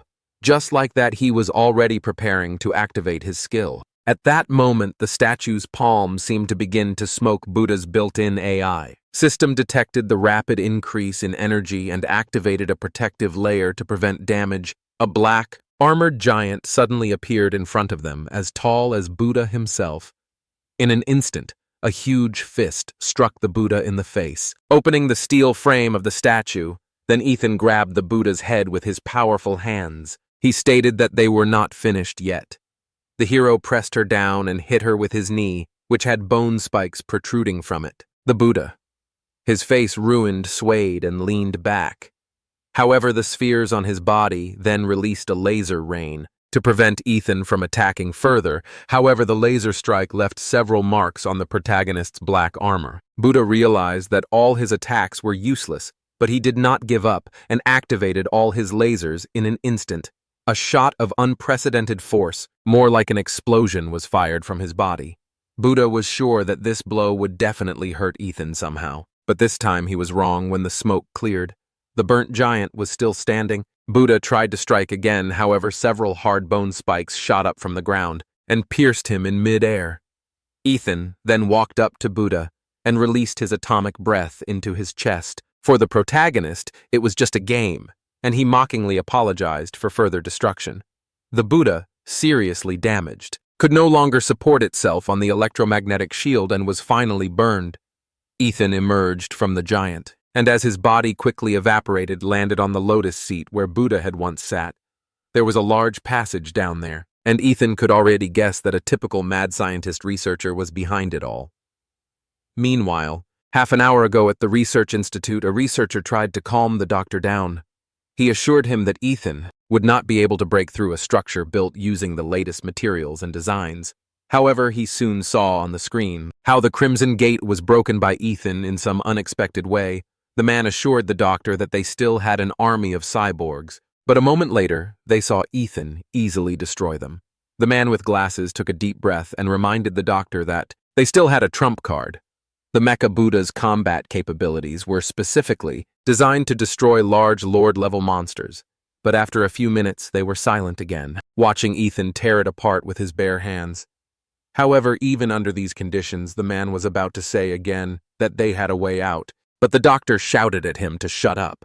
Dr. Phillips suggested that the guards above should give them a few minutes to escape. Once they are safe, they activate the base's self-destruct program to prevent the information from leaking out. Philip was a former Level 3 researcher at Prometheus who was secretly recruited by Laserbird after the organization's closure. The organization took advantage of the locals' faith and began genetically modifying them, turning them into test subjects. However, just as the researchers were about to rush to the exit, a beam of blue light cut through the ceiling. Ethan watched them from above. Arms folded, he chuckled, wondering where the so-called abbot was going to run to. Two armed guards rushed into the laboratory as soon as the assistant gave the order.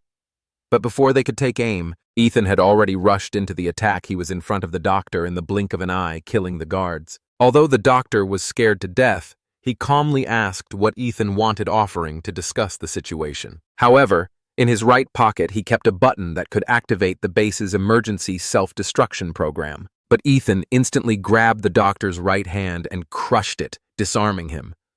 The doctor screamed in pain, but Ethan closed his mouth tightly after that. He lifted his body into the air only when the doctor was almost suffocated. Did Ethan let go of him, throwing him to the ground? He coldly demanded to know everything they had been doing in the area. He wanted to find out if Dr. Philip was responsible for the murder of 3 young martial artists from the university. The hero also asked what kind of experiments were carried out in the underground laboratory. However, Philip had no intention of answering, because the leak of company secrets meant death for him, and if it was inevitable, he decided to hasten its outcome. He opened his mouth, activating the poison capsule hidden in his teeth. A chemical smell filled the air, and he began foaming at the mouth. Ethan soon. Dr. Phillips' heart stopped triggering a self-destruct system, and the laboratory was instantly filled with alarms. But the protagonist decided that death was too simple a luxury for the doctor. And then he suddenly bared his sharp fangs and plunged his index finger into the doctor's aorta, injecting the vampire virus. The thing is that vampires can turn people or corpses into stillborns. But his virus, enhanced by his titanium and vampiric abilities, created beings that retained the memories and talents of their past lives. They had strong self-healing powers, were not afraid of the sun, and were completely submissive to it. Once Dr. Philip's heart started working again, the base's self-destruct program was stopped. Eventually, Dr. Philip became a middle-aged man again, and declared the protagonist, his master, falling to his knees. The hero decided to call him the Mad Doctor. His body and mind now belonged entirely to Ethan. In addition, Ethan gained access to the doctor's spiritual world, and was able to find out when the first infiltration into the district took place some time ago. The doctor discovered that the inhabitants of the district were becoming increasingly gluttonous. They still retained consciousness, but due to hunger, they no longer disdained even the idea of eating human flesh. And the strangest thing was that no one even noticed this anomaly. As it turned out, they themselves did not understand that experiments were being conducted on them. The doctor recruited 20 people for an experiment, and discovered disturbances in their cognitive functions. They ate raw meat, slept for 2 or 3 days straight, and worshipped a clay statue daily. He began to think, when these abnormal changes began, a numerical code was carved on his wrist. Having deciphered it, the doctor realized that it was the code for a file that he had entered into a document on his computer. Only then did he realize that the numerical code had been left by him even before the penetration began. Dr. Philip felt an unprecedented humiliation when he realized that he had been used as a lab rat. The purpose of the files was to inform him about cannibalism, hypersomnia, and idols, all of which came from the divine nation. The underground lab was Laserbird's secret base, but the cult quietly infiltrated and took control like the city's inhabitants. The residents' cognitive functions were rewritten and turned into puppets. Apparently 3 masters had already fallen victim to cannibalism, and apparently Joshua, Ellie, and Ethan himself were next on the list. It was the 8th year since the Laserbird had taken over Lingshui County, and the underground laboratory had been completely built. The doctor discovered that the outbreak of anomalies began in February. The first signs were recorded in March, and research began. The doctor realized that the anomaly developed in 4 stages: cannibalism, hypersomnia, idolatry, and mass sleepwalking. The consumption of human flesh reflected the initial impact of the will on the mind. Hypersomnia was a deeper modification of consciousness. The worship of idols meant that the mind and body were deeply infected. Almost incurable mass sleepwalking meant that man had already become food for this will. The doctor initially considered their illegal experiments rather dark, but compared to the cult, they seemed almost civilized. He identified the agent used by the cult to pollute minds and drain life force, a fruit taken from the ruins of a secret world. Opening his eyes, Ethan exited the mental connection. According to the doctor's calculations, the demonic fruit will ripen in 2 nights on the day of the grand concert. It was no coincidence that the grandfather on the tricycle invited him. He actually provided important information. Thanks to the doctor's report, Ethan understood the causes and effects of the anomaly in Lingshui County. Ethan has already mastered all of the Mad Doctor's memories, including the secrets of the Laserbird and the crazy illegal experiments at the moment. He did not have the time or energy to waste on this. He was not yet strong enough to interfere in such matters. However, the mission brought an unexpected bonus. The doctor participated in the development of the golden gene and understood its application and effectiveness according to the university's requirements. Students who uncover the truth can complete the mission, but Ethan decided to continue. In the end, his interest was no longer related to the university award. He now wanted to get the Divine Nation prize. The doctor had to remain in Lynch to find a way to introduce Ethan's blood into the county's water supply to ensure contamination. At that time, the entire Lingshui County was already in the 4th stage of infection, and it was impossible to return residents to normal. However, Ethan planned to return people to their former lives, at least under his control. They would not cause harm to society. After saying goodbye to the Mad Doctor, Ethan returned to the old house and met with Joshua and Ellie. At this time, they were eating combat rations. Ellie's face instantly changed when she heard this, as if remembering something disgusting. Apparently, they also conducted their own investigation and discovered that all the inhabitants of the city ate human flesh. The hero then spoke about his recent trip to the temple, and it was obvious that a powerful biotech organization had also been affected. By the anomaly at this point, the mission had already exceeded level 3 difficulty, and Ellie suggested calling the university for help, but Ethan was against it. He tried to reassure them, explaining that the mission had only become more difficult, but they were not in danger, so there was nothing to worry about. Ethan suggested holding their position until nightfall, at which point they were faced with eating raw meat and worshipping statues. However, there remained one last anomaly: mass sleepwalking, which might fully manifest itself at night in this city. Meanwhile, elsewhere in Magic City, at the Laserbird headquarters, the board had just held a meeting realizing the seriousness of the situation. They sent a special team to Lingshu County to investigate the situation. The scene returned to Lingshu County, to the central water intake station. There was a sudden explosion, after which the mad doctor became noticeably weaker and was forced to remove and throw away his heart. He then sent a message to his master notifying him that Laserbird had just activated the bomb in his body, but Ethan received the message and assured him not to worry and to continue with the plan. At this time, a train arrived at the railway station and 5 passengers got off. A plump man nicknamed Catfish surveyed the surrounding area, understanding why the company had chosen this secluded area as a secret location. Another woman nicknamed Aries said the company had already determined that the dragonfish was not connected to the temple base. She wondered who their opponent would be, because the company had too many enemies. The other passengers also got off the train. A young woman nicknamed Bluebird, and next to her, a young man, Golden Snake. Then their captain, Black Lion, showed up, a firm believer that true professionals should blend in perfectly with their surroundings. He gave the order to the team to act. First, they had to destroy all experimental equipment and materials.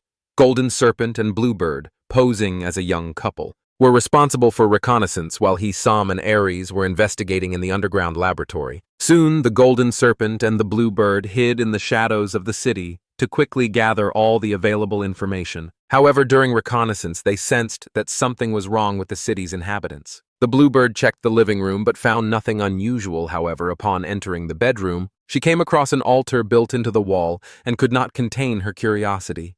She walked up, lifted the red cloth from the clay statue's head, and immediately fell into a trance. Meanwhile, the Golden Serpent stood in the living room, listening to Captain Black Lion's report over the radio, but the connection suddenly broke off. The snake looked out the window and saw that the streets were suddenly filled with residents moving in their direction. Apparently, mass sleepwalking was set in motion. Realizing that they had been noticed, the Golden Serpent was about to warn the Bluebird. But suddenly, a dagger with anesthetic plunged straight into his stomach. He quickly dropped to his knees, filled with fear, and realized that his partner was also under control before he lost consciousness. He noticed that the clay statue on the altar by the bed had the same glowing eyes as the Bluebird. Recently, the Golden Serpent personally witnessed a group of statues brought out of secret ruins that were believed to be the gods of a destroyed civilization. Meanwhile, Ethan stood on top of the clock tower watching the city, perhaps due to the enormous size of the night moon. Its magnetic field was easily dampened.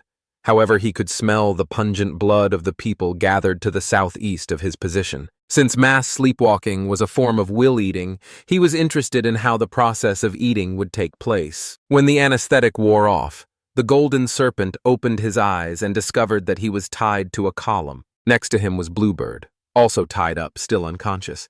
The frightened Golden Serpent tried to escape, but the city's inhabitants behaved so strangely that it was unclear whether they were still human. Then he tried to wake up his partner, but she didn't answer. The Golden Serpent tried to explain the situation rationally, but the residents did not listen to him at all. These people became simply monsters in human skin, perhaps even more terrible than real monsters. Suddenly, the bell rang, as if announcing the arrival of some power. The Golden Serpent looked up to the sky and saw a huge moon very close to the earth, which seemed about to touch the surface. The zombified residents also noticed this. They began to climb on top of each other, forming a ladder quite quickly. This human column reached an incredible height. The The columns with the golden serpent and the blue bird were raised along with them. Meanwhile, the black lion suddenly lost contact with the golden serpent and the blue bird, which meant that something had gone wrong. It was probably related to whoever destroyed the underground laboratory.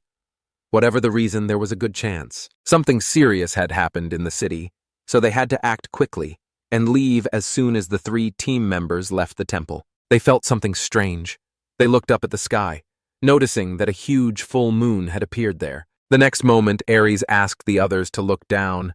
There was a ray of moonlight that was descending from the moon. Somewhere down, even the black lion was shocked and realized that destroying the underground laboratory was not as easy as the company thought. Perhaps this explained why the golden serpent and the blue bird lost contact. So the boys ran to the place where the beam hit. However, as they approached their destination, they unexpectedly encountered another group. The black lion quickly threw a dagger filled with powerful energy. Then Ellie summoned a large blue umbrella. It served as her shield. It pushed away the dagger aimed at them. Black Lion didn't expect that a simple martial artist could create such a weapon after this. The girl put away her umbrella. She looked at the guy with glasses and asked who he was and why he was attacking them. The black lion, however, upon seeing Ellie's clothes, realized that it was not a local resident in front of him, but those who had destroyed the underground laboratory. At that moment, Sam and Ares immediately rushed into battle as soon as the black lion gave the order to destroy the opponents in 3 seconds. Then Joshua pulled out an ice sword and took a determined stance next to Ellie. Sam approached Ellie and stuck out his tongue like a psycho, although it was a pity to kill her. He was ready to do it and enjoy her body. Then Ellie, disgusted, blocked Sam's attack and pushed him back. Joshua in turn summoned a huge ice peak, but the black lion suddenly intercepted the attack and smashed it with one movement of his hand. Then Joshua realized that such attacks were ineffective. Against the enemy, he then threw out several smoke bombs. They were not going to fight the opponents head-on, realizing that they were high-level masters. But suddenly, the black lion quietly crept up to them with daggers holding them to the necks of Ellie and Joshua. But before he could strike, he heard a strange sound behind him. Suddenly, a sword fell from the sky and landed on the spot where he had just stood. The black lion was a little surprised and asked curiously if this guy was in league with them when Ethan stated decisively that he intended to kill him. The black lion only chuckled. Considering it absurd, he used the assassination technique, phantom clones. Turning his body into 12 copies that rushed at the protagonist, he responded instantly, using his time-freezing ability. Ethan smiled with understanding. The master's body, strengthened by energy, could withstand even tank shells, but even it could be destroyed. The phantom clones were of sufficient quality that it was initially difficult to determine where the real body was. But with a 5-second time freeze, Ethan had enough time to find the real black lion using his vampire blood manipulating abilities. Ethan turned the blood on his fingertips into blood arrows, now the king of assassins. The black lion was completely helpless. One bloody arrow hit him right in the forehead. The king of assassins died very quickly. Ethan then calmly grabbed the black lion's body, stuck his fingers into its throat, and began to suck out its blood, best done while the corpse was still warm. With each passing second, his aura rose to a new level, and the black lion looked more and more like a withered mummy. Despite the energy loss from absorbing the black lion's blood, Ethan's physical base allowed him to reach the 8th stage sum, and Ares were stunned by the captain's sudden death. Judging by the energy fluctuations, it became clear that Ethan had increased his level by drinking blood, but before they could escape, something even more terrible happened. Ethan used the demon trapped in the flesh to summon a bloody demonic puppet. When the puppet emerged from the blood psalm and Ares were horrified, the demonic shadow looked exactly like their captain, who had been transformed into a human corpse. Then Ares, with a serious expression on her face, threw away the child she was holding in her arms. The child instantly began to glow with an ominous energy, and his body began to swell. In an instant, he turned into a huge monster, after she ordered the monster to hold back the enemy's oven, and some disappeared. Ethan then ordered Joshua and Ellie to coordinate with the demonic shadow and fight the monster. Ethan himself was going to catch up with these 2 masters and deal with them when he left the battlefield. Joshua did not hesitate and awakened his bloodline, the Ice Dragon. The The monster even froze in surprise at that moment, as it was a completely new form. Joshua parried the monster's attack. With his fighting technique, with a swing of his sword, he unleashed a massive wave of frozen currents that took the shape of a ferocious dragon's head. The monster roared again, colliding with the icy stream with its red-hot muscles. The collision caused a thick fog to rise, however Joshua was hiding in this icy stream, ready to deal an even more deadly blow. The sword blade suddenly pierced the monster's neck. Joshua didn't expect a creature of that size to be able to react so quickly, but when he saw the sparking wires sticking out of his neck, he realized that the monster was also a cyborg. His dexterous movements were so swift that it was in front of him almost instantly. Fortunately, he didn't fight alone. The Black Lion's bloody demonic shadow had already turned into 12 bloody shadows in the air, despite the monster's ability to regenerate. The speed of recovery could not keep up with the wounds inflicted. Meanwhile, Ellie concentrated her power, spreading huge purple wings behind her back. She rose into the sky and activated the genetic technique, Purple Dark Solar Flame. She released a huge ball that instantly burst into flames as if turning into a purple blazing sun. At that moment, Joshua's ice sword froze the monster's legs, and a bloody shadow held it in front. Securing it in place from above, Ellie threw her energy ball at him. An explosion ripped through the battlefield, shaking the entire city and sending a giant column of blazing fire into the sky. Meanwhile, Sam was desperately running through the sewers. The last time a man ran so madly was on the battlefield of wars and drug lords in the Black Triangle. Suddenly he felt threatened and instinctively jumped back before the blue beam hit him. However, suddenly fear paralyzed him completely. Meanwhile, Ares ran carefully observing the surroundings. Suddenly, she saw the aura of a blade.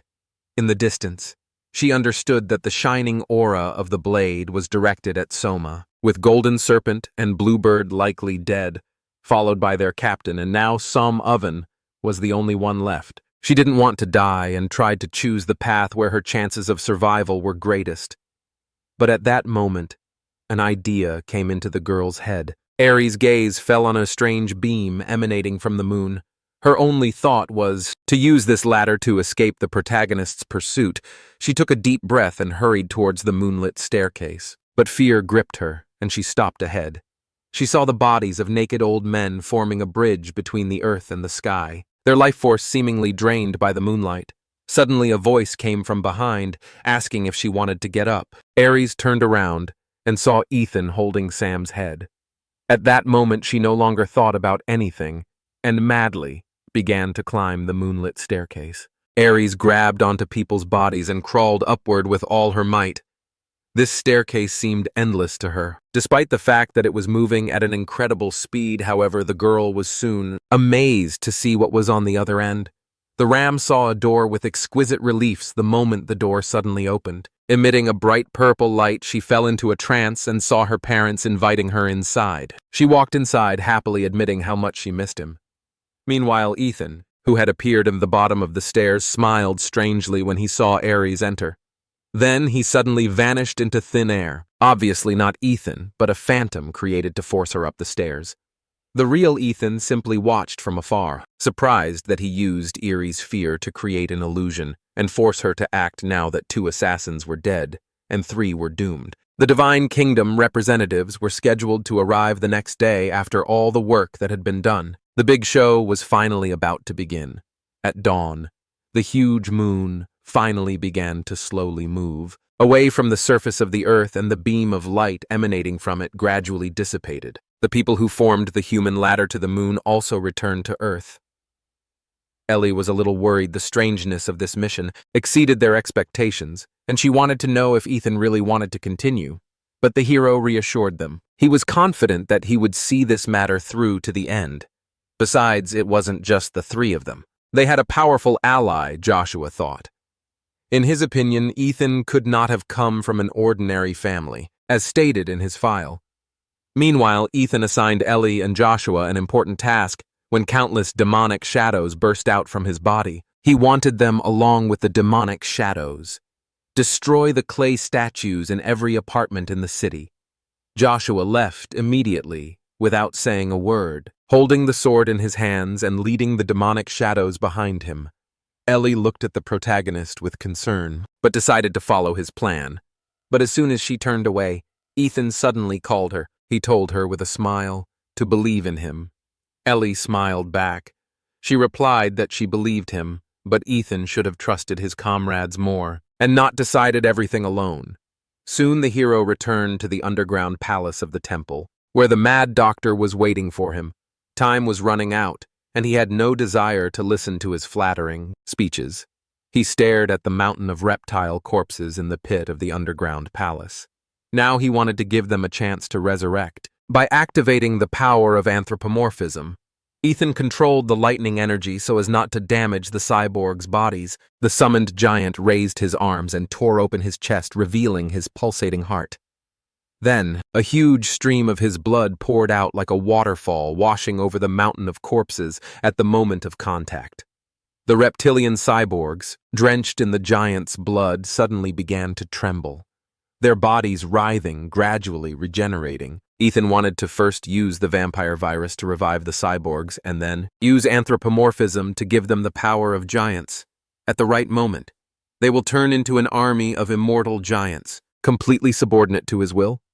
The Mad Doctor also sent out biomosquitoes to infiltrate every house in the district. They were supposed to deliver Ethan's vampire blood to all the residents, but the doctor's work did not end there. After the infection, he had to restore the golden Mecha Buddha, which had previously been destroyed, however, while Ethan was preparing for war. Another force, the Sky Kingdom, was about to invade the city.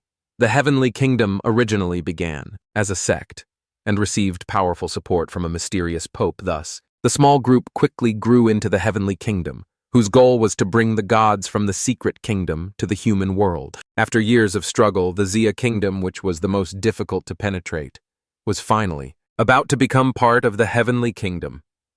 The demon fruit had to be prepared.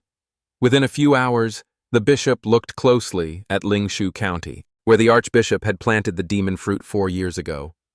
One of the believers noted that the archbishop put a lot of effort into establishing the religion, but was ultimately killed by ignorant residents.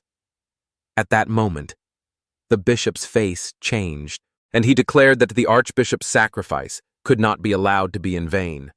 Then the bishop proclaimed the approach of the gods. He declared that this would be a revolution for their children, and that they were going to free humanity. All the believers raised their hands in ecstasy, repeating over and over again that God had appeared on earth. Soon night fell, and a full moon rose in the sky.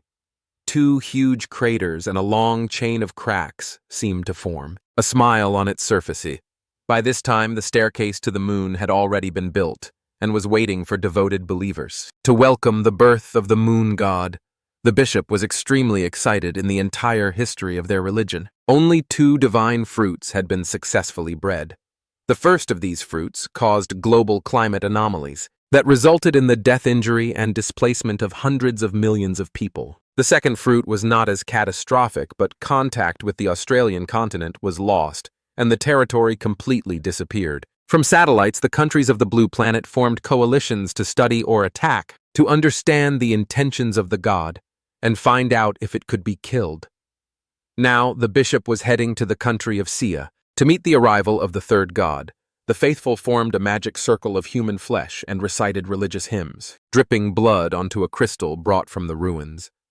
The bishop climbed the moonlit staircase and gradually moved towards the strange moon. When he reached the gate, he fell to his knees. He then slit his wrists with a golden dagger and spilled his blood as if to confirm his identity. And the next moment, a hall appeared behind the moon gates. The bishop kept his head down, not daring to look forward. A voice spoke in his mind, guiding him forward, until he discovered a moonstone altar upon which lay a platinum coffin. Meanwhile, the believers were still diligently reading the sacred texts. When they raised their heads, they were delighted with what they saw. Their bishop carried the coffin containing that very demonic fruit. The believers cleared the way, so that he could place the coffin in the center of the magic circle.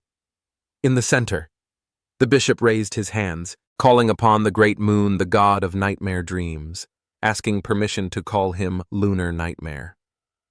Baros. At that moment, the bell tower began to ring throughout the district. A white spirit emanated from the bodies of all the inhabitants. Tens of thousands of spirits gathered in a white wave and headed towards the platinum coffin.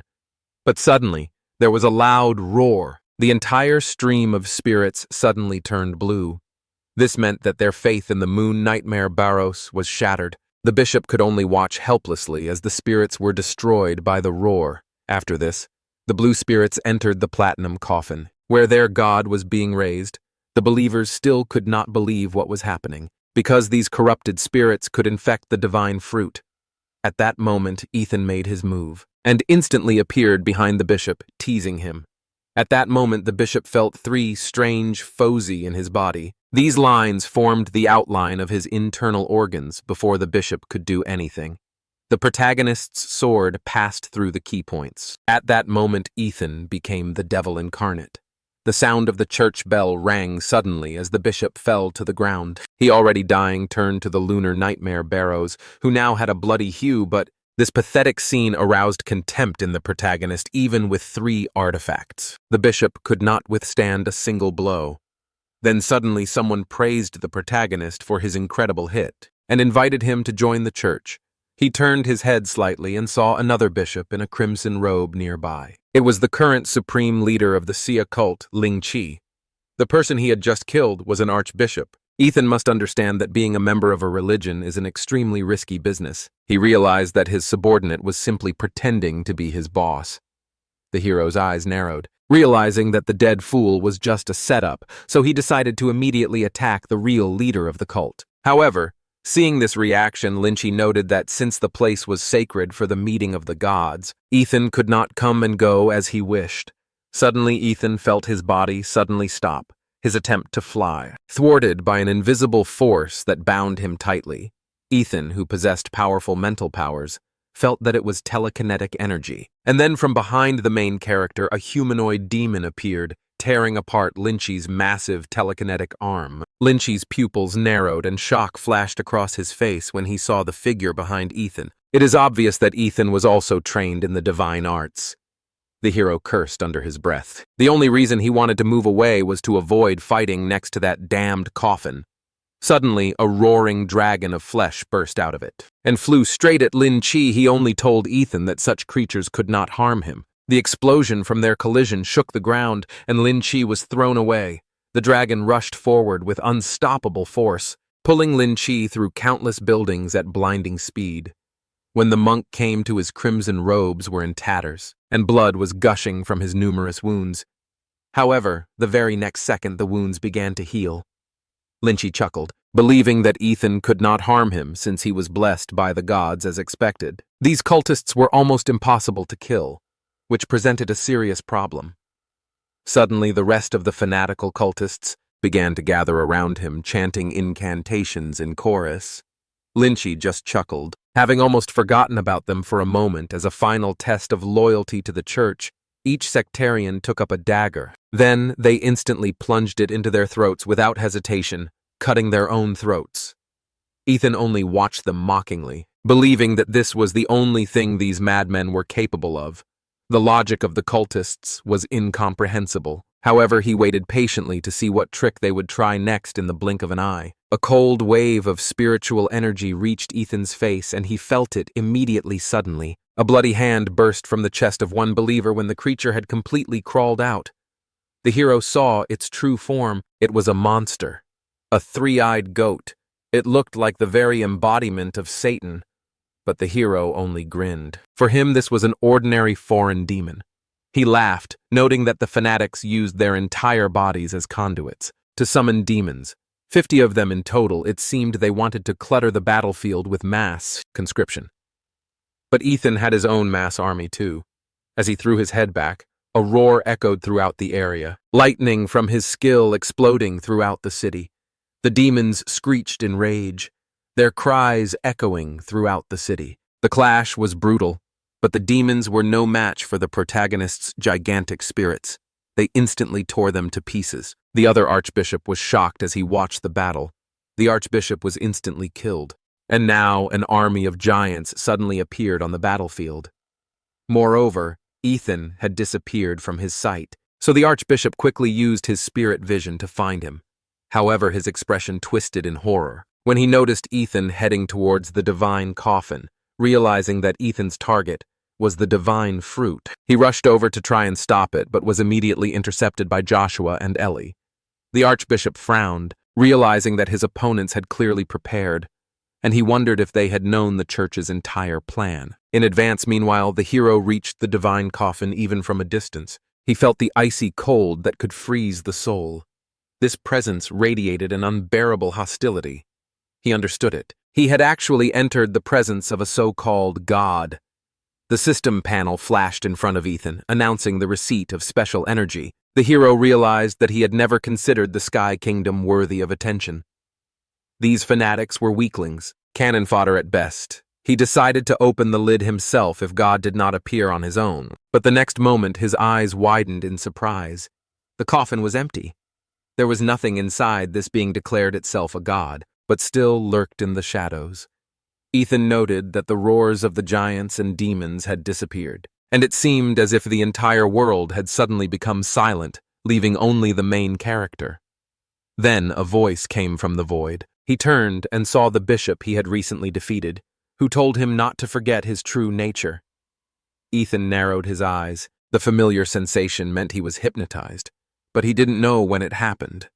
Lynchy told him in a cold and mocking voice that it happened when he fell asleep in the real world. The archbishop successfully summoned a huge demon. Using it this way, he wondered how things were going with the archbishop using his spirit vision. The archbishop focused again on Ethan at the coffin, and almost immediately sensed that something was seriously wrong. He was clearly under divine punishment for insulting God. What was even worse, however, was that he could no longer detect the spiritual presence of the archbishop, having no choice. The archbishop decided to get to the divine fruit as quickly as possible. Joshua's face turned pale with rage, cursing through clenched teeth. As he watched the archbishop walk straight towards Ethan while being held back by the monster, Joshua used the forbidden blood fire technique, instantly releasing a powerful stream of ice. The demon that had previously suppressed them suddenly lost its advantage, but freezing. Such a giant required almost all of Joshua's energy. However, he ordered Ellie not to hesitate. Their lives were insignificant compared to Ethan's. Ellie no longer doubted spreading her wings. She rushed towards the archbishop first, begging Joshua not to die.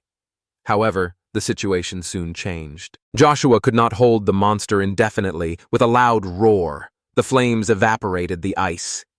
The horned demon broke his shackles and roared. Joshua had no chance to dodge. He decided to meet the blow head-on. He roared, declaring his intention to carry out his revenge to the end, and then several ice needles struck the demon's pain points. The moment Joshua's blood power was activated, a powerful burst of energy occurred, restoring the lost power at an increasing rate, even exceeding the previous peak. The rate of consumption of vital energy doubled. Joshua raised his hands, the invisible energy swirling and expanding. It merged into a giant sword, tens of meters long, shaking the surrounding space with a deafening roar. The demonic monster, its eyes wide with panic, opened its mouth to release a huge flame. However, before he could do so, the enemy's overwhelming destructive force and momentum engulfed everything around. But suddenly the blazing tongues of flame flared up fiercely, counterattacking Joshua. The clash of two forces occurred with wild force. Joshua's eyes widened in surprise and his face paled slightly. He felt that something was wrong. The monster growled, ducked down, and pressed himself into the ground, resisting the devastating blow, his whole body trembling, but he remained on his feet. Joshua watched as the monster gradually broke through his ice key sword and eventually incinerated him with demonic fire. When Joshua's energy ran out, he became confused. But suddenly, someone fired a projectile. The bullet flew right behind the monster. She pierced the demon's skull with all her might, exiting through its mouth, the monster's blood spraying in all directions before the monster could recover. A series of heavy shots followed, passing through other vulnerable spots. Joshua, almost completely exhausted, deactivated his blood technique and looked around cautiously. He wondered if the expert who had helped him was the ally he had spoken of. It turned out that this ally was a mad doctor. Fortunately, Ethan had supplied him with armor-piercing rounds absorbed with energy in advance. Initially, the mad doctor thought that Joshua was the weakest on the team and did not expect that he had such a powerful ace up his sleeve. And since Joshua met his standards, he decided to send a drone to help him regain his strength. Meanwhile, the archbishop's face was distorted with anger. He wanted to know who these children really were. Meanwhile, Joshua and Ellie confidently approached him and calmly explained that they were ordinary freshmen at Hua-Du University at that very moment. Perhaps sensing the helplessness of his devotees, the moon deity finally intervened. 6 coffins fell from above, shaking the ground with a deafening roar. Apparently, these were the servants of the deity, summoned to confront Joshua and Ellie. Ellie was a little shocked. She recognized several familiar faces. 3 of them were the missing university students. Meanwhile, the archbishop joyfully announced that his god was blessing him. The mad doctor started to worry. His orders were to protect them, especially Ellie, who was the main object of protection. At this point, the mad doctor realized why Ethan had not sent a huge army as reinforcements earlier, but now the situation had changed. Having no choice, the mad doctor ordered the giants to join the fight, and soon they formed a circle around Ellie and Joshua. Ellie's sharp gaze swept over the surroundings and confirming that the giants were their allies. She realized that they had been sent to detain the undead without a moment's hesitation. She spread her wings, taking advantage of the moment to change direction, and rushed towards Ethan. Seeing this, the archbishop immediately ordered the soldiers to stop her on her way to the divine fruit. The 6 undead warriors instantly concentrated their energy and released it upward. But on the orders of the mad doctor, the giants became a human shield. Countless broken limbs and arms of giants flew into the sky. But Ellie avoided all the blows. She was already just a few meters ahead of Ethan. However, at that moment, she was pierced by a weapon fired by the archbishop.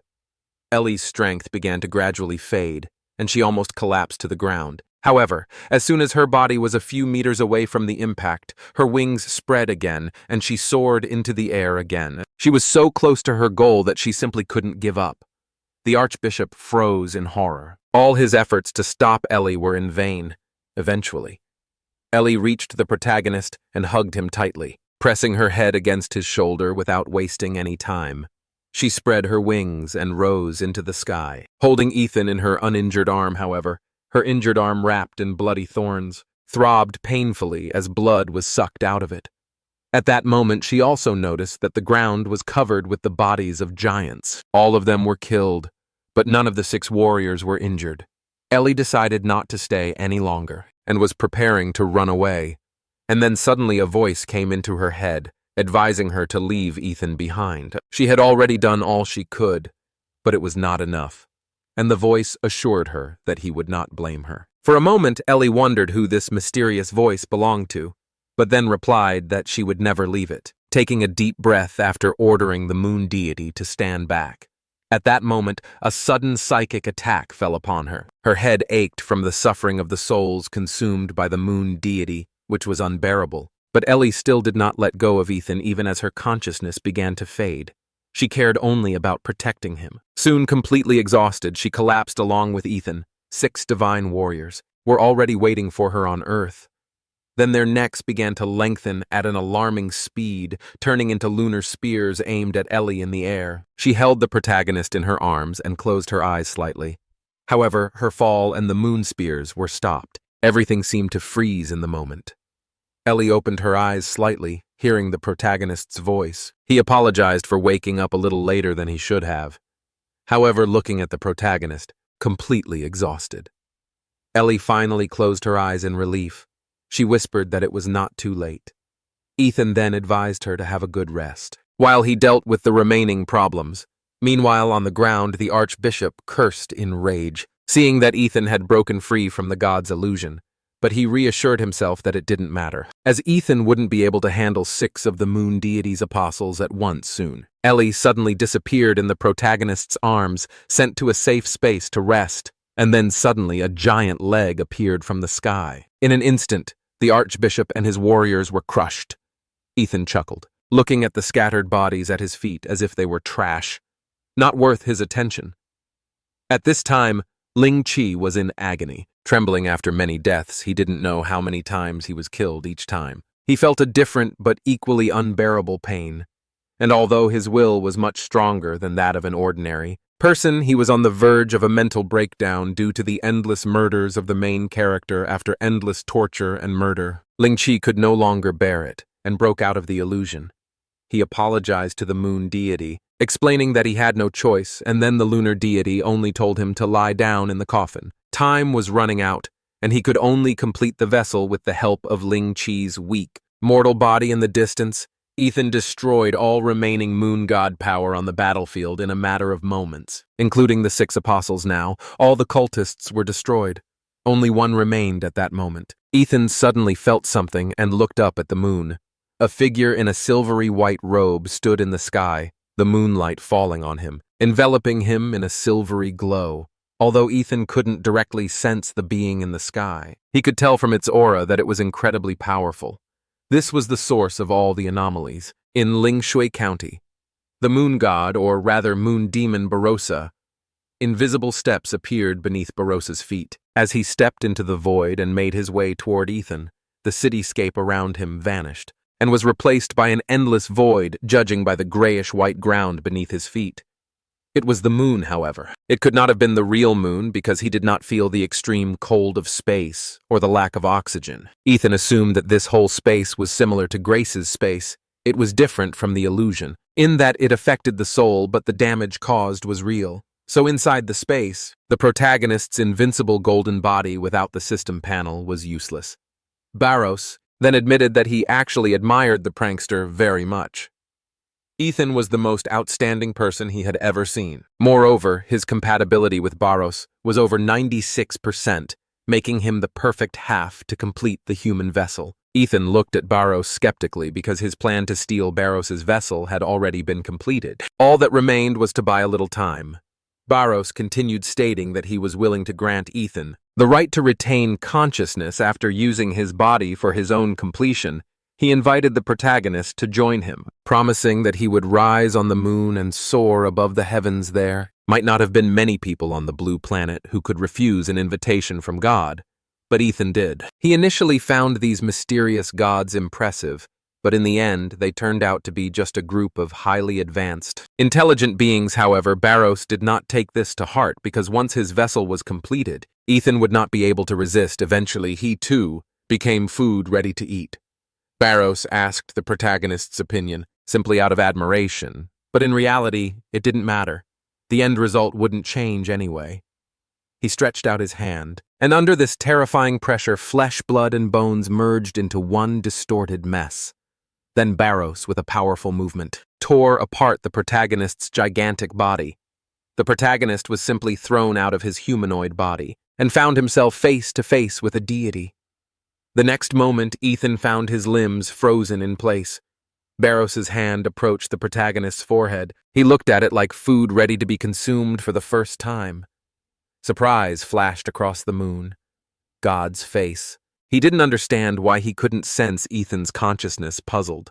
He repeated the process twice more, but to no avail. He noted that he finally realized he could not touch the protagonist's soul, even if the protagonist's body couldn't compare to Barros. On the spiritual plane, he had the support of the system panel against a divine being like Barros. Ethan had foreseen this and knew his body might not cope, so he used extreme vampire gene restoration and left half of the body with the mad doctor. This ensured that after the destruction of the main body, his consciousness would awaken in the other half. A second later, it descended directly onto Barros, cutting through the star space and destroying the entire lunar space in the blink of an eye.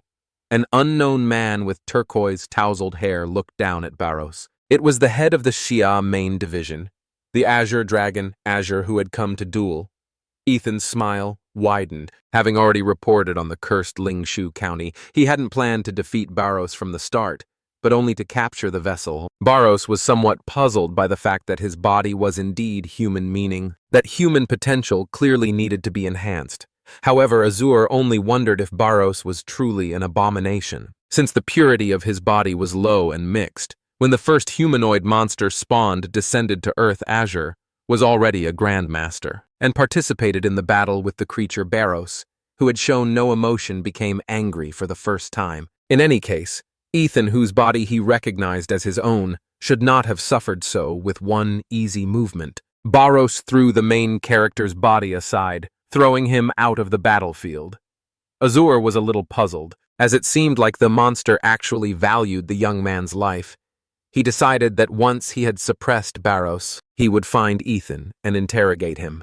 He remembered that one man mentioned his name before he left as soon as the battle began. Azur summoned his true form as the Azur dragon and charged forward.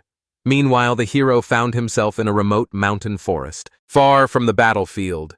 Ethan woke up shortly after being thrown out by Barros. He felt dizzy trying to figure out where he was. He immediately activated the flow of chai and expanded his vital magnetic field to the maximum. But he was unable to locate Lingshui County. He looked at the system panel when a terrible thought crept into his head.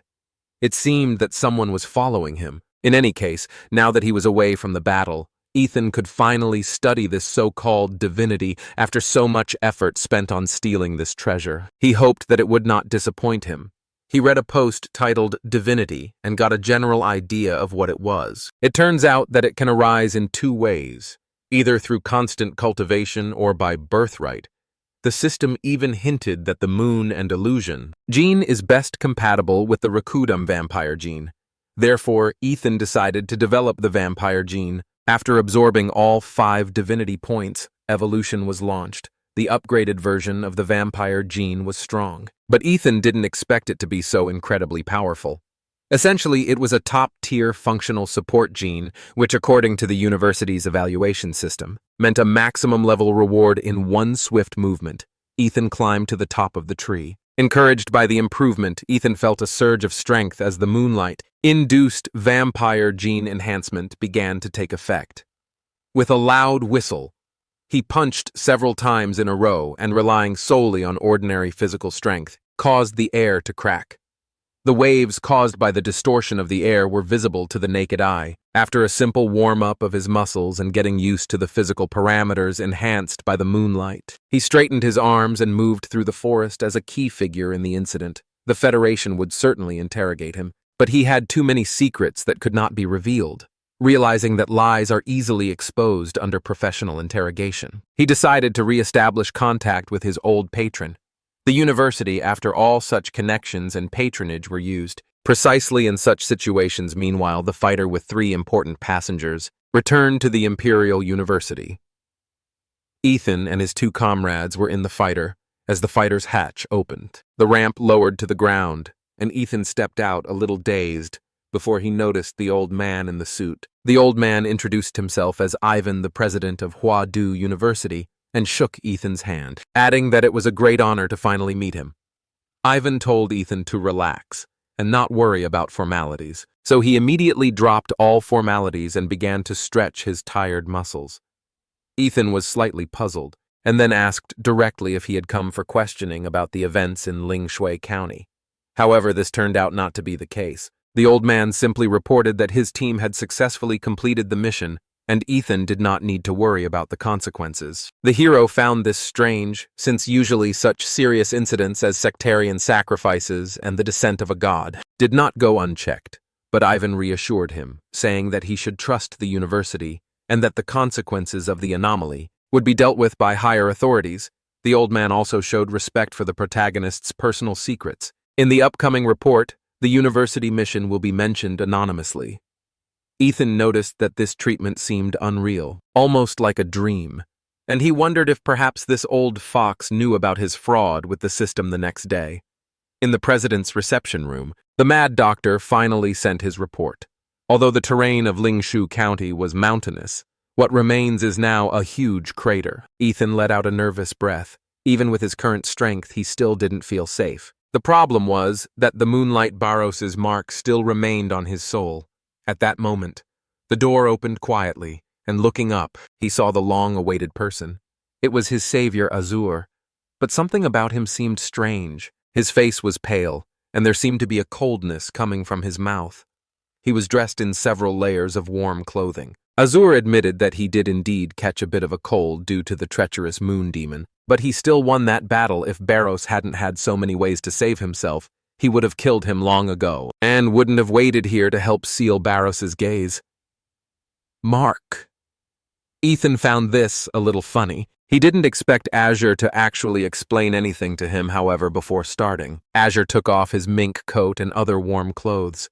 He explained that President Ivan was well versed in the fates of warriors, and had apparently already informed him of the protagonist's unusual abilities, so Azure asked the protagonist if he ever thought about the fact that monsters were once intelligent beings, similar to humans according to him.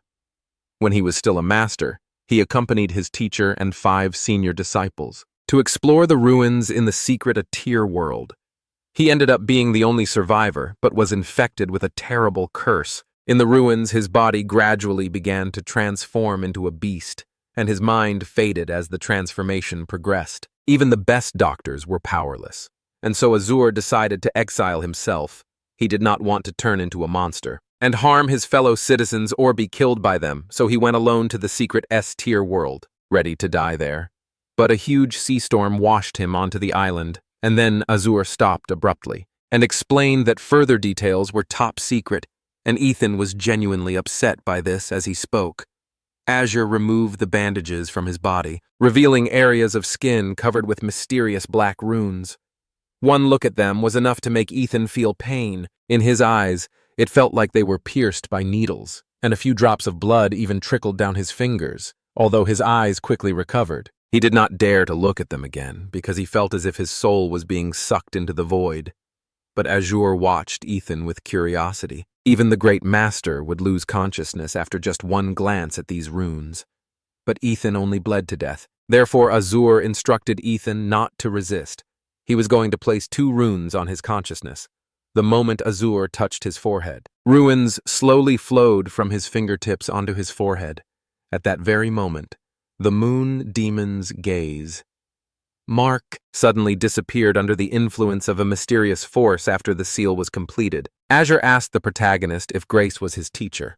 At that moment, the hero remembered how the teacher warned him not to reveal this fact, because Grace was a bully at the university and offended boys seeing his doubts. Azure reassured Ethan, saying that there was no problem with Grace, and he only mentioned her because she was an excellent warrior. In short, Azure wanted to spar. He wanted to see how pure the hereditary power of the once infamous Rose of Murder remained. Ethan was a little stunned, but then he realized that this was expected. The stronger the warrior, the stronger his desire to fight. He pointed to the moonlight outside and suggested they spar under it. Suddenly, Azure frowned and closed his eyes, remembering the unpleasant illusions.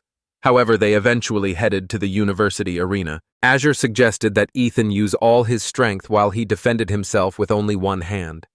He also had the right to strike first. If Ethan could make him move even half a step, he won. If Ethan wins, he will receive 1 request to Azure and direct enrollment into the first department of the Azure Bird, with all rights and privileges. The promise was generous, and Ethan was hungry for victory. So at that moment he pulled out the meteorite blade and raised it high above his head. Azure's pupils narrowed as he sensed an aura similar to that of the moon demon, but it was not tainted by the foul demonic energy. Meanwhile, Ethan's sword turned into a huge sickle which came crashing down, seeing the protagonist's performance. Azure clenched his fists and effortlessly parried the approaching blow. Meanwhile, Grace suddenly tensed up, wondering if it was the murderous energy coming from the protagonist. Not only Grace, but also other students and teachers experienced similar feelings. The green-haired man stared intently towards the battle arena.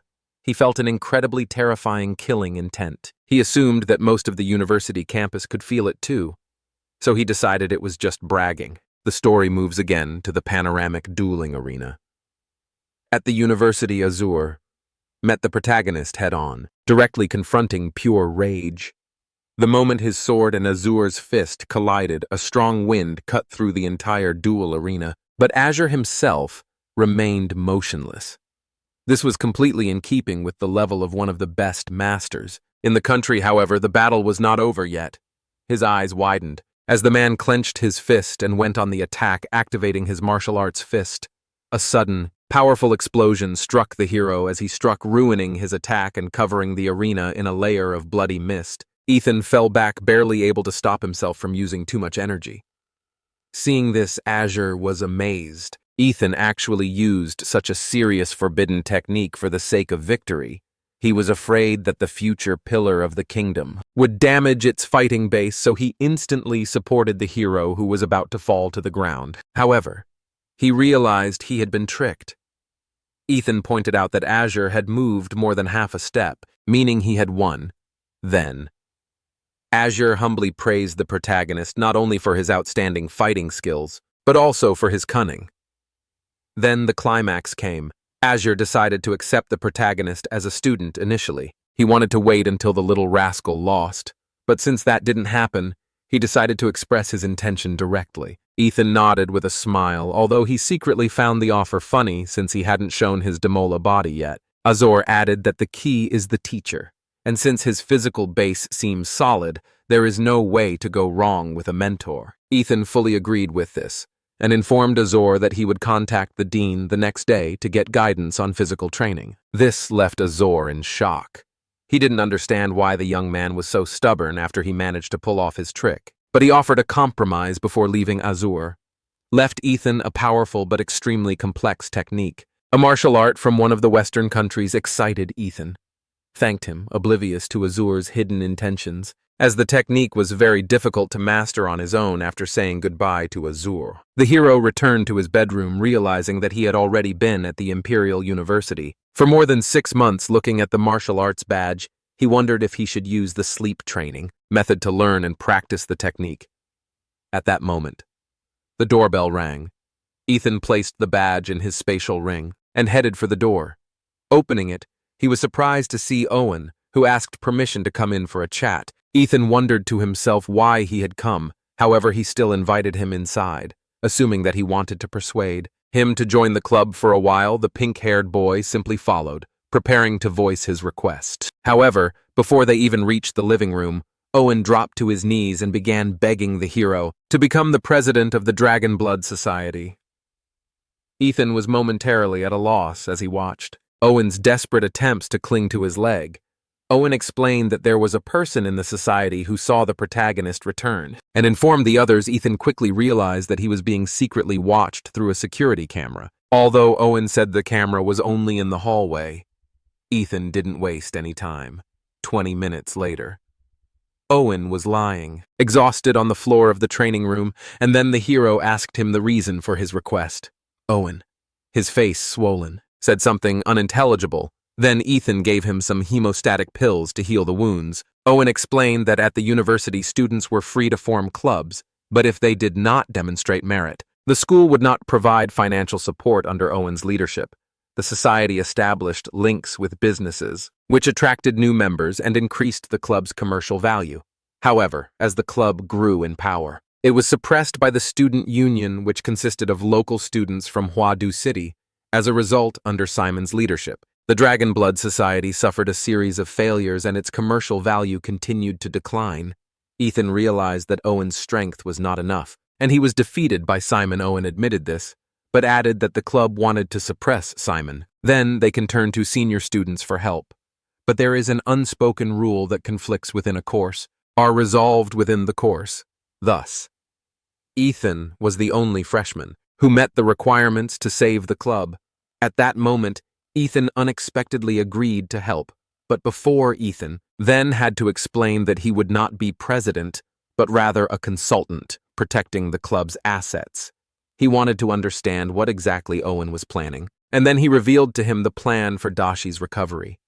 This was not classified information. Dashi's plan to restore the city was to gather craftsmen from all over the country to capture the 12 cities and regions that had been overrun by monsters. Thus, the final examinations and the selection of course leaders were carried out. Within the framework of the recovery plan, Owen wanted Ethan to have complete control of the club as part of this plan, hoping that he could achieve the highest possible result afterward. But first of all, the main character said that Owen had to solve one more important task. Ethan was referring to the CCTV camera, and Owen may not have realized it, but he had indirectly given him a huge helping hand. This was an ideal chance for the protagonist, as the achievement would give him a chance to obtain a gene, and the higher the achievement, the greater the likelihood of obtaining a high-level gene. The next day, 12 key members of the club gathered in the Dragon Blood Society's meeting room. Zack was smoking a cigarette, his typical disdainful expression on his face, emphasizing his displeasure at Owen's weight. Ian looked at Zack with slight irritation. His actions were extremely provocative, although he sensed that Zack was up to something. He remained silent and calmly explained that the vice president was going to meet the real president. Everyone realized what this meant and froze for a moment, especially Zack and Lucy.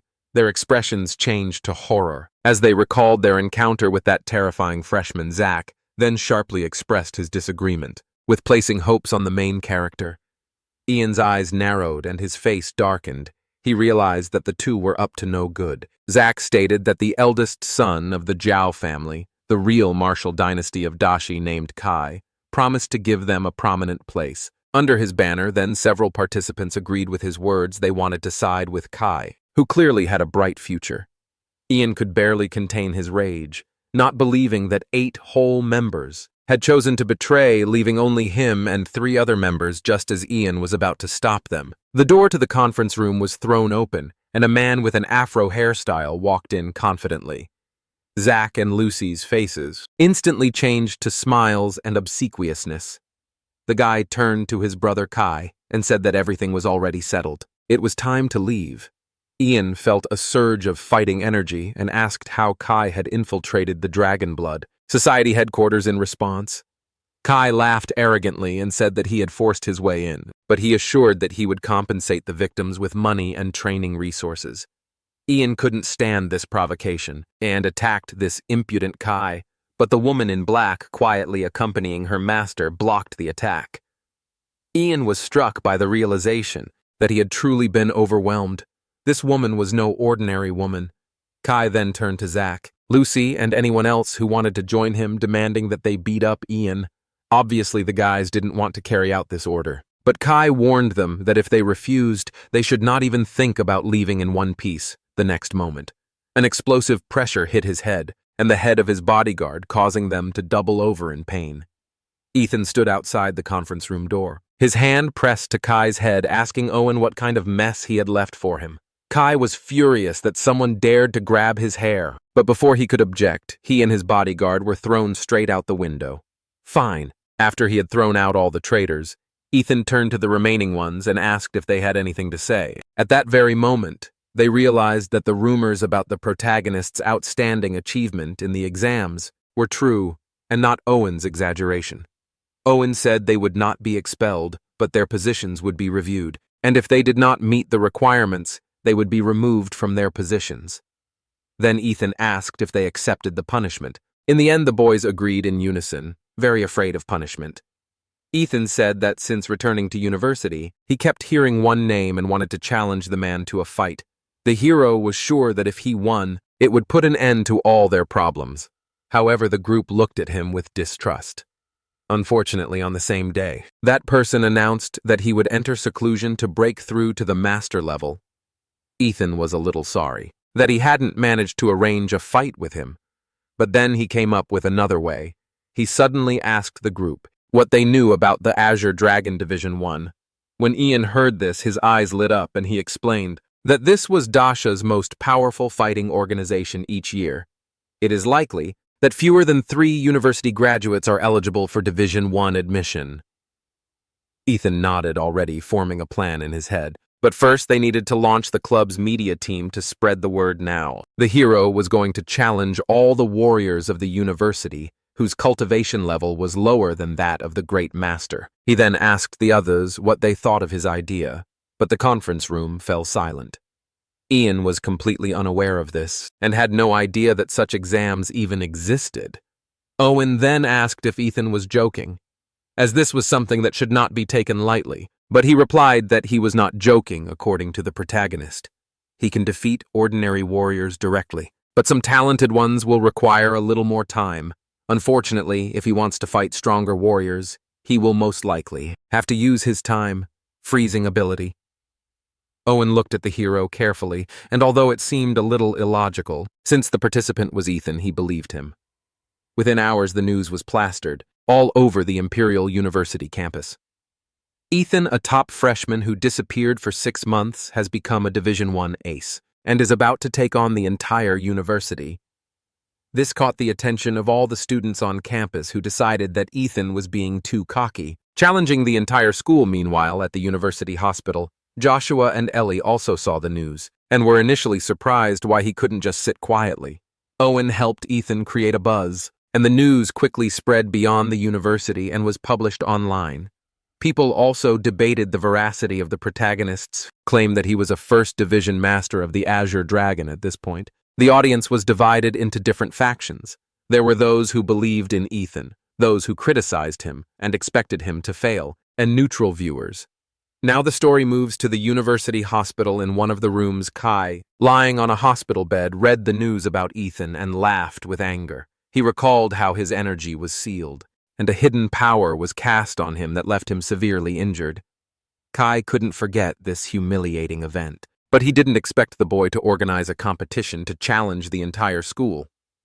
Meanwhile, the day of the protagonist's battle arrived, and the arena stands were filled with countless students. Suddenly, a helicopter hovered over the arena. It was rented by the Dragon Blood Society to serve as a platform for the protagonist to jump into when he heard the leader's command. He jumped out of the plane without any protection.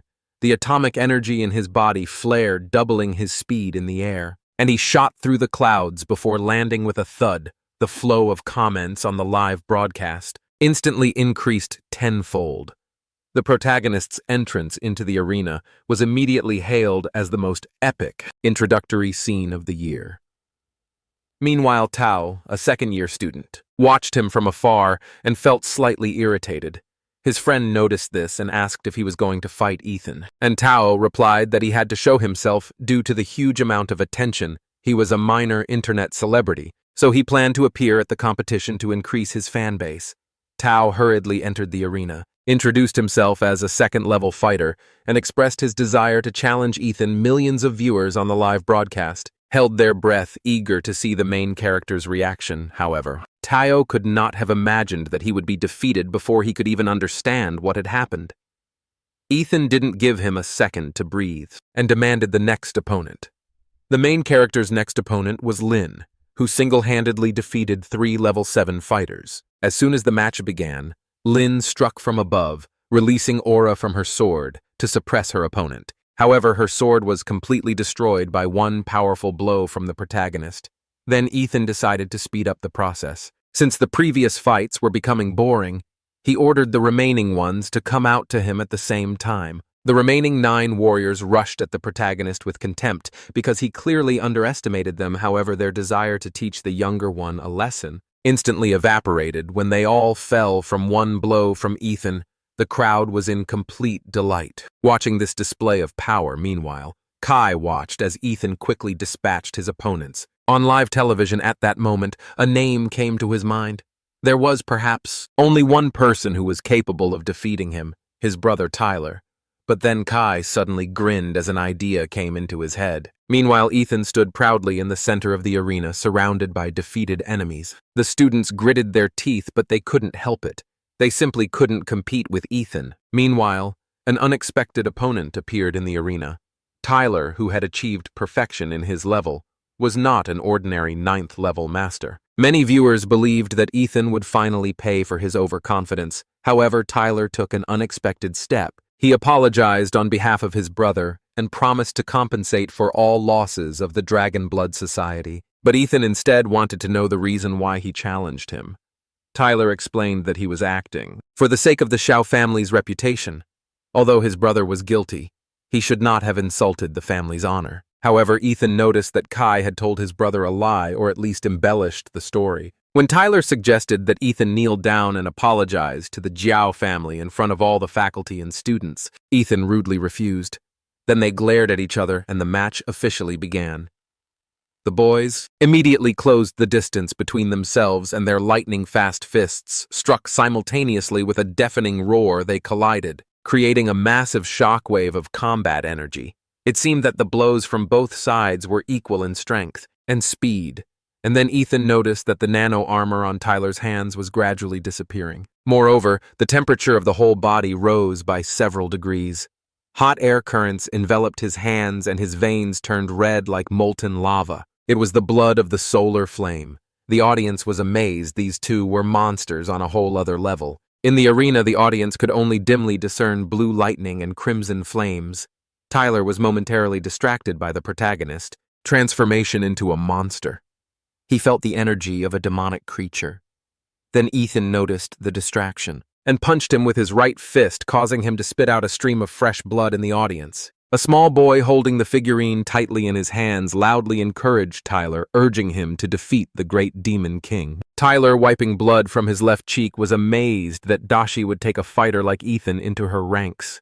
His fighting style was wild. Moreover, he felt that the enemy right in front of him was getting bigger.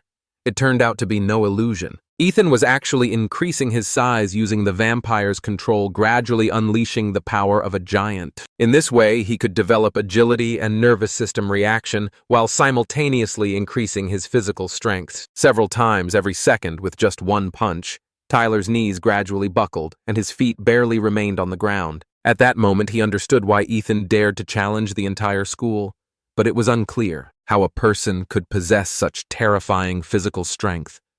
The bones all over Tyler's body screamed in pain, and he could no longer withstand the protagonist's strength. Finally, he took advantage of the brief pause in Ethan's attack and launched himself into the air, flames erupting from the soles of his feet, lifting him high into the sky. However, something happened that caught him off guard. Apparently, Tyler didn't even have a chance to study the protagonist's previous combat data, and before Tyler could think of anything, he was forced to dodge. As several streams of atomic energy flew towards him, then he decided to use his trump card, even though he could die. It was impossible to blame him for this. He activated the martial arts Sun Demon Fire Hands, and then the blood in his body burst out like a volcano. Tyler's palm, already red, suddenly stretched out, and all the strength of his body rushed into it. The live audience was absolutely delighted as the duel reached its peak. It felt like Tyler was holding a real hot sun in his hand. He shouted, using his earthly skill, demonic hand of the blazing sun. However, when faced with the flames directed at him, Ethan was not at all afraid.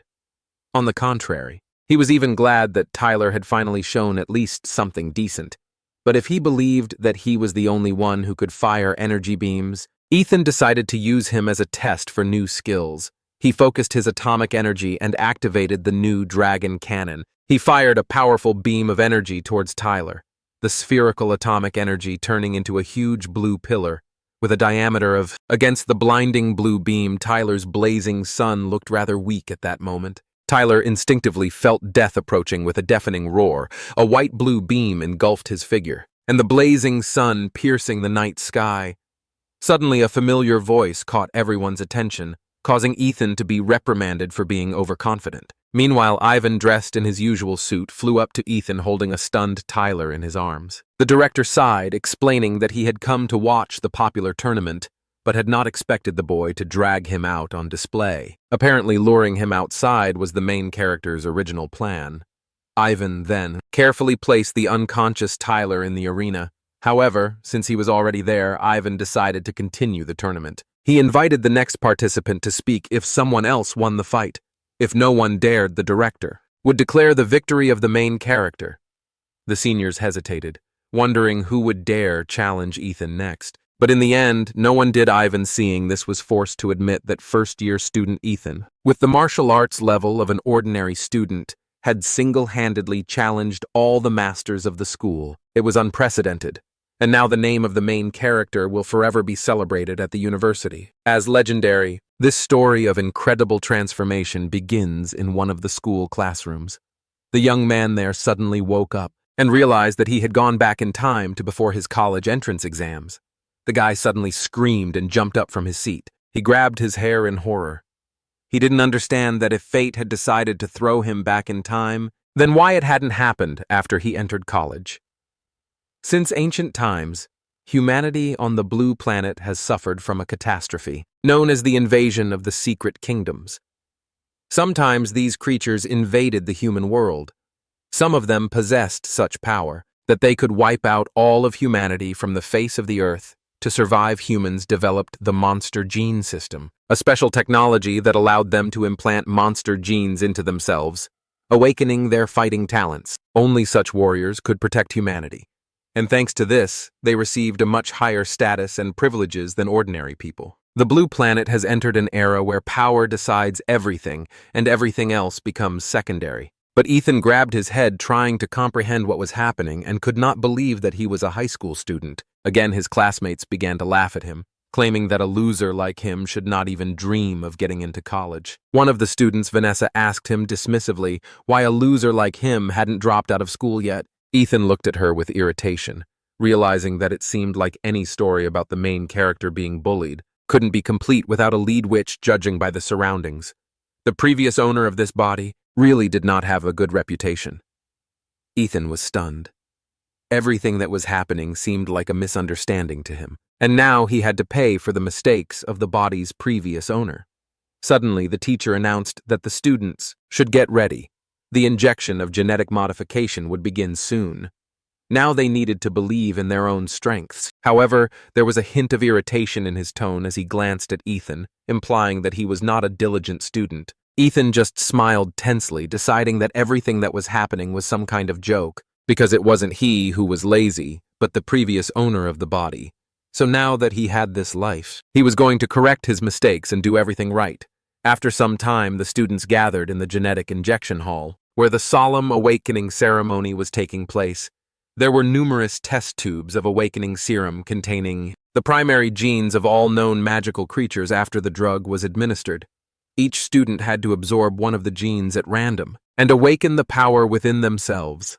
The teacher then began calling the students one by one to come and receive their dose. One after another, the boys injected themselves with the serum, and although the teacher assured them that everything would be calm, soon the entire hall was filled with cries of pain. Ethan knew something similar was in store for him, but he gritted his teeth, made up his mind, and gave himself the injection. However, nothing happened. He stood with his eyes wide open, not feeling any change. The teacher approached him suspiciously and noticed that there seemed to be no change.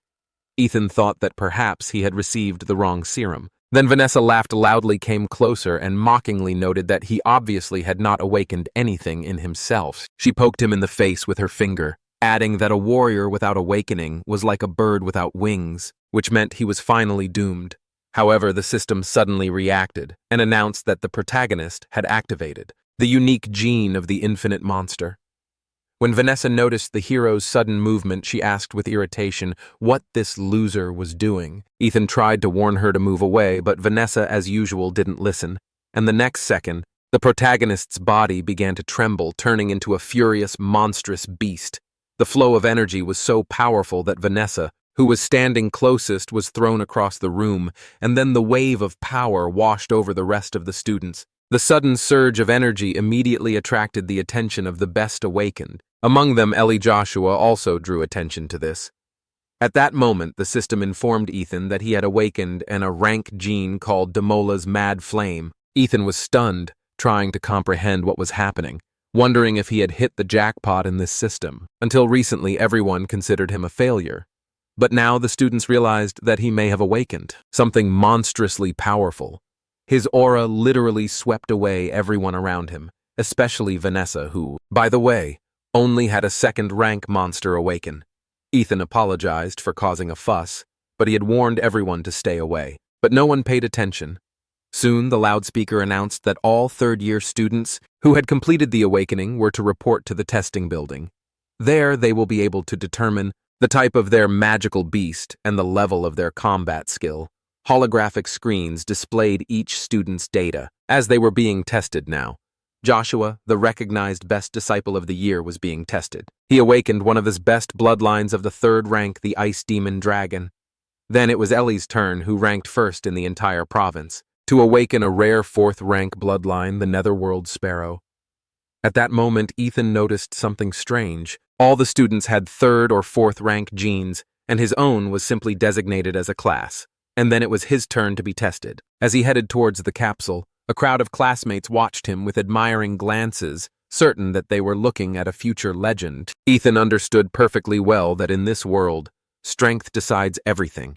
He entered the capsule. With the awareness of his own strength behind him, the crowd erupted in cheers. But what happened next shocked everyone. Only a basic description appeared on the screen. Ethan had an unknown beast gene. There was silence in the classroom. The students looked at each other, not understanding what was happening when the confusion cleared. The boys burst into laughter, calling the main character a disgrace, ashamed of having admired him. But Ethan expected this outcome deep down. He knew that his fighting strength and beast gene were too unusual. His gene was not recognized by the testing system, but a special signal was activated inside, confirming the presence of the infinite monster gene. This meant that, unlike others, he was able to collect countless monster genes and strengthen himself without limit.